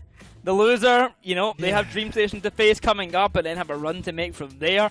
Either way, it's going to be a tough run here. You want to make that top 4 finish. Both of these teams were able to make top 4 last time around, and they want to do it here again. it's a pick your poison situation, isn't it here, Boyo? Yeah. You're damned if you do and you're damned if you don't. You've got difficult games either side of you, but for the moment, you can lock in top 4 with a victory here, and I think that's the most important thing. Don't think about the teams that you could come up against. It's all about the game today. Furlash, Maxu, and Realize taking on Blue, Luna, and Risk. And yeah, I mean, this game is going to be very interesting. Blue, Luna, and Risk playing as NJZ last Open, now coming in as Tutududu Verstappen. Meanwhile, Kinotrope, we've seen these guys play before, and they reached heights last Open. We hope they can reach the same heights this one. I've got a question for you, and I want to see how you feel when I say this. That the current best Japanese player is Furlash, like in Rocket League. I mean, that doesn't sound like a question, Boyo. That sounds like a How do you feel about that? I feel good about it, I think. Yeah. I don't think I could put up a very solid argument to go against it. I think one of his teammates actually realized also has a point to be made about being potentially the best Japanese player in Rocket League right now. There are a couple of others in and around there, but I think based on performances this season, I think based on the way that he's played in his teams, I see no reason why Furlash should not be considered as one of, if not the best Japanese Rocket League player right now. Yeah, I mean, I think Realize best all time, but I think Furlash could have taken that mantle as best player from Japan. Of course, others kind of riding behind him, people like Lunatic and J-Box, like Burn as well. Maybe some future players prospective as well, with Nai kind of rising up as well. But I think for now, I've got to give it to Furlash, and we'll see if that can kind of translate onto the pitch here, because we also have in my head the next best up-and-coming player. You know, ever since Sphinx is, no longer up-and-coming, it's Risk. He's the next one on the radar for basically everyone. He's a young talent, excellent in that regard, and to see what he can do is going to be really interesting. Yeah, we often talk about those players that are next up, right, in quotation marks, and for a while it has been Sphinx, but of course, he is up. He's not next. So, yeah, Risk coming through as potentially that Apac prodigy that could go on to fantastic things. Furlash goes by on that one, but there's a chance here for Maxu into the middle. Demo on the back line. Chance for Kinotrope to take the lead, and it hits the post. Well, an early start, but no goal to be found just yet. Now, and coming into this series, it's a weird one for Kinotrope, because we actually, we had them playing quite well last time around, especially for their second series of the day, just the last event. But even still, they were conceding almost 3 goals per game, just under 3 goals per game, which was the highest by quite a margin out of the whole top 8 here. They can't allow that to happen. They cannot be conceding close to 3 goals per game again this event, or else they're not making the top 4 finish that they so desire. And especially against Verstappen, they've got to make sure to clean that up, especially on the defensive side, because that is really what catches them off guard. They can score quite well, they can score a lot, but if they're getting scored on average 3 times a game, it's hard to win. It's hard to win 4-3 every game. It very much is, but I do bring attention to the way that Kinotrope have gone through their GSL stage yesterday. Yeah, okay, they've been conceding a few goals as well in that game against Senza. Maxu's going to get things underway. Against Senza, they had 2 games where they conceded 2 goals. One of them was OT, though, and a game where they conceded 0 goals, and the same happened against the Winter Soldiers. So, Kinotrope, to me, they have gone away. They have worked on that defense, and we will see if it works out today, because Verstappen are probably going to be the most attacking team that they've played so far in this Open. And if they can keep them to 2 or fewer goals, I genuinely believe that is kind of the bar where Kinotrope should be winning this series. I mean, quite interestingly in general statistically, is that even in that same event where Kinotrope were almost getting scored on 3 goals per game, they actually only scored about 1 per game, about 1.2 to be exact. So already, sorry, 1.7, but already an improvement considering they're already at 2 and 0 goals against them. But yeah, it's an interesting tale of Kinotrope last event, because they really did look good to us, but the stats are really not on their side in that regard. They still got a top 4 finish, scoring 1.75 and getting scored on 3 times. So it's a really weird situation that needs to be tidied up. That's very much, I'm hoping, an anomaly for them. because I don't think they're a team that should be conceding this much. They've got a real good attacking presence and a real good kind of foundation on this roster where they can fill in those gaps, and I think that's what we're going to see today, hopefully, if they want to keep up and become that kind of star top 3, top 4 team. And that is where Kinotrope believe they belong, right? You've got two of the best Japanese players, both right now and of all time. This breakaway surely will find pay dirt. There it is, Furlash finishing that one. A bit of a goal hang. I think he definitely would have been called offside if we had linesmen, but you know what? Oh wait, that wasn't okay. No, I thought it was a steal. That wasn't a steal. Okay. No, it wasn't a steal. It wasn't a steal, but he was definitely offside. Definitely offside. So 100%. So Kinotrope, well, they're used to conceding 3 goals. They've now scored 4. Was Risk AFK there? Yes, I believe so. I can't. He did move off kickoff. No, he wasn't AFK. He just went for the corner before he scored. He just gave up because that was a goal. Wow. Well, 4-0 for Kino. Basically, every stat that I researched looking into this matchup does not matter at all, because it was all about how little Kinotrope scored, how much. Because it's already wasted at this point. Last regional, Verstappen had the second most saves per game at 6.64. No one else was even close to them other than Perez at 7. Doesn't matter because they've had bloody nothing this time. So every single stat I mentioned means absolutely nothing. Kinotrope are just 4-0 up with 90 seconds to go. Okay. Yeah, I'm looking through because I was interested just to have a look at that particular statistic at how Kinotrope could have possibly conceded 3 goals on average per game. And I looked specifically at their games against Movistar, Koi and Luminosity. The max goals they conceded in any of those games was 4, and that was in Game 3 against Luminosity. Against Movistar, they kept them to. They conceded 6 against Movistar in Game 3 of that game. So yeah, that's where a lot of those statistics would have come from. Actually, keep got the forfeit win last time around as well, so that wouldn't have helped the stats couldn't get made any better. This became the podcast because this is 5-0. I mean, okay, behind the scenes kind of secret here is after the last series, Gex was really upset that he'd had 0 score predictions correct and were making fun of him for it, and he said, I hope you have a really boring final series. Well, he might be getting his wish if it keeps up like that. Because, I mean, I'm happy Kinotrope are winning, but I am not entertained just yet. I need something out of Verstappen to make it interesting. Yeah, it's stat chat time for sure, as 35 seconds remaining. And at the moment, the Formula 1 World Champion is being, well, he's not being represented in the best light. There is Luna going over the line. They have scored. And so with 24 seconds remaining, I don't think they're going to get 4 goals. Yeah, it might be time to go into the pits and get some tyres changed.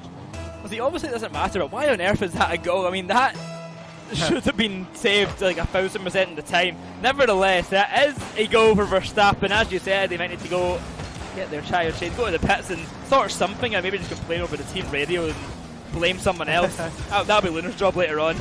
But nevertheless, 10 seconds to go, and Kinotrope will take game 1, and I don't even want to call it dominant fashion because it was more than dominant. It was just like a kind of, I didn't feel like Verstappen were really there.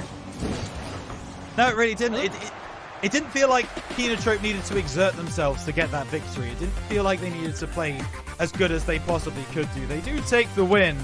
But yeah, you can imagine that, as you say, Verstappen are going to be getting on the team radio. They're going to be saying that Kinotrope, they rolled forwards in their start box, so give them a penalty, all the good stuff. Try and get as many different penalties against them as they possibly can. But realize, stepping up in that game, 5-5-9 on the scoreboard. Verstappen just nowhere near them, and in the end, they get 1 goal for something. I'm more upset than anything that they've just ruined my whole statistical analysis on them, because it's quite literally everything is the opposite. Nevertheless, it was a good showing from Kinotrope, 5-1 for game 1. We did see this earlier on with the Dream Station matchup as well, where they had a quite dominant start and it kind of got closer as time went on, but nevertheless, it's up to Verstappen now for game 2 and onwards to actually make this interesting, to make this an actual match, because right now they look outclassed completely. Yeah, this has been the most one-sided game so far that we've seen today. And there were some other opportunities in that lower bracket that felt like they could have stepped up to that level. But you know, coming into this game, as we've already said, myself and yourself predicted this would go to a Game 7. We put a lot of stock into the way that Verstappen played in... Yeah, maybe we just don't know ball, to be honest. Maybe that's the way it is. But I said Kino would win this in 6. Don't lump me in with your wacky predictions. Of oh, sorry, it was myself and Gex. Yeah, sorry, you're right. So you're destined to be wrong, basically. Well, it certainly seems that way. Gex is always going to be wrong. Yeah, well, that is true, and I've got the same prediction as Gex, which means that I am inherently wrong. Oh, exactly. You know, we should get Gex to predict first, shouldn't we? And then we just pick numbers that aren't the same as him. But now, realize, gonna try and send this one away. The benefit for Verstappen is that it's now 0-0 with 5 minutes back on the clock. Like, there is time now to regain. You're not 5-0 down. You're not facing a loss right now. Just try and settle into this series. Try and settle into this game. Well, Risk pushing his ball upfield early on the attack is Lunar. Right to receive. He's a player who has basically topped the stats completely for the Verstappen team, playing up front really, really aggressively, going for goals, going for saves, going for assists, basically trying to do everything. He has to play a fast game. He's playing on really high ping because of that, so he's having to kind of overcommit and overpredict a lot of the time, to the detriment of his team, or for the better, that is to be decided. But he is the player who I need to step up if Verstappen want to really get themselves on the board, because I think he did have a bit of a slow game one, didn't really get himself in the gear very quickly. But I mean, all of Kinotrope have been shooting so far. That's the big difference that we've seen than usual. They've all been getting involved, they've all been saving, they've all been shooting, they've all been right in position, looking really, really kind of understanding each other. That's the Kinotrope that we want to see, and it's something that we, as you say, struggled to see in that previous Open, where they were still trying to figure out each other, still trying to get their game plan locked in, whereas now they really seem to have got that understanding with each other. There was a chance. Luna still makes a play. Blue will send this one down the line. Chance for Realize. Looks to snipe the top corner. And Verstappen having to make these huge across their goal plays to keep Kinotrope out. Kinotrope, if they keep taking opportunities, if they keep taking shots, you see it being a really, really difficult game for Verstappen to get back in. But actually they answer back with Realize having to get across the goal line. A lovely shot from Risk, but not going to find anything of it. Now to the back wall, Lunar will get bummed, but will narrowly survive. A clear away out to centre, trying to get it past Matchu, denied. Half of the game is still to go, and a lot closer this time around, 0-0. After half of the time has ticked on by. Risk against Realize 1v1 will work out the favour of Risk. Lunar to catch, to dribble upfield. Against Furlash on 0, Boost, still able to find the save. I mean, this is a team on Verstappen who, and Apac especially, Risk and Blue, some of the best 1v1 players the region has to offer. When those scenarios, they do really shine. I mean, Risk probably only second to Sphinx, and Blue, the original kind of 1v1 goat of Apac, just before Sphinx and Risk really took to the stage. So a lot of pedigree in that department, but they're not getting themselves into those situations. They're not getting the chances to win those 1v1s. Yeah, that's a nice pass though, and that should be the opening. Verstappen scoring. And this is what we were hoping to see. We wanted to see more of a game, and Luna finds the pass. Risk is ready. Furlash with no boost cannot get across the goal line. And Verstappen take a lead in this one. You asked for a more interesting series. You asked for our interest to be piqued. Well, Boyo, you got your response. Certainly better now. We've got a game in our hands this time around. 1-0 start for Verstappen. It's Kinotrope hunt to find an equaliser. The ball killed to the side wall here off the corner. It will bounce, catch by Lunar, and away it goes. Matchu, shot to net, saved by Blue. Here's Furlash now. Double touch there, but caught by Risk as he barrels upfield. He'll look for a touch at number 3. Can't find anything of it. Blue, demoed, Realize, clear away, easy enough to do it. Flip reset attempt, can he get it past 1? Yes, he can. He can get it past 2 even, and a goal found. Well, isn't that a beauty? Realize flies through the air, gets the reset, and just finds the 50. Risk can't put that ball anywhere else but against Realize's car. And that is the top left corner found for Kinotrope. They needed a goal in this one. They needed something to give them a foothold. They've got it now. Can they capitalize? Hang on a moment. Realize, sorry. Gonna have to make that save. And now find the play downfield. Wins a couple of 50s. Furlash not gonna get there. Good block off by Maxiu. But he'll get bumped off the play as well. Risk taking it through off the side, just trying to bait players in, baits in Furlash, but Realize is ready with the save. Away it goes, caught by Risk. Past one, past two. Furlash has already made it back. He's getting the boost to play with, the Risk does not. Blue to try with a pass to Lunar. The pressure persists for Verstappen, but they cannot find the opening. Stuck back, waiting, hunting, and a pass to centre. Risk takes it away. And this could be a clearance here. It's a chance for Realize at the angle. Oh, it's hit the bottom of the post. Verstappen, they've arguably been the better team in this game too, but they do not have the scoreline to show for it. Luna trying to challenge, pass back inside, Risk leaves it. Oh, what a save by Maxiu. And I tell you something, Kinotrope, I think they want OT, and that's exactly what they're going to get. That they will. Overtime for game number 2. It's closer for Verstappen, but close is not enough. 6 seconds, Maxiu scores straight off the kickoff. That one's going to sting. Wow. That is going to sting, because that really feels like, I don't know, it feels deflating.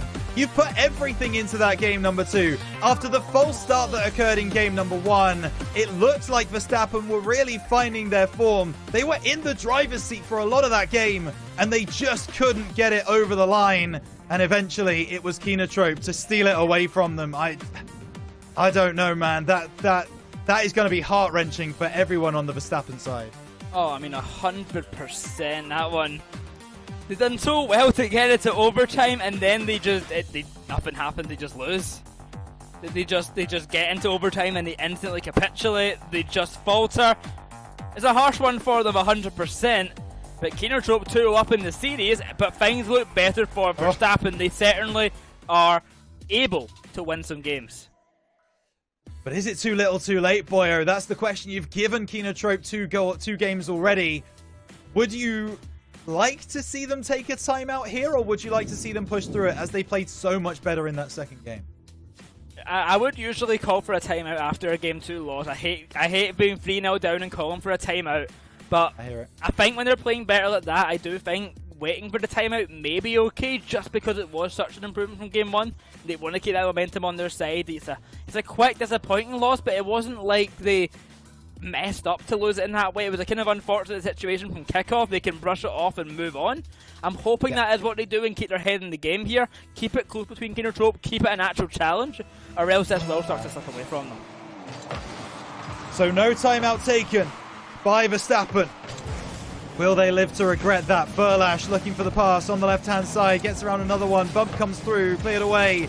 But back into the middle from Realize. Risk gets the clearance, but waiting on the midfield is Maxiu. Pass up to Furlash. Takes it off the right-hand side. Backboard, double touch, triple touch, nothing doing. Still over the bar. And Kinotrope, they have started game number 3 very sharply indeed. Into centre early on, it's Risk. Over to Maxiu, off the ceiling, it bounces down. Blue, clear away, over to Furlash now. Here's Blue again, past one, will be denied by Maxiu. Furlash is already up for that ball, he's quick to the approach. He can maybe get another touch on it as well, barely misses out on that, and barely misses the boost. Gets himself a bit stranded for just a moment, Rhino. They'll make it back in time for the clearance away upfield, and off the ceiling it will go. Kinotrope persists in the attack. Oh, they do, but this is a big clearance now, and it's just not going to find its home. Realize takes it through. Him and Maxiu get their wires crossed. And Risk able to get through, but Max up again off this left side. Finds the pass middle, but Luna's there first again. Kinotrope back in a defensive standing, but it might not be enough. Hang on a moment. They've turned defense into offense. What a save by Blue to keep the scoreline level. Oh! That's in. That's just in. That's just in. And that's going to be 1-0 to Verstappen. 3 minutes 32 left to go, and Luna finds the gap. I mean, it's a wide open net. They all just rush on back, but Verstappen do get the goal out of it. 90 seconds gone. And they once again start 1-0 up. They couldn't close it out last time. Can they this time? They need to in order to give us any hope about this series extending. The chance on that far side. Realize. Reset. Goes through. Backboard. Double touch. Realize, you monster! Just couldn't get it down. Chance at the angle. Risk is there to clear it away. Keenatrope pulling all of the tricks out of the hat. And none of them are landing. From the corner. Away it goes. Pass upfield. Caught out by Realize. There for the challenge. Yes, it's Lunar. But what can the Keenatrope attack do here? It's Furlash once more, takes it low. Oh. But it's a fantastic challenge from Risk. He pushes it into the corner and keeps the pressure going. For just a moment it will last because Realize is quick down the other end. It's Max that he waits for to send it into centre. With the ball rising high, it's Lunar now to the ceiling. Cleared away. Catch again. Furlash round the corner, it will go into centre now. Matthew's shot off the post and out it goes around the corner and away once more. And how many opportunities do Keenatrope need? They've had so many in this game number 3. None of them have found what they're looking for. Furlash off the backboard, does send it long over to the left side, intercepted. Realize gets up. Over the backboard, he's already had a couple of double touches today. Have not been on target though. Maxi able to bring this through. Has a little bit of boost to work with. Not enough though. Pass to the back post. Furlash intercepts. Realize with an opportunity. Ball off the back again. Risk. That is a huge catch under pressure. Really good control as well. He could have easily just thrown that ball away and maybe try and push it upfield a little bit, but he kept it close to his car, lands with it and gets the dribble going. It allows a lot of pressure to develop for the Verstappen team and keep the ball in their control. Instead, though, they are going to have to face a bit of an attack coming out here. Rushing around to make these saves just in time. This is more what I was expecting from them. On the line defense, on the line making saves, stretching for them and playing to their absolute limits. The unfortunate thing for them is, when they play to their limits, eventually they will be met and a goal found for Keenatrope. Certainly feels that way, and I mean, this just feels like it's been a barrage, right? You've just had one team trying to knock down the other for almost 4 straight minutes. Verstappen, they got that counter-attack goal where Luna just found the ball over the top. That is all they've really had to shout about in this game. The flow of the game feels very similar to game number 1, Boyo. But the scoreline is not reflective of that game state. No, of course not. And it feels a lot more comfortable for the Verstappen team. It feels a lot more solid. But Keenatrope are still finding goals when it matters. That was a great attempt from Furlash. But back to match it will go. We saw a game 2 overtime loss for Verstappen. It only took 6 seconds. They don't want to go to overtime. They want to win it in regulation. But now they might change their mind as overtime seems way more favourable. And it's now sat here with 40 seconds to go that it very much feels like that no timeout was a missed opportunity. Verstappen decided to play through, even though they were playing better Rocket League in game 2. Did not take that pause. They did not take that breather. And Keenatrope have punished them for it. Maybe more. Furlash takes a shot. Ooh. Okay, that passed back a little bit too venomous for Maxiu to deal with. And Verstappen may be gifted some offensive opportunities, but Maxiu brings it away calmly. And the demo comes through as well. Hang on, that one's over the top. Furlash is back defensively. Nice work from Keenatrope and their spacing. It's actually interesting to say that about Keenatrope, because one of their biggest downfalls in the past has been their positioning and spacing, maybe having a bit too many team bumps, and it has something that I've noticed them kind of work on over time. I mean, the coach Tommy has talked about it before and how they are trying to improve the team cohesion and trying to improve as an actual team unit, and I have really noticed it because it is something where they massively struggled in the past. But we're seeing it now, and we're seeing it in many series that they are playing like a really solid unit. Now 3-0 up in the series, things are looking good for them. Things are looking so good for them. Now, they have only won the last 2 games by 1 goal, 1 in OT, 1 in regulation. And you see there on the right-hand side, on the Verstappen side, Blue with over 600 points, Risk with over 500 points.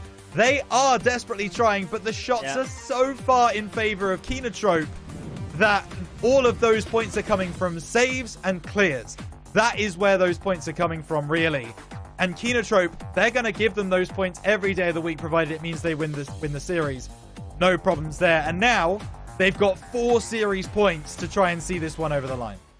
I mean, that is something that has not changed for this team now. Verstappen, in the last event, they had 11.32 shots per game against them. The second highest after Praise once again, who they were just behind in the safe department for. They get shot against a lot. 11 times per game is crazy. The even crazier part is they were only allowing 2.7 goals per game off of those 11 shots. So, quite impressive in that regard. Unfortunately, this time it doesn't seem like they're meeting that same standard. And that is where they are lacking, because the defense is such a reliant factor, and they are still struggling there. Kenotrope are pounding them with shots constantly, and I don't know what the solution is for Verstappen. No timeout taken by Verstappen. How telling is that of their mental state about this series? Blue will collect, ball into the middle, Furlash will come through, but actually Luna steals it away. Now getting this ball into the middle, Luna taking early challenges, trying to be aggressive. And if he continues that, then we could have a very interesting game 4 here, because Luna, when he's playing with confidence and is trying to get those aggressive plays, he can be a game changer for this Verstappen roster. He's got to get the ego sorted out. He's got to play with confidence here. He's got to get his ego game on, because right now he does seem a bit disjointed. That is on the line, bouncing around, waiting to be touched, and finally, after a long time on the line, Furlash, it will finally go in. I mean, I don't think he even got a touch on it. I think the ball just went in by momentum. But a goal on the left for Kenotrope, 30 seconds needed, and 1-0. That is the worst possible outcome for the first 30 seconds of this game from Verstappen. They needed the first goal. They needed to settle. They've not been able to do so. Blue down the right-hand side, won by Luna.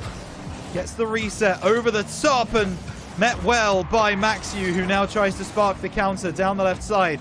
Wall dashes come through from Maxiu as well, but Risk still picks his pocket. Musty into the middle. It's over the top, and it's just going to go over the line. Risk does finish the job. It was awkward in defense from Kenotrope. Verstappen, they are able to get a goal back, and how important could that be? Risk to finally go off the back of Luna's play upfield.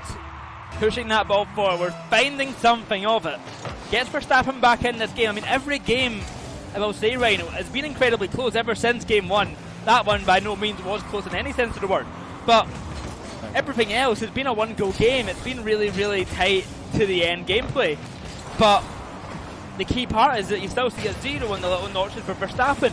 Even as close as it's been, they've never came out on top. And it seems like that might continue. It does. Furlash not making anything happen there, but off the backboard. See, this is the difference right there. Risk earlier with a very similar play to that was able to catch the ball and deal with it, get that possession moving forwards. Luna, in that moment, he's tried to clear it away. He's tried to get that ball downfield. He's misjudged it, and it's taken advantage of by Kenotrope. Ball into the corner, cleared away by Blue. Double commit from Kenotrope. And the third man pushes forwards as well. Chance for Verstappen to take advantage. But they can't get possession back of the ball. Now Blue will. Drops it down. Risk will be up, but so will Kenotrope. They'll save it away. 3 minutes. And Kenotrope will have... Hang on a moment. Say what I was going to say. I'm not going to say it anymore, because Verstappen, they fight back for a second time in this game 4. On it's Machu, they're coming off the corner with no boost. And then, Furlash off the post gets stuck on his jump. Can't recover in time, and a goal wide open for Verstappen. They should take the opportunity when it comes to them, because these aren't going to come often. 2-2 now is all tied up once again. Make their own luck is what they have to do, and it's certainly what they've been doing so far. That's wide open, though. It might just go in. Luna! He just missed it. He just went absolutely past that ball, and it's a goal for Kenotrope once again. Remember how earlier there was a goal that happened, I believe it was the Movistar versus VP game, that I said, you just look at it and you go, "Aw." Yeah. And that feels like another one. It's just a deflating one. This, if it goes over the line, would be a bit better, but Luna makes a save on this occasion. Double touch coming through from Realize. Luna will be there with the clearance, but dropped back down by Maxiu. Risk takes a shot.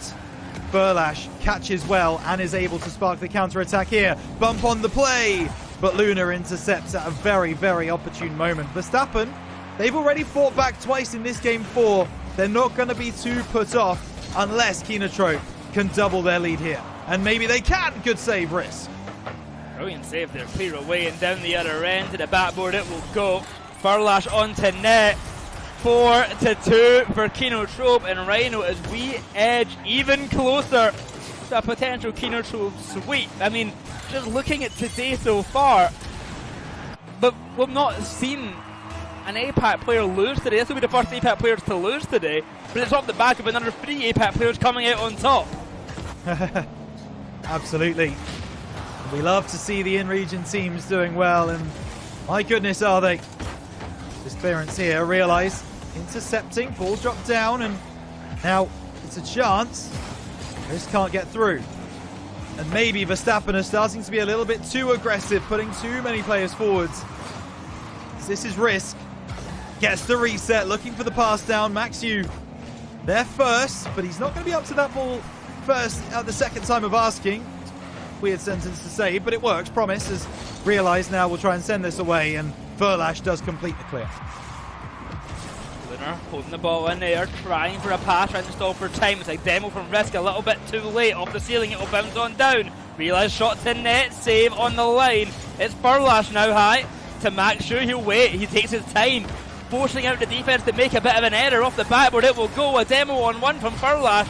But good work by Lunar to get that ball away. Bit of pressure on him, but he stands strong. He does. Just hang on a moment. Furlash double! Furlash is locked in. We talked about him before the game as maybe the best Japanese Rocket League player right now. Boy, oh, he's living up to that billing.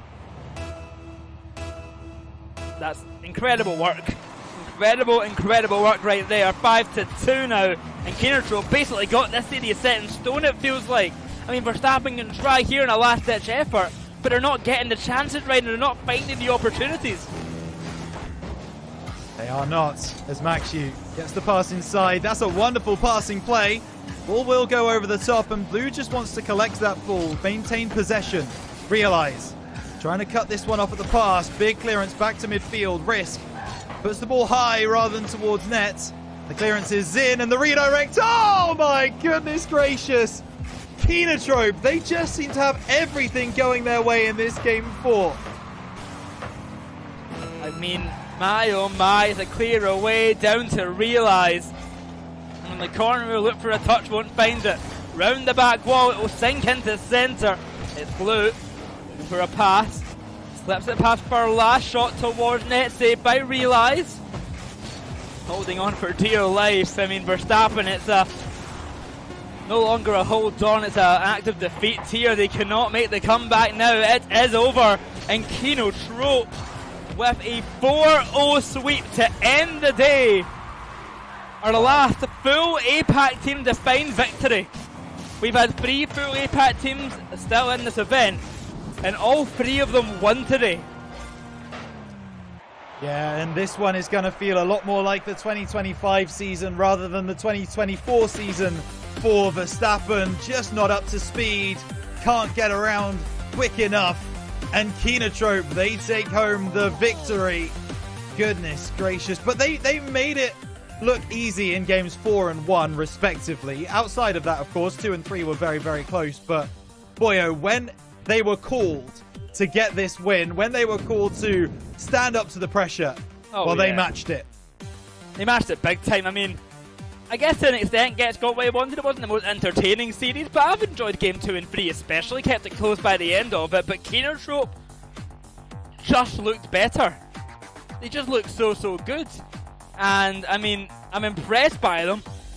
In my head right now, they look like a top 3 team in Apac, and it looks like the only real contender could maybe be DreamStation if they pick things up, because they just dismantled Verstappen. That's such a huge if, boyo. Like, to be honest with you, that's that moment that we want to talk about. Like, DreamStation, we know how high their ceiling is, but we've also seen how low their floor is.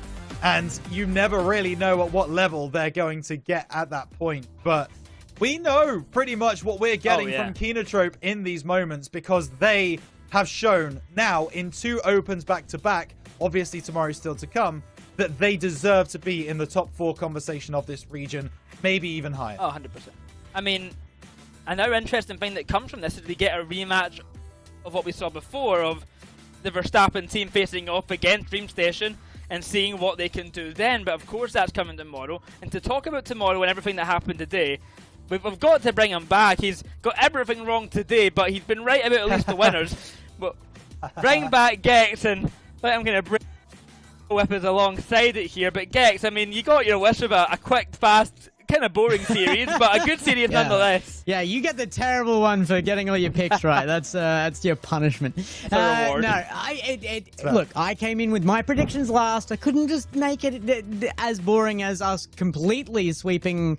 Okay, it was a complete sweep. We completely swept the desk on every prediction, regardless of. And I think we were only ever like one game prediction off as well from each other. So pretty on the money today, except for that last one. None of us expected a massive sweep out from Kinotrope, and that is a really good sign for them. I as much as Verstappen did not step up to expectations, Kinotrope never let the ball drop. They were so consistent, and I really like the look for them. That is possibly very, very scary for tomorrow, though.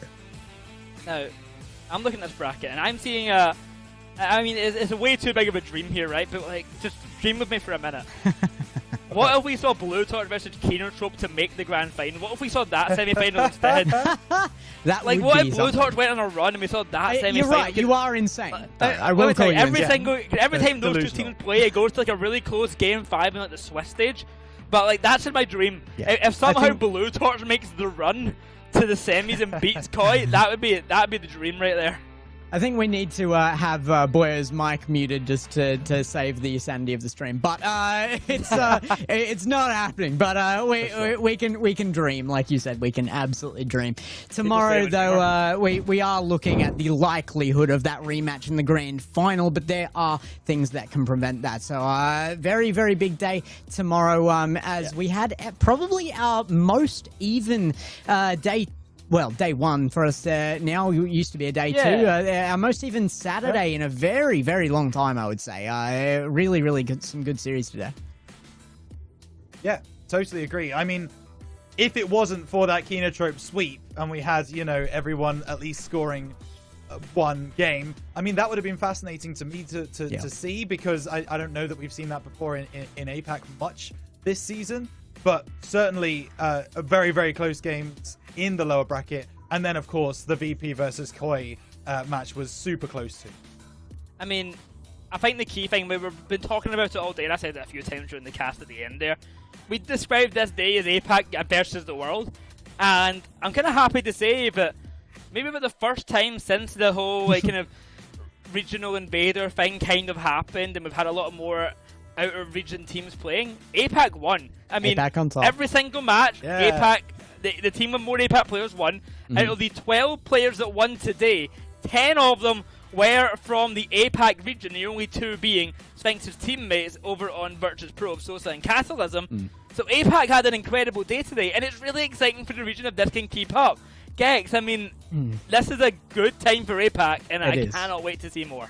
It is. I mean, realistically, one message to send to the world, and that is APAC greater than EU. No, of course not. But you do have EU later on tonight as well, and that will be followed on as well. We've got a full weekend of events, but tomorrow there is more APAC. So do not miss us. We are absolutely raring to see it, and there is still some really, really tight matches to be played out. We're talking about the importance of those top 4 positions, and those are still in question here, as is the position for the Raleigh Major. So come back tomorrow. Thank you for joining us. Give us a follow on those socials down below, and we will see you next time. Do not miss it. Tomorrow we will be back with the grand finals. Catch you then.